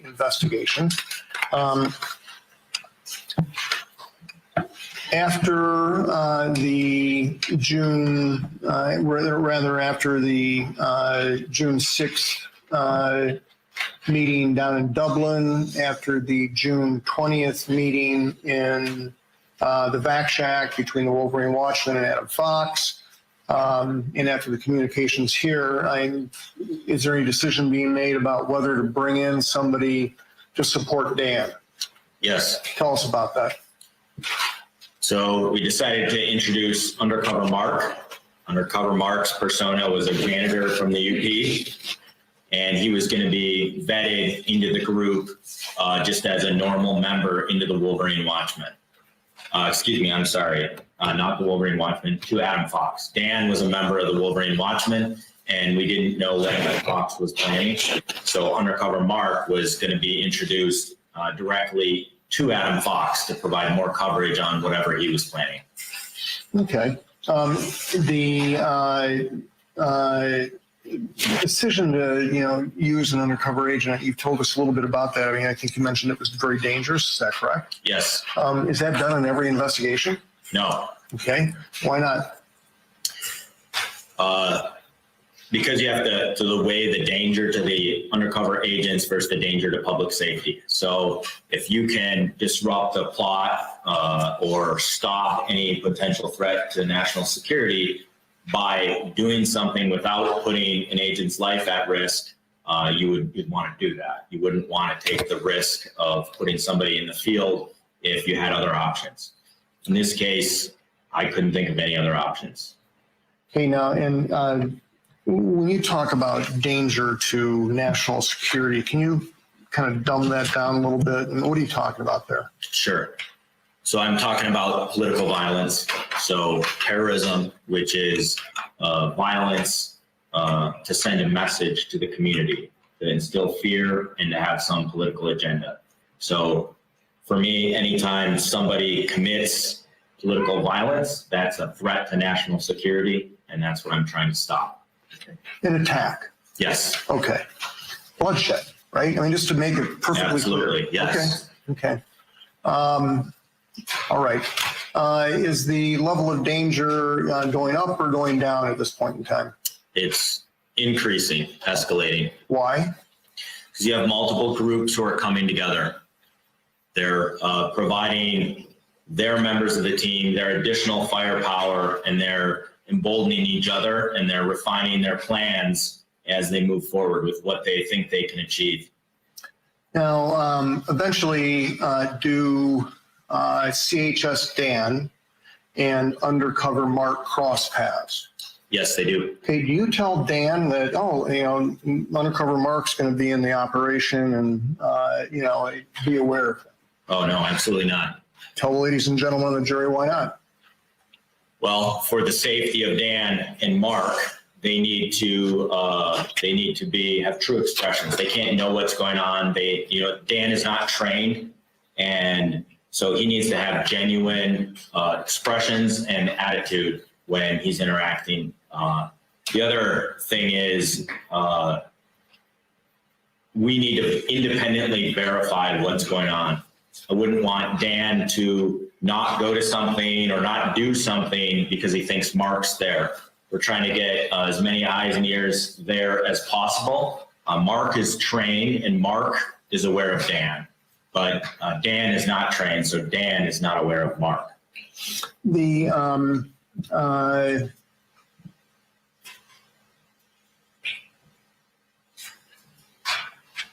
I think earlier, hang on just a minute, I'm sorry.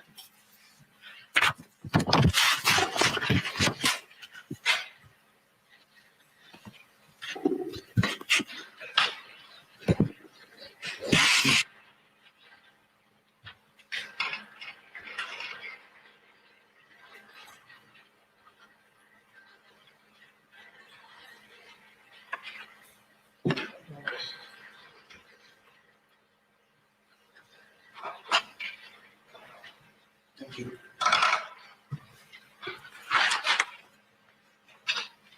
Okay.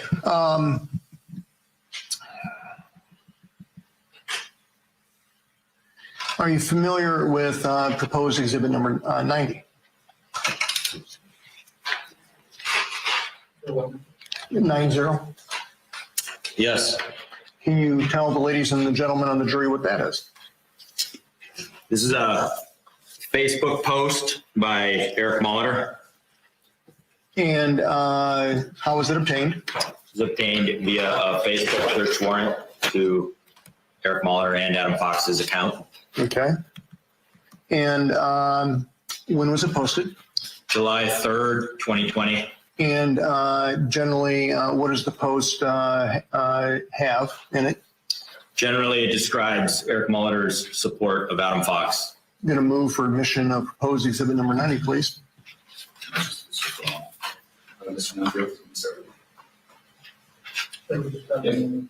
Sorry.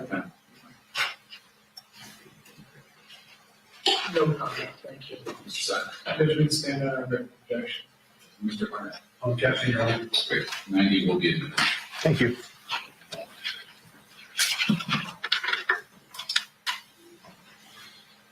What are we looking at here, Agent Impla?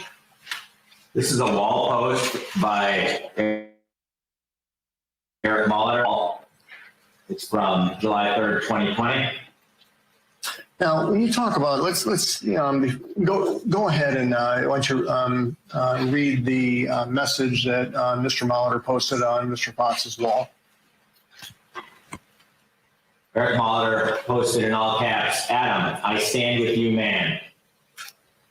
It's now in lowercase. "I don't think you would commit suicide, but I do believe you would do what was needed when it was actually needed." Okay. Agent Impla, help us out with Facebook a little bit. I know it's a very common app, but for those who may not use it, tell us, if you will, when you talk about a wall, what do you mean? The wall is kind of like your homepage. You have your profile, and then you have the pictures and things you post publicly or to your friends. You can limit your security down to your friends on your wall. It's kind of the forward-facing tracking of what's going on in your life. Okay, fair enough. Thank you. Judge, I'm about to jump into a new area here. I wanted to take our longer afternoon break, ladies and gentlemen. We'll take 15 minutes, so we'll take about 10. Okay. All rise to the jury.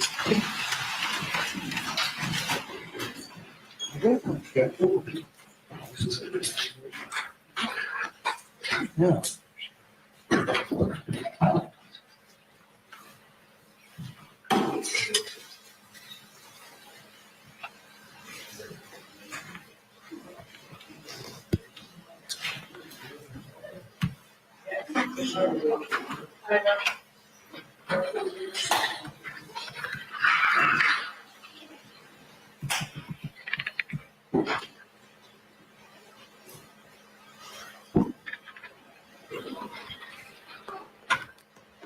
Thank you. You may be seated. The record was courtroom, that we did ugly, and for More air conditioning, please.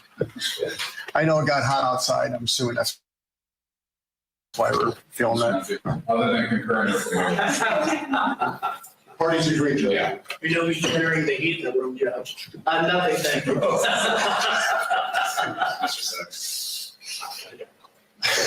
Mr. Carter. Couple of you say concur. Thank you, Your Honor. Thank you very much.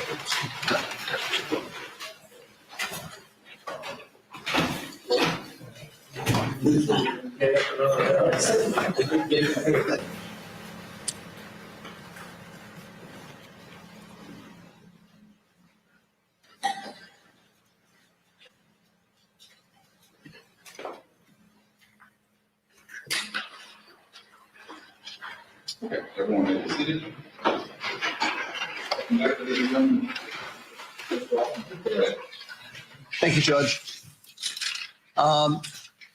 Agent Impla, I'd like to move to a new area now and talk a little bit about the FTX in Cambria, Wisconsin. Okay? Sure. And is that on our timeline as looks like number 10 and 11? Yes, sir. So middle of the timeline, number 10 is the first day of the Cambria training, and number 11 is the second day. Okay.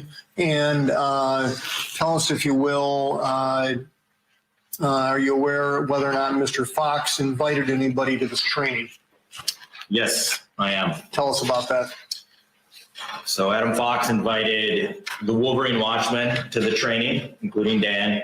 He also invited Undercover Mark and the Knoll twins. He also invited Sean Fix, his XO, and Barry Croft attended. I can't say that Fox invited him or how Croft got there. Okay. And in fact, did the Knoll brothers attend the training? Yes, Okay. And were they there for one day or more than one day? they were there for one day. Okay. What day was that? That was Saturday, the 11th of July. Okay. And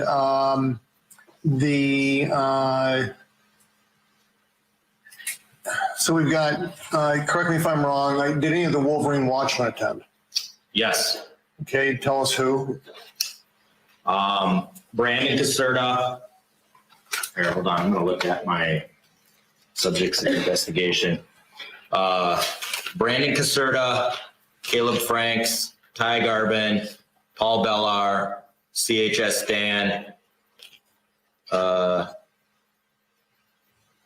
Those five attended. Okay.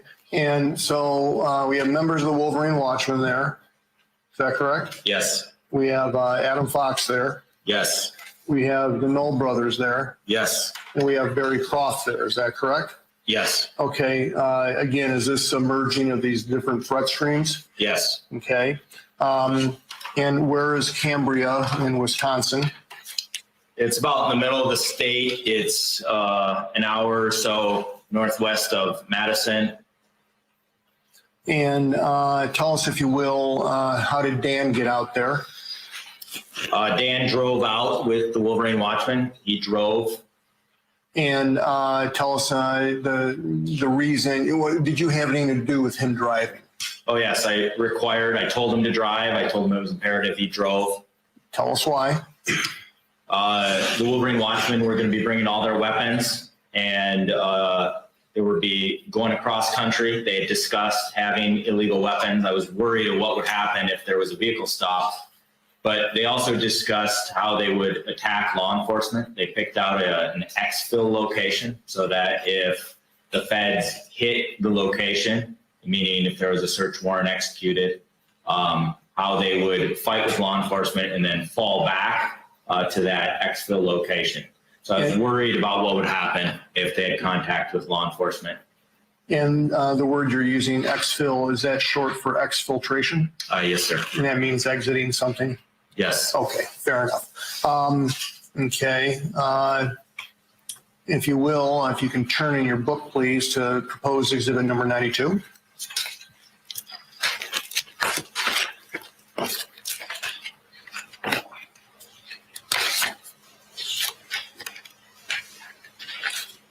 I have it here. Okay, can you describe what that is? These are training photographs taken by members of the Wisconsin 3%ers and posted on Facebook and sent out to members who were training there. Okay, and how did you obtain these? I obtained these through CHS Dan's Facebook account, as well as via Facebook search warrants to a number of the participants' accounts. Okay, and describe for us, if you will, what the exhibit is comprised of, basically.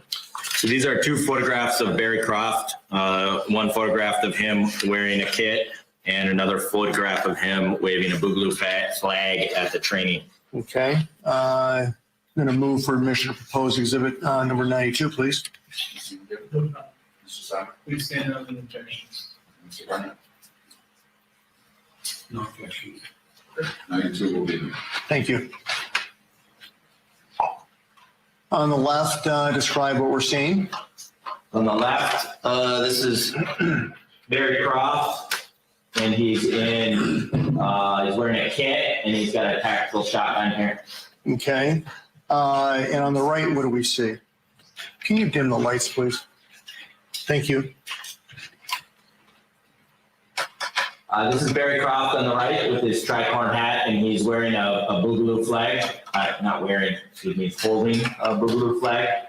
And the flag that we see there, does it resemble any of the state flags?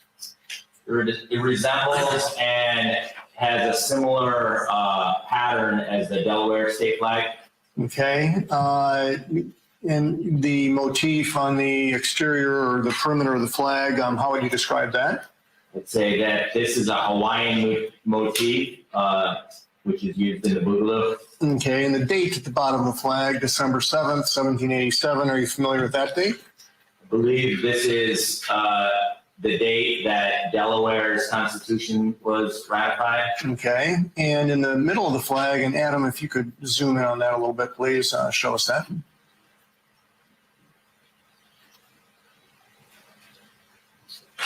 Take your time.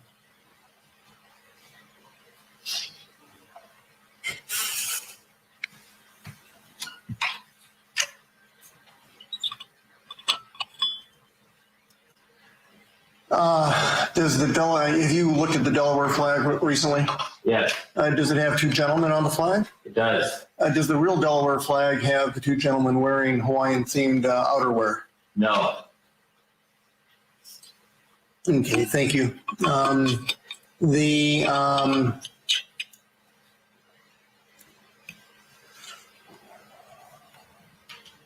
You could turn to proposed exhibit 93 in your book.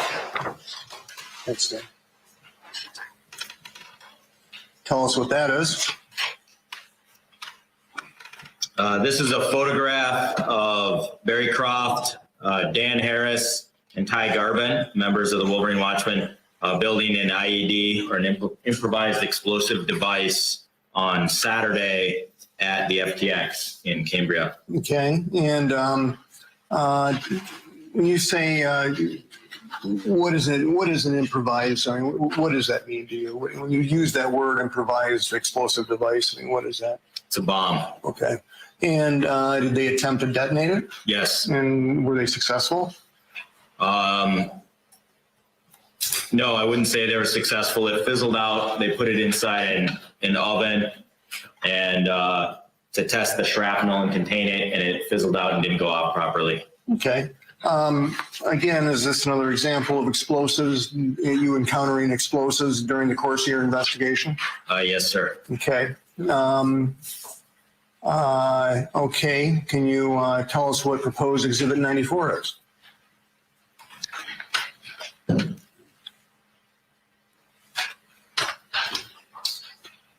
And before you do that, let me ask you this. Are you out in Wisconsin?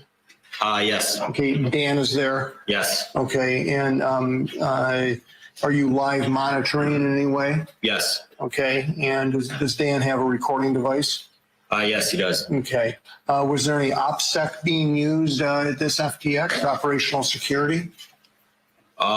Yes. Okay. Yeah, I'm sorry, you were about to tell us what Exhibit 94 is. Proposed Exhibit number 94.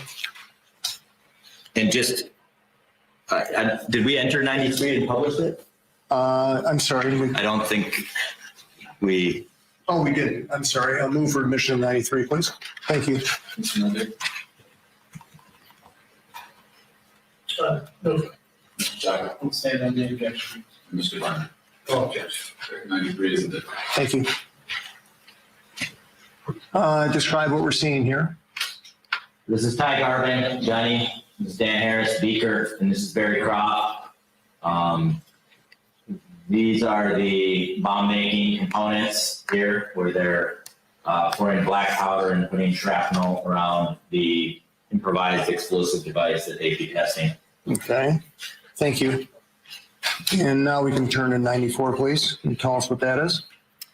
Yes, 94 is an audio clip, which is a recording of Barry Croft as he's building the explosive. Okay. And does it have an associated transcript marked 94T? Yes. I move for admission of proposed exhibits 94 and 94T, please. Mr. Mundy? Second. Please stand on the objection. Mr. Whitmer? No objection. Agent, the transcript, Mark 94T, how was that created? Me and my team created it. Does it accurately reflect the audio from exhibit, the proposed exhibit 94? Yes. 94 and 94T would be admitted. Thank you, Judge.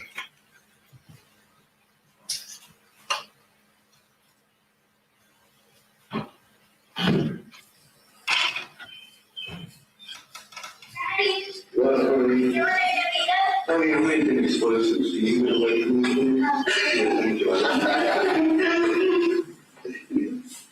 Some things just can't do a spot. Well, I ask you to turn to proposed exhibit 95 there. Or are you familiar with what proposed exhibit 95 is? Yes, I am. You tell us about that? Sure. This is a Kill House video. So And go ahead. it's a video of the Wolverine Watchmen moving through the mock Kill House, which was set up at the Cambria FTX on Saturday. Okay. And just 1 minute, if I may.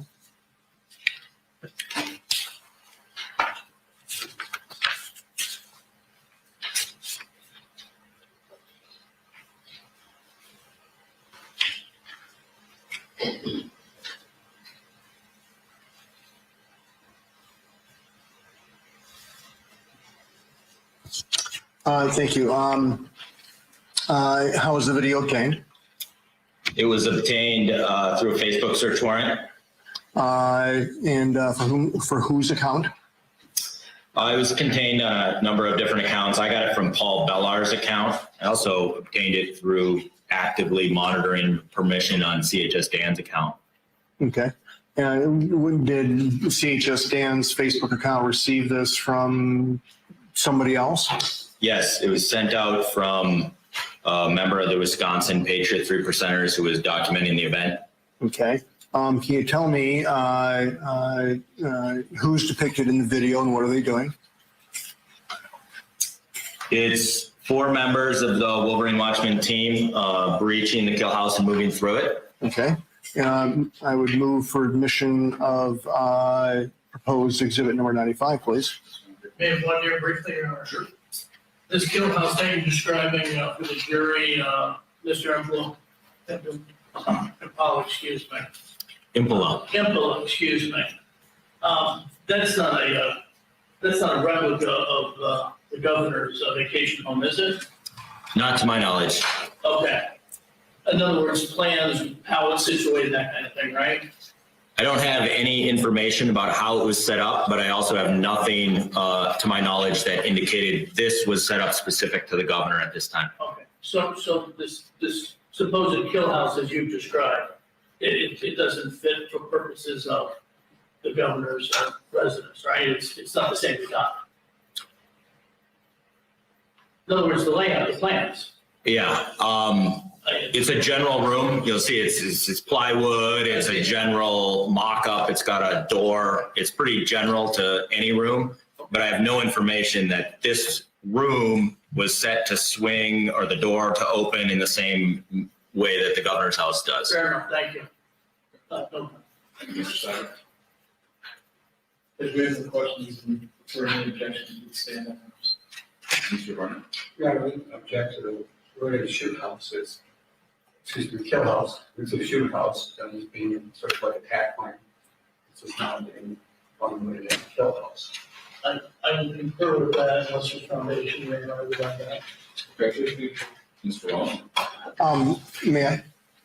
Sure. Okay, you used the word kill house, correct? I mean, did you hear it referred to that way any time during this FTX? Yes, that's how the participants referred to it as.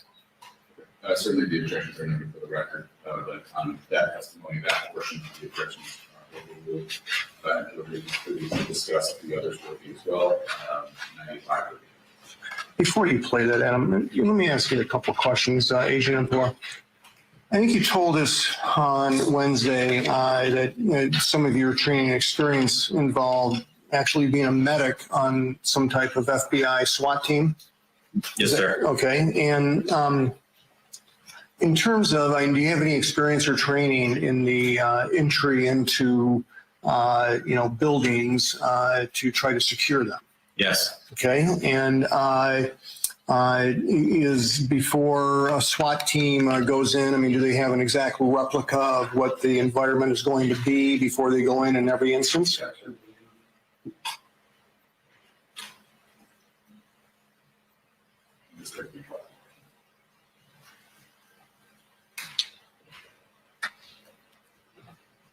Suggest the economic mentions were also, but I think verify portion of this, the deeds are so on that basis, I'll sustain it. I'll rephrase, Judge, thank you.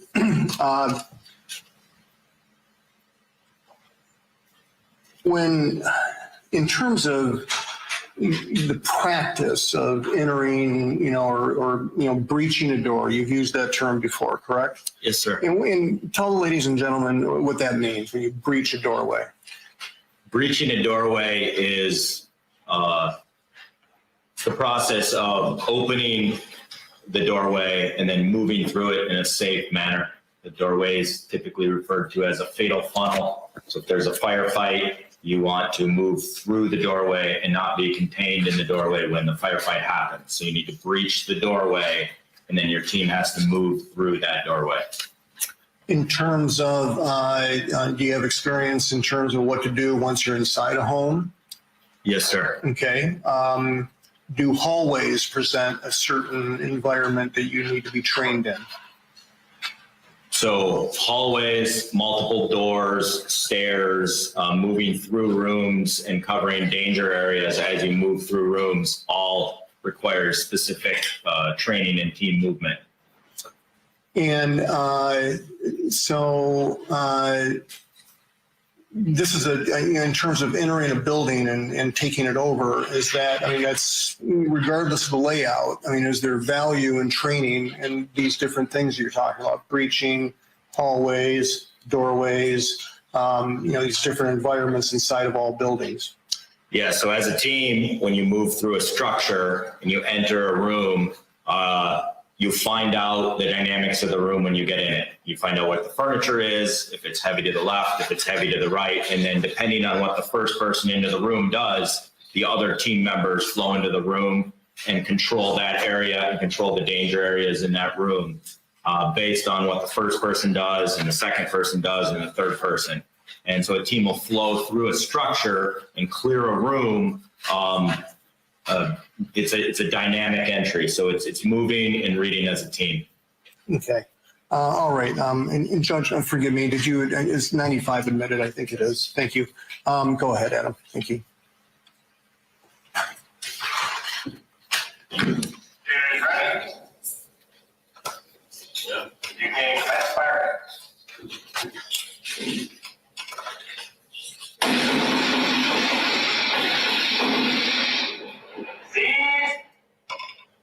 see in there? Those participants?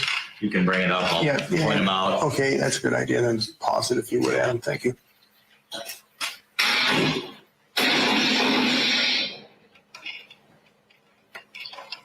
So this guy here with a rifle and a silencer is Caleb Franks. This guy here, right behind him on the far left, is Ty Garvin. This is the medic, Paul Bellar. And then this is Brandon Caserta. So these are all members of the Wolverine Watchmen. This is the door they breached. And then these are the plywood structures of the kill houses they're moving through it. The different, we see things that are on white paper, it looks like, with some red drawing on it. What are those?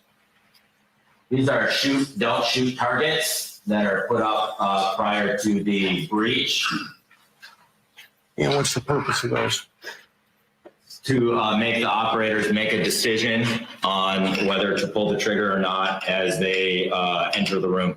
Okay.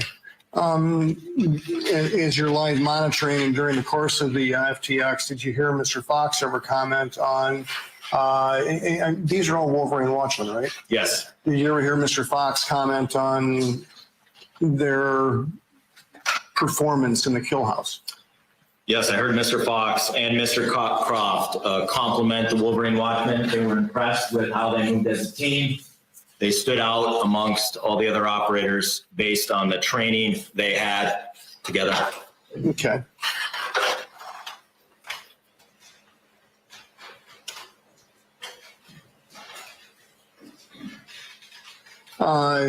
Tell us if you're familiar with proposed exhibit number 96, please. Oh, I'm sorry. Right back.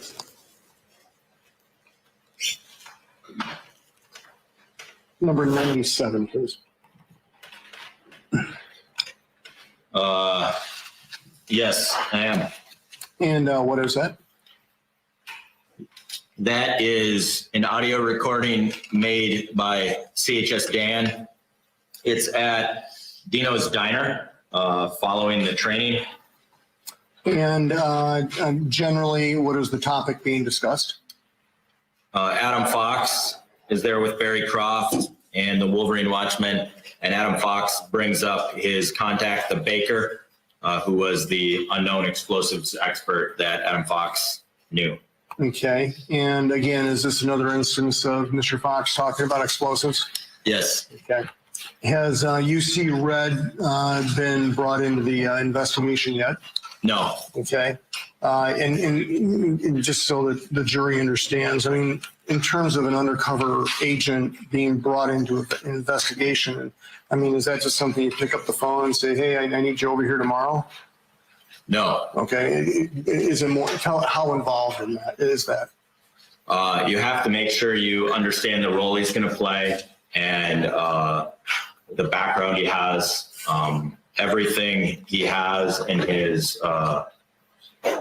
role needs to fit and be logical with how he can be inserted into the investigation. Okay. All right. If I may excuse the prosecution, could the witness name the people at the diner again?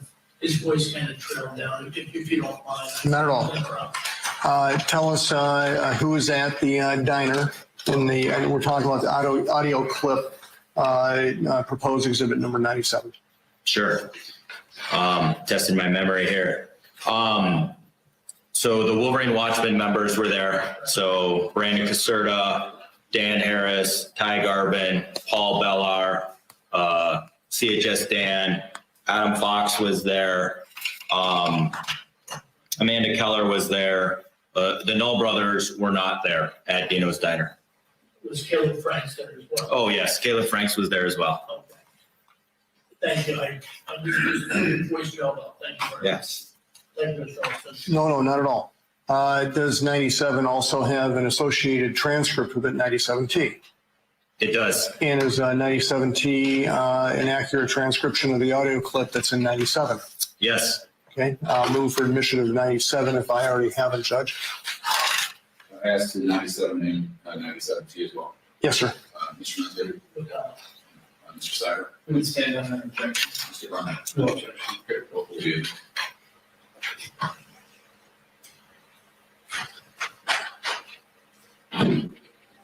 I think I get my fire and then I'll my side of the boat, make sure you tell me about it. Still days, still get cake, right? Yeah. I thought last first time it came.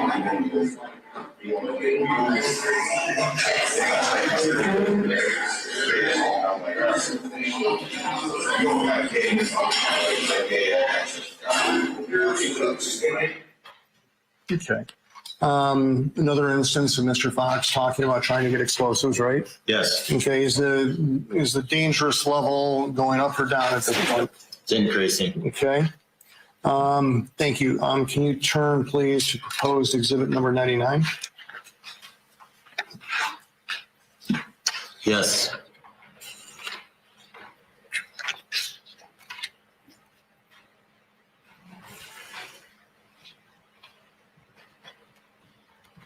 And what is that? This is an audio recording from Sunday of the training, so July 12th. It's in the morning. Barry Croft addresses the group before the training and describes the purpose of the training. Okay. And in terms of the defendants, we know Mr. Molitor is not at the Cambria FTX. Is that correct? That's correct. Are you familiar with where he was on this weekend? I believe he was working. Okay. And the Knoll twins, were they present when the statements that are made within Exhibit 99 were made? I know they left to go back, and I don't believe they were present. I can't prove that they were present. I didn't have any knowledge of them being present at this time. Okay. And what's the general topic being discussed in this audio clip? They're discussing kidnapping Governor Whitmer and attack, and why their training is for the attack moving forward. Okay. Move for admission. I'm sorry. Is there an associated transcript marked 99T that goes with this audio? There is. Is the transcript accurate as to the statements within the audio? Yes. Okay. Move for admission of 99 and 99T, please. I'm sorry. That's the 99. Yes, if I may just one here briefly, Your Honor. And you indicated that you weren't sure, but you didn't believe that the Knoll brothers were at this, correct? Correct. You still had, and this is for purposes of one year for the admission of these exhibits, you still had undercover Mark and CHS Dan there, correct? Undercover Mark was not there on Sunday. He was just there on Saturday. So I had CHS Dan there. Okay. So you had the ability to confer with them with respect to who was present during these exhibits, right? That's correct. Okay. And that's what led you to testify that you don't believe the Knoll brothers were there, correct? Correct. Okay. So they were not there. I was aware that they were camping up in the UP and they took off at some period in time. At that period in time, Dan had not been tasked, nor were we I was not investigating the Knoll brothers. I'd heard their names, but I didn't have any interest in them at that time. So I didn't task nor know from Dan where they were. So my answer is based more on review of their text messages. When I looked through their text messages, I saw that they had discussed leaving early at some point in time, and I don't know when that point in time is. These exhibits, what time did these exhibits take place? So this was Sunday. Okay. They would have left when then? They left sometime early, and I don't know when it is. Early, same day, or earlier a day before? I don't know. Okay, fair enough. But you stand on your testimony that you believe that they weren't there, correct? I can't prove that they were there or they're not there. So out of the abundance of caution, I'm saying that there's nothing I can say to say they were there. No further questions for coming here. Hey, do you know what time of day this audio was? This was in the morning of Sunday, the 12th. Okay. When you say morning, do you know what time? Not here as I sit. I do not know what time. Any additional questions that the audio? Well, thank you. Mr. Sacker? None, Judge, thank you. Mr. Barnett? No. Okay. And relative to the addition, Mr. Lindsay? No comment. Mr. Snyder? We can stand on our objection. And Mr. Barnett? No objection.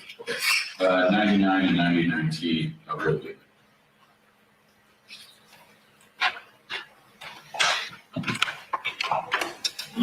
Well, a lot of people, I think everybody talked about her, that's exactly what I think, everybody does that, if we get a refund, okay, and I do this trial, legitimate trial based on that, and evidence, I said, authorities, before you go accountable for her action, have her judgment and reason, and then maybe people, yeah, we're gonna come on, or you know, we're gonna get ready to shop, and every fucking road that crosses from Ohio to the area to Michigan. Shoot down every airship that reaches the fucking airspace. You gotta compare the whole, for the ratings so we can receive that. And then we move on to the next. You know, you're going backwards. They don't even have to say that. You know what I mean? You're useful guys, you're guys like you. These are the guys I need moving around. You guys, moving around. Get the fuck out of here. Minimize casualties, maximize your fucking issues. Okay.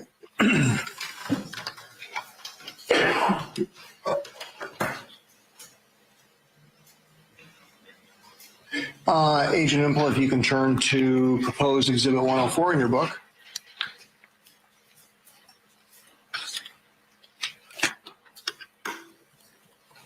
Okay, I have it here. And can you tell us what that is? Yes. So this is another recording from that same day, Sunday, the 12th. And it's a discussion by Barry Croft to folks there at the training. Okay. And what's the general topic being discussed?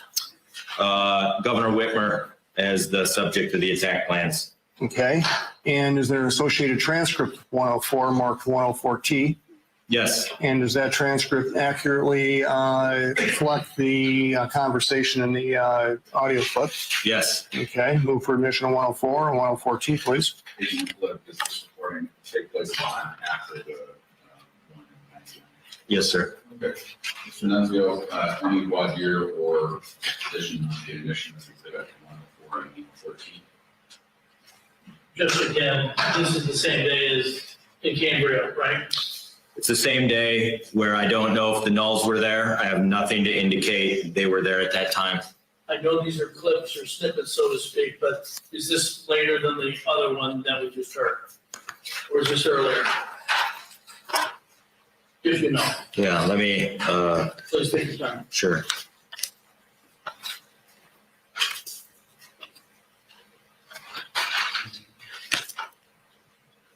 I'm sorry.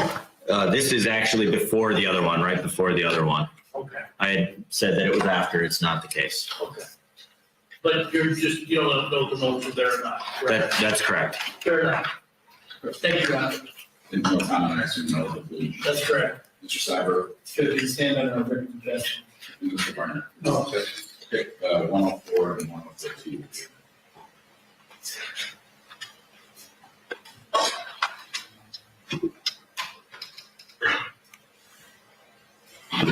If I was planning an operation where I could rain down on the few police cars inhibiting their travel, okay, and simultaneously plan an operation where I drop the communications.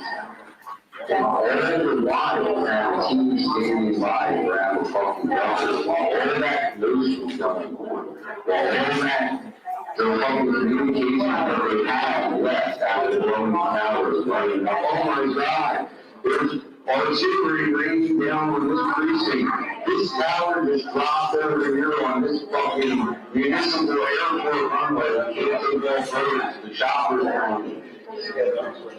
Running from all in the midst of confusion. There's a tornado spinning through your fucking community. For some grab on that fucking government, and all you're gonna fucking end up having the possibility out this so long. For on board. All of it is possible. But you have to think of the safety of 7 men are prepared for the job. We almost 20 years, so they're fucking shooting at each other. Dropping this fucking on board before we even burst the fucking house.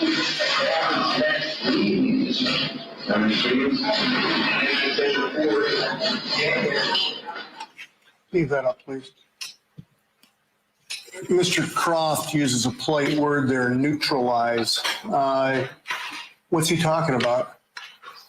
He's talking about killing the governor's protection detail. Michigan State Troopers, right? Yes, sir. Okay.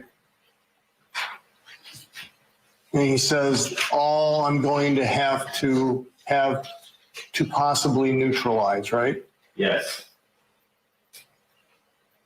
Thank you.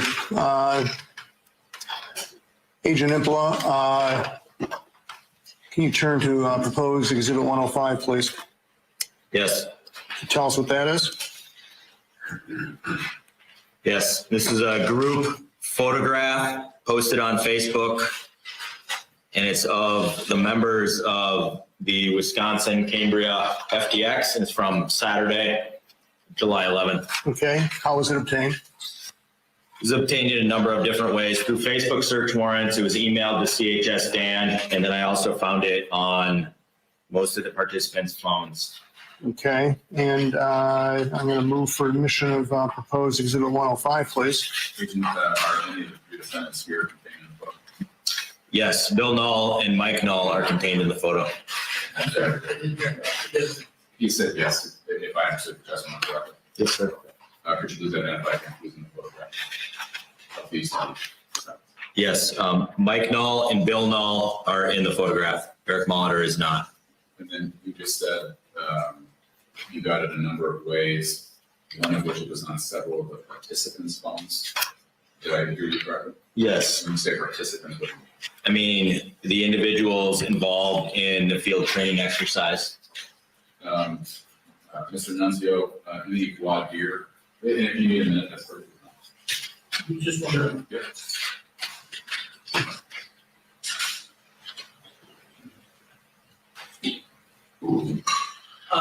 Agent, when was this picture taken? Do you know what information do you have when this was taken? The information I received is that it was taken on Saturday, July 11th. Okay. Sometime during the daylight hours. Clear. That's my assumption. Okay. Nothing further, thank you. Agent, what was the assumption based off? Based on the fact that it's daylight, as I can observe in the picture. No, that's fine. I assumed that was the basis for the question. Mr. Sider, anything? Please stand on our objections. Mr. Farmer? Yeah, one question, sure, it's not that question. Mr. Walter was not in this picture, was, He wasn't present at the FTX. this is, and you can't do. Yes, this is the Cambria FTX photograph. Okay. 105 will be. Thank you. As we look here, can you tell us where Adam Fox is? Yes. So Adam Fox is right here in the middle of the photograph. Okay. Is Mr. Bill Null in the photograph? Yes. Whereabouts? Bill Null is right here. He's Also, no, check. Can I see the appearance?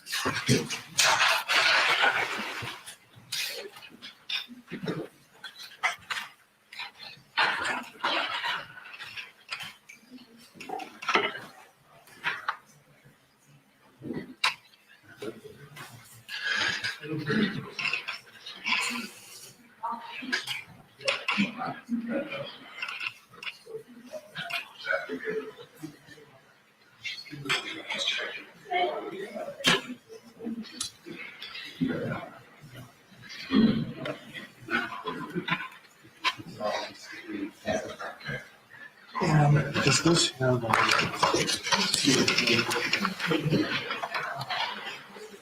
No, I don't.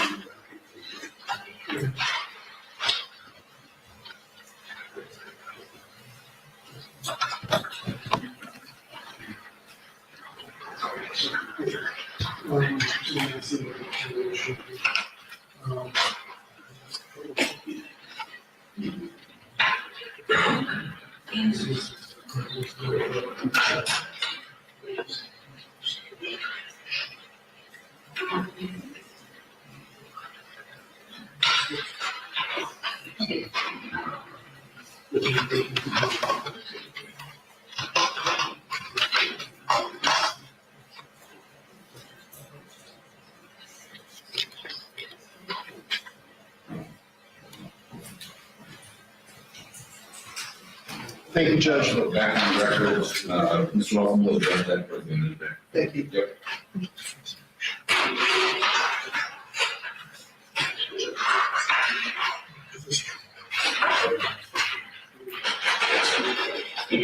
Okay. And I think when you were telling us where Mr. Bill Knoll is, Yeah, so Bill Knoll is right here, and Mr. Michael Knoll. and Michael Knoll is right here. You can see a portion of his head right behind Adam Fox. Okay. And Amanda Keller, by the way, where's she at? And the colors right here holding up the 3%er sign. Okay. And is Barry Croft in the picture? Barry Croft is right here holding up the 3%er sign. Okay.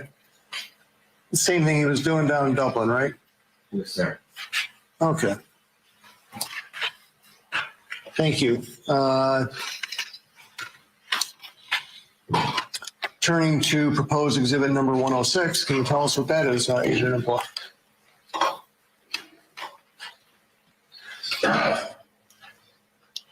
Yes, this is a recording of a phone call between CHS Dan and Barry Croft. It's from July 14th, 2020. Okay. And do you know who called who? Barry Croft called CHS Dan. Okay. And does this have an associated transcript with it marked 106T? It does. And is that transcript an accurate transcription of the audio? Yes. And move, tell us what the general or what's the general topic being discussed during this phone call? Croft is talking about using the kidnapping of Governor Whitmer to get evidence and interrogate her. It's talking about how he'll interrogate her and see who's pulling her strings above her. Okay. Move for admission of 106 and 106T, please. Sorry, Please stand on our objection. Mr. Barnett. No objection. Both will be. Thank you.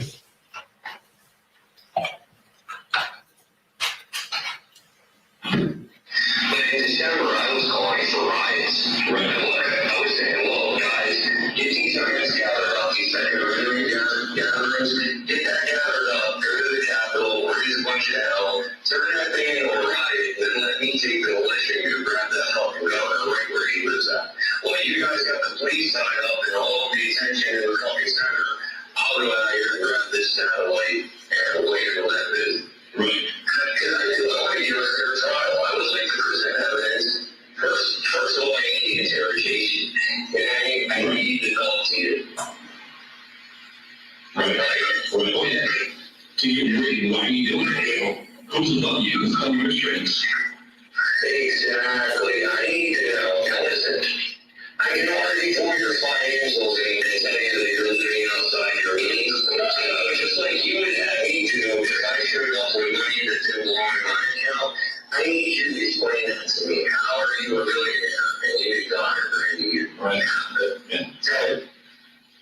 You're not going anywhere until you tell me. I'm probably not going to need to use. Right. Well, I got some water for you if there's either. Yeah, I got some water. You're thirsty. I got plenty of drink. Mm-hmm. Plenty of drink. But we will get the information we need. And we can do it the hard way or the easy way. You're not leaving until I get what I need. So, and if you give me what I need, it may go better for you, and I can't promise you anything. You've done something wrong. You hurt a lot of people, and they're going to be your judge. Right. Not me. You don't even have to convince me. I'm rather irrelevant at this point. Okay, this is shortly after the Cambria FTX, is that right? Yes. Okay. Tell me, are you familiar with a place called Peebles, Ohio? Yes. Okay, and did something happen in Peebles, Ohio that was relevant to or connected with this investigation? Yes. And tell us about that. Barry Croft called another founding fathers meeting and set it up and invited participants. Okay, and is that on the significant events timeline? Yes, this is item number 12 on the significant events timeline. Okay.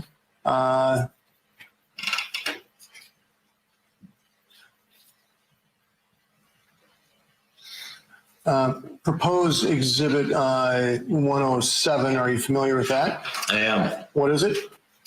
107 is wire messages between Adam Fox and his XO, Sean Fix. Okay, and what does it pertain to?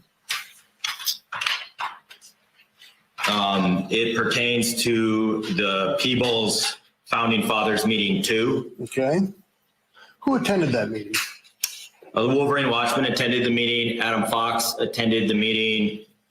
Barry Croft attended the meeting. Other militia leaders throughout the United States attended the meeting. But to my knowledge, I don't have any information that Bill Null, Mike Null, or Eric Molitor attended the meeting.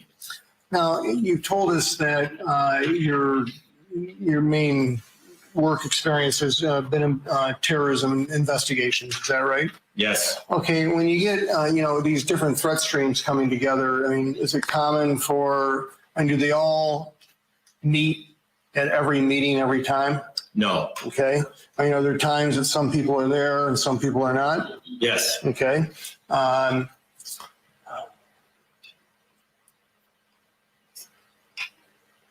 Who's the originator, the sponsor, the host of this meeting? Barry Croft. Okay. Does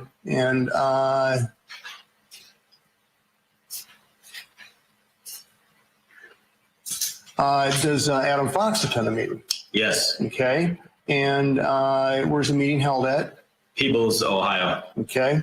In terms of getting back to Exhibit 107, I'm going to move.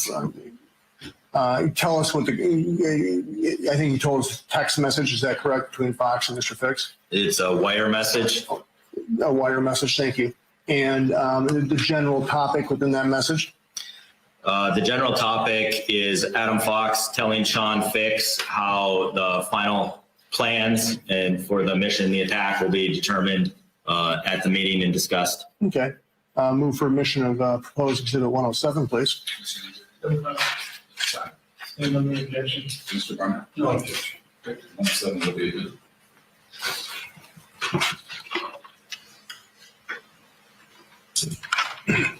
And again, this is from Wire. Yes, sir. Okay, can you work us through the text, please? Sure. At the top, Deansy, that's Adam Fox's handle, stated, "True that, brother. Everything has to be perfect and precise." Then on Thursday, July 9th, Adam Fox stated, "There's a Founding Fathers meeting, the 18th in Ohio. I'd like you to be there with me. It's for leadership. Final plans for mission will be determined there with input from all the states." Sean Fix, who's using the wire handle text, stated, "I should be able to make it." Adam Fox stated, "Great." Okay. Did Mr. Fix actually go to that meeting? Yes, he did. Okay.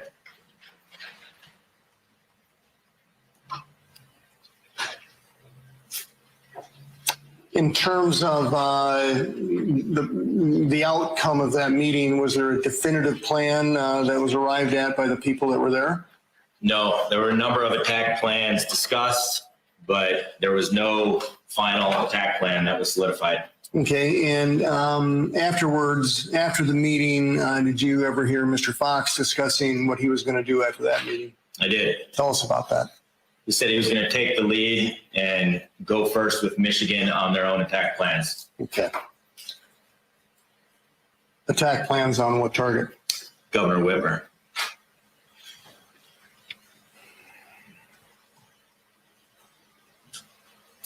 Okay, let's turn a little bit to a different topic. You familiar with Exhibit 108? Yes. And can you tell the ladies and gentlemen of the jury what that is? 108 is receipts from level 3 body armor, which were ordered by Eric Molitor on July 19th, 2020. These are photographs taken upon execution of a search warrant at his residence in October of 2020. Now, Mr. Molitor, was he at the people's meeting? No. Okay. And the order for this ballistic armor that you're talking about, why don't you tell us what ballistic armor is? Sure. Ballistic armor or body armor is protection from bullets. It's frequently worn by police officers or military members. Okay. And in terms of the time that he ordered it in the exhibit, how soon after the people's meeting is it? So it was one day after the people's meeting that he placed his order. Okay. And I'm going to move for admission proposed Exhibit 108, please. Okay. Mr. Simon. And then the objection. Mr. Byrne. Just a volunteer on the wording and purpose of the item. You didn't indicate private security, did you, for this? That purpose? I don't know what purpose it could be. All I know is this is a receipt for level 3A body armor. But you did give a couple purposes. I have no objection. One way would be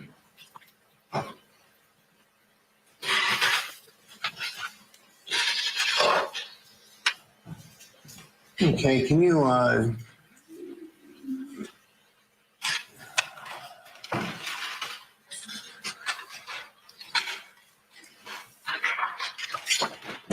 first of all, where was this found? This was found in Eric Molitor's residence upon execution of a search warrant. These are search warrant photographs that I took and zoomed in on so you can see the receipt. Okay. And the total cost for that body armor, how much is it?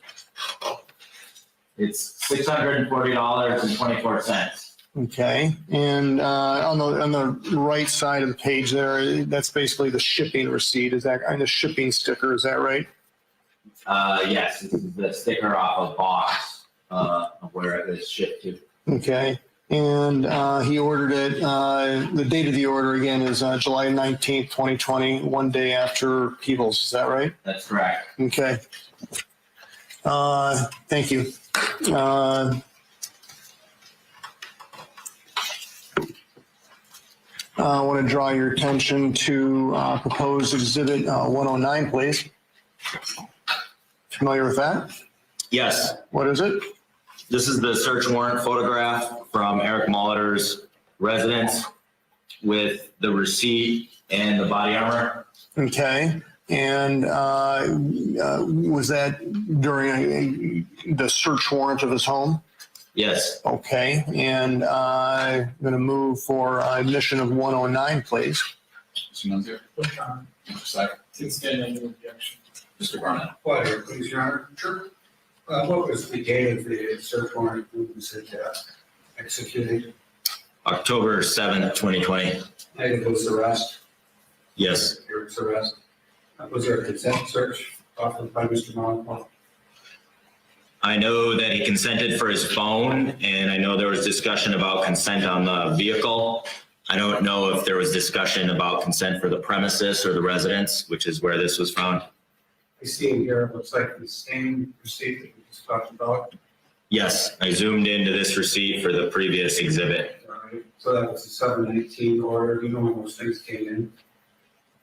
I believe there's a delivery date, if we could zoom in on it, but I can't recall off the top of my head. So October 7th. We're pretty far away from this July date. So we're talking about when it was delivered versus when it was ordered. This is outside the scope of board here for the, The order is the 19th, and I can look at that. Well, why don't we go back? Can you go back to 108? sure. It might be on the mail slip, actually.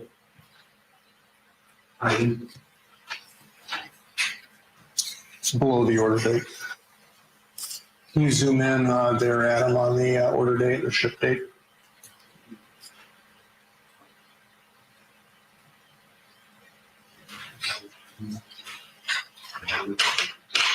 Mr. Barnett, did I answer your Yes. question? Any additional library questions? And the other two papers that are on here, just, if you tell us what those are in advance, how they relate to the pictures. On 109, So there's two other pieces of paper on there. Yes, they want to-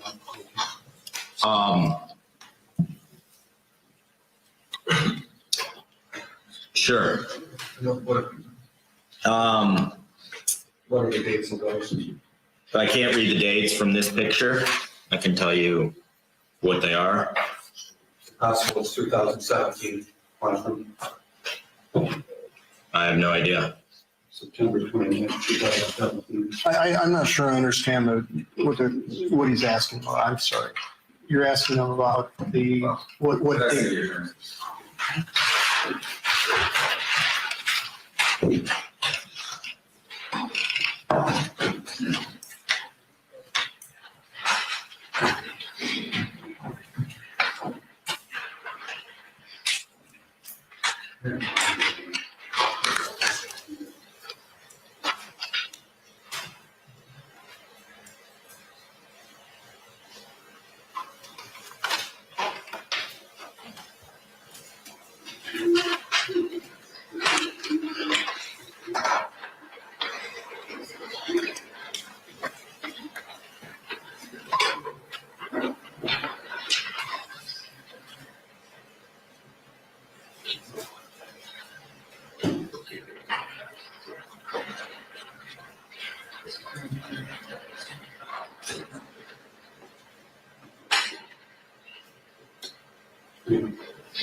Mr. Ralston, Yes, sir. so 109 has not been admitted. Do you have the ability to zoom in on that we could approach? Sure. Did the attorney mind if I approach a little bit with that document? Oh, thank you.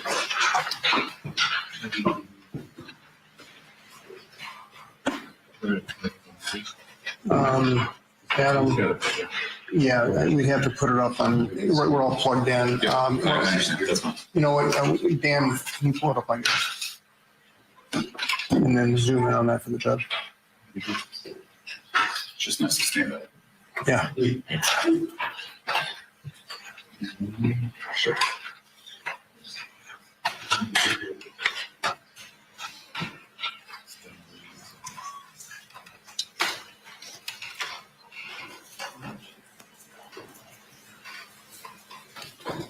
I should know if anyone wants to stand up and take a strike break.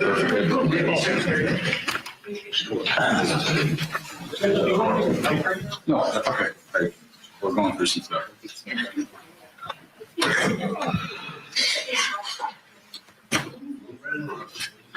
Tell us that's fine. Can you tell the restraint this so the patients like that?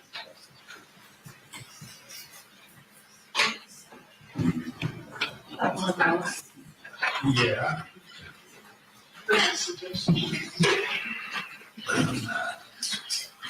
You are. So Agent Impala, let's have you take the witness stand again. Thank you, everybody.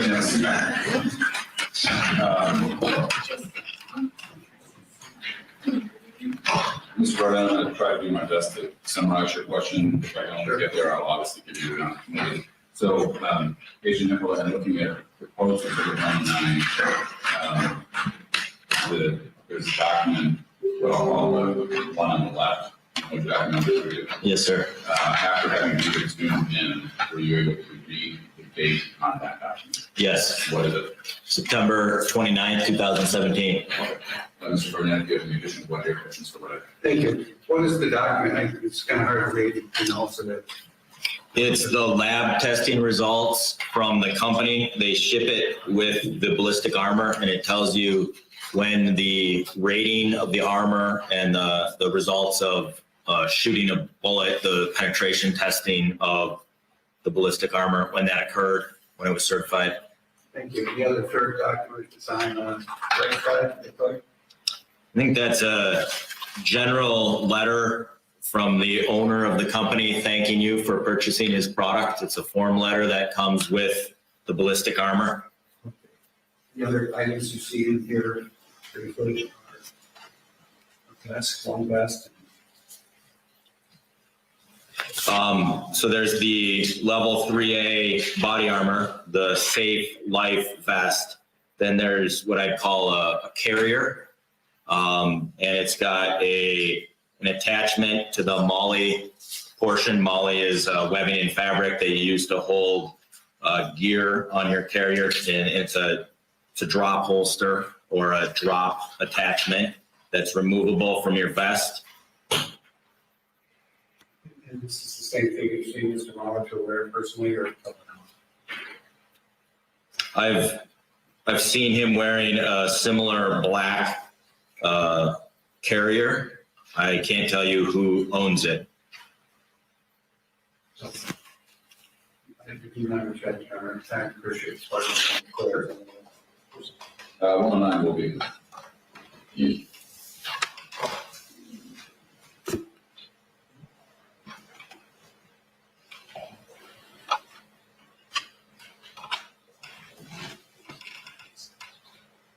Yeah.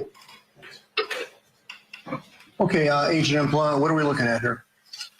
What I was trying to describe without anybody being able to see it, this is the ballistic lab testing, the rating of the armor. This is the receipt from the previous exhibit for $640. This is the form letter from the company. This is the safe life ballistic armor. And then this is the carrier and MOLLE drop holster attachment right here. Okay. This kind of gear, it's been suggested by Mr. Barnett that it's for like the security guard at Menards. Is this the carrier you're talking about? I mean, what kind of things do you carry in that carrier? I'm going to object to the question and rephrase my knowledge. It's not part of what my objection was or statement. Well, you propose that this is security guard gear, and I'm trying to get the witness to describe it for the jury. To see The objection at least sustained in that it was a new question, certainly be re-asked. Sure. Thank you, Judge. The carrier on the left, what kind of things do you carry in that? You carry medical gear, a sidearm, a baton, flex cuffs, communication devices, such as a walkie-talkie. A lot of times you'll have knives or secondary weapons that can be used. How about additional magazines for ammunition? Oh, yes, absolutely. Okay. Checking is deleting. Does it have the capability to carry magazines? Yes, sir. Okay. All right. Moving on to, let's talk a little bit about the 27th of July.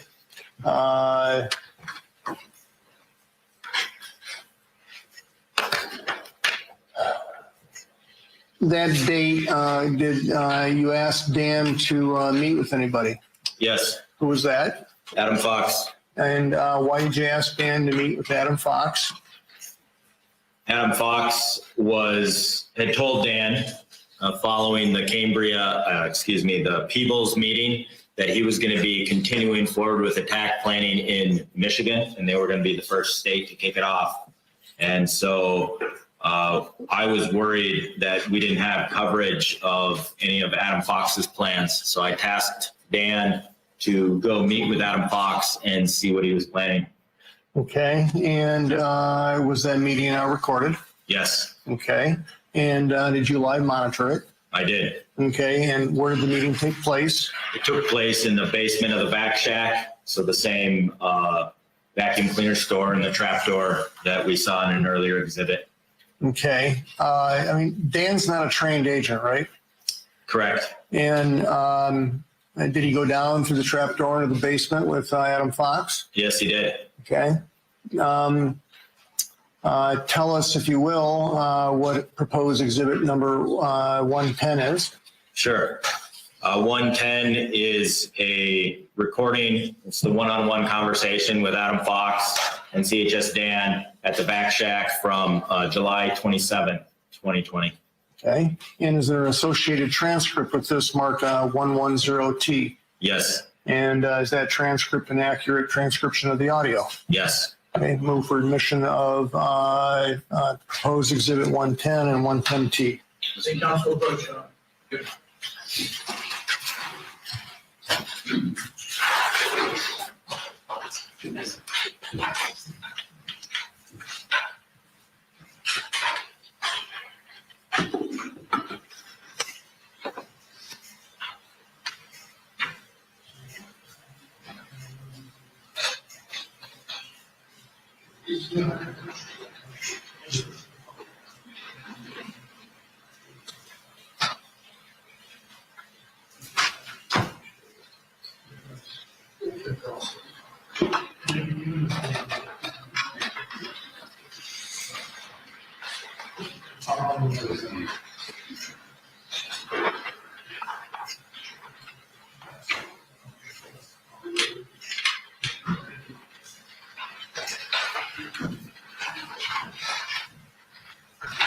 Okay, let's go back on the record.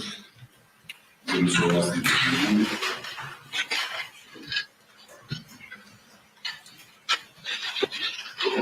Mr. Nunzio, I don't think I finished asking your asking the admission of 110. We took care of, yes, excuse me, we took care of that with respect to our private conference, bench conference, excuse me. Mr. Simon If you say there are objections. and Mr. Barnett. No objection. Okay, 110 and 110T, will go in the subject to the discussion. And we're squared away on that. Okay. Yep. Thank you.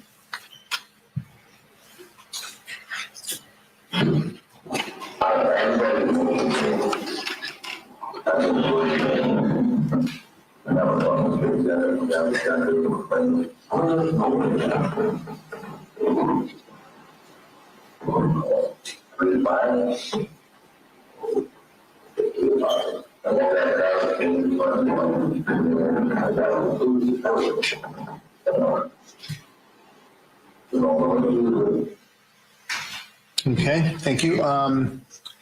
And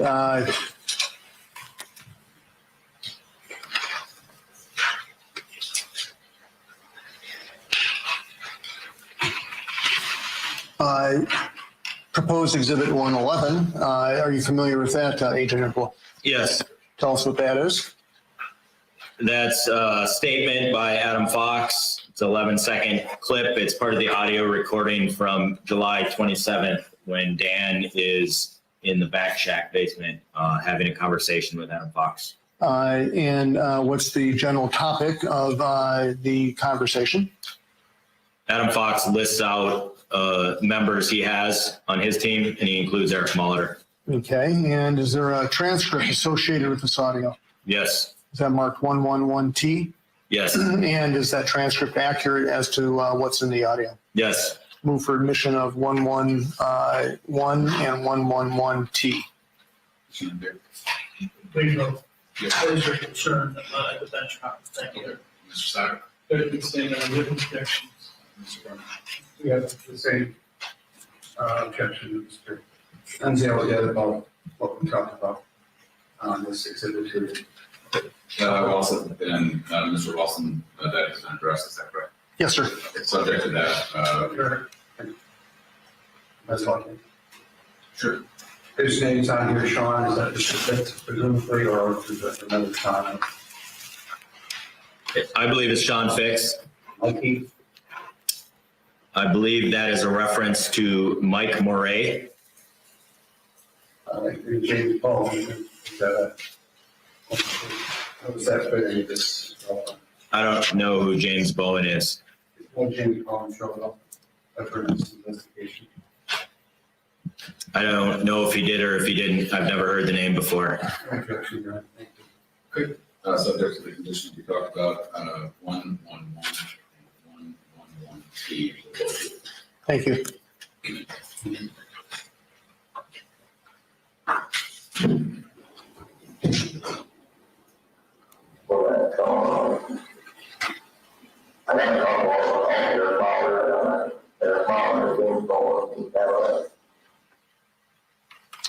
Okay.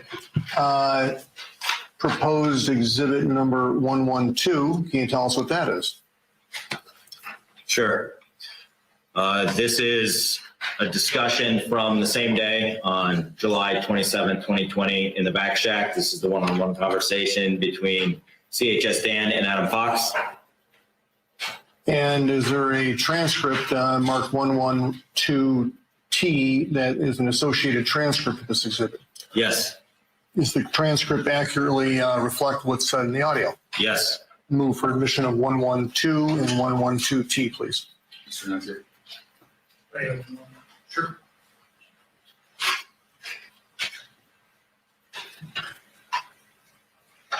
No comment, Your Honor. Thank you. Mr. Snyder? Can stand on the written objections. Mr. Barnett? No objection. 112 and 112T will be.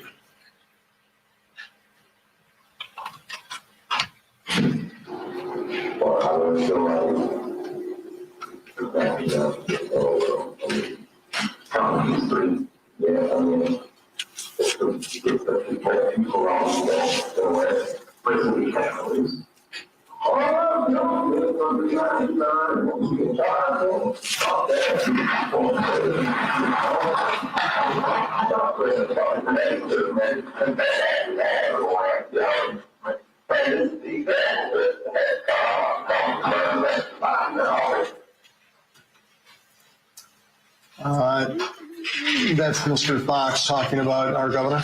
Yes. Okay. And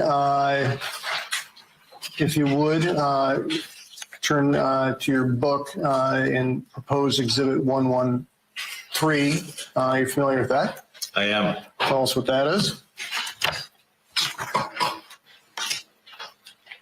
This is a screen capture of the FAFO chat on Wire. So FAFO is fuck around, find out chat, which is a chat group of the operators who are involved in the kidnapping plan. And in terms of who's involved in this, right? Who's a member of this chat, if you can tell us. Sure.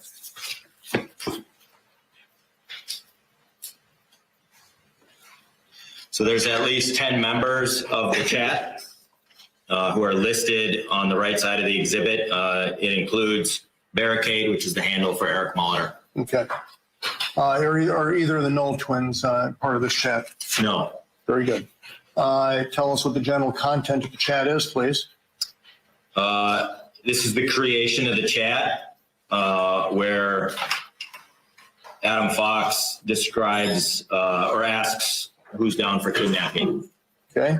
I'd move for admission of proposed exhibit 1113, please. Okay. Mr. Sauer, You stand on the objections. Mr. Varner.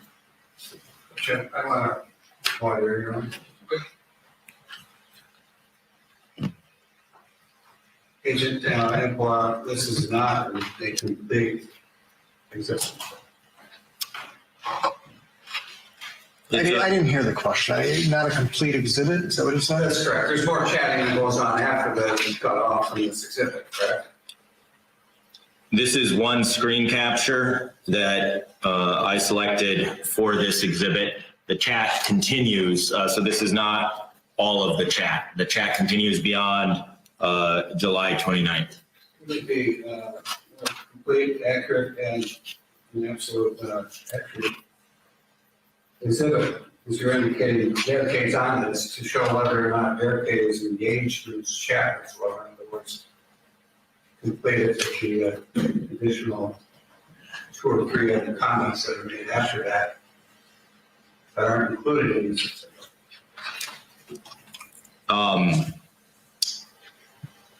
If it helps, to my knowledge, Eric Molitor, Barricade, did not immediately comment after this. Okay. And so the conversation that you have with this indicates that he's not engaged in this chat. He doesn't immediately respond. I can't say for the duration of the rest of the exhibit if he participated in the chat or if he didn't, but he certainly did not immediately respond to this on the next page or 2 or days of this chat. So he never responded to this question. That is a pretty bad question, ever. I believe he responded in person when he showed up to recon her house for the kidnapping operation. I'm talking about this exhibit on paper, online, in this FAFO chat. They don't respond to it. I can't tell you for the entire duration of the chat. I don't have it memorized, but I believe it's accurate that in the following comments immediately after this, he did not immediately respond. But you do recognize there's additional comments after that. Oh, yes, absolutely. Why aren't you in this exhibit and why is this incomplete? Mr. Varner, that's not updated. Do you have any additional questions as to the admissibility of this potential? I would like to not admit it, Your Honor, unless they're going to leave the additional part that I have right in front of me that he has as well from the district court hearing we had. Mr. Ross. Judge, he's free to put in whatever he wants if it's admissible under the rules of evidence when it's his turn. I mean, we're at this point now, we're talking about, is this admissible? Is it what it purports to do? And I think that I've laid the foundation. Mr. Nunzio, Mr. Sauer, anything else for you? No, thank you. No, thank you, Judge. Okay. Certainly the objection is noted for the record. However, this is admissibility, not weight. And so the agent has testified as to what this exhibit is, what it reflects, and in the court's mind is based on the testimony. 1-3 is admissible on that basis. Thank you, Judge.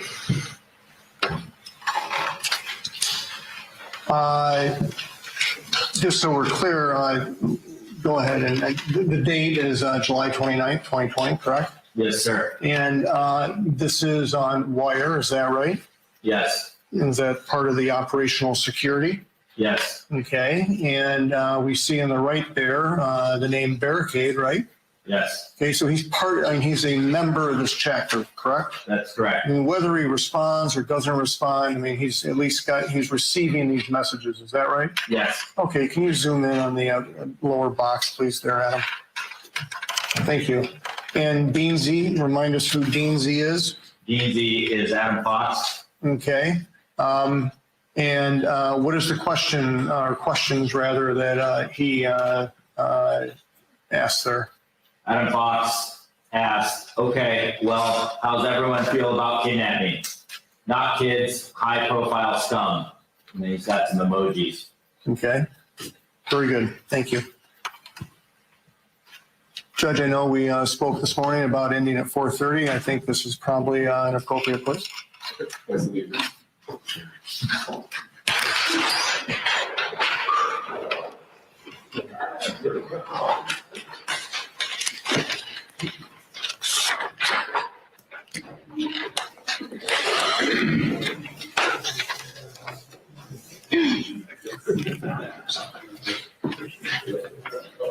Ladies and gentlemen, we're going to end there for the day and weekend. Thank you. I know it's been long days this week. I appreciate that very much. I appreciate everyone's attention during that time. What I want to do though is simply remind you, because it's maybe easy to avoid family and friends, or at least here during the week perhaps. It might not be so during the weekend. So just make sure you're always aware, obviously, that the restrictions that were put in place, those are always in place until the very end. Tell them you can't talk about it. If they persist, just tell them that you don't judge what they do, and they don't want to be held in contempt for by that same. Okay. I don't expect any issues. We haven't had any, but you just never know. And really, the concern is more about inadvertent things, right? Not intentional. So just make sure that you're mindful of that. Be aware of it. Avoid situations that you can be putting in. Okay. Thank you all very much. We're going to start back up at 9 o'clock on Monday mornings. Plan to be back, ready to go by then. We'll be ready. Okay. All rise for the jury. And ladies and gentlemen, similar to what we've done, please just stack your paperwork with the pad upside down so we know which file first. Thank you.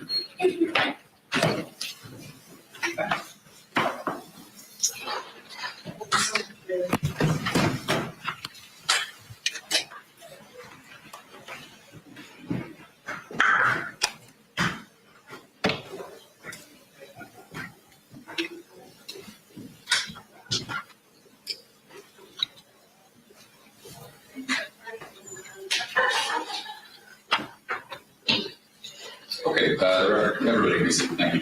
The record reflects that the jury is out of the courtroom. Mr. Walton, let me just check and make sure we get to this correct. So we at the top of the sheet, you 75, and I think there may be 15 associated with this, but 75 through 81, no 82, there was an 83, no 84 to 89, there was a 90, no 91, there was 92, 93, 94, 95, no 96, no 98, no 100 through 103, and then we ended 113 wasn't. Oh, correct, Judge. Okay, and that's what everybody there has. That's what I have as well. Okay, just wanted to make sure that everybody's at the same point. Thank you all. Same thing I said to the jurors. I know that it's long days and difficult stuff, so appreciate that. If you all wouldn't mind just waiting in the courtroom for a few moments while the jurors leave, just to, not saying do anything intentional, but that would leave us away from issues. That would be greatly appreciated. We will see everybody back. Enjoy your weekend. This is going to be a longer process than just this week, so make sure everybody takes some time to make sure that everyone can be in the right headspace for the duration of this marathon.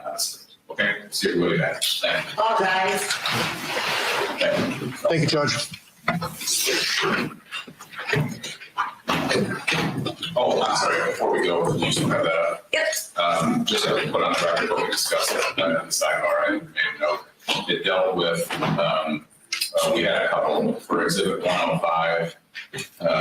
There was a smaller cropped photo that was provided in the court's copy, and I think Mr. Nuncio's copy. Mr. Bryan, did you have a large photo or a smaller one?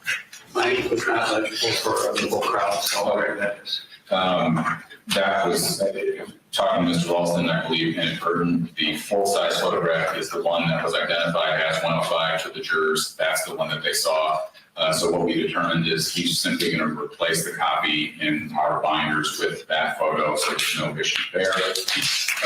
With 110 and 111, specifically to the T exhibits, there was a title at the top of the transcripts that was objected to by Mr. Nunzio. And there's a reason that we did it in a sidebar rather than saying what the words were. And we did all deem that it was appropriate to admit those two documents without that title at the top, which will be done, as my understanding, Mr. Ralston. All correct, Judge. Okay.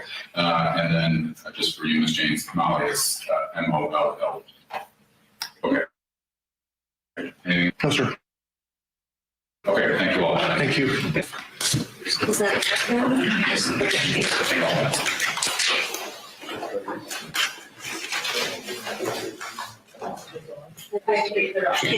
We have a lot of research.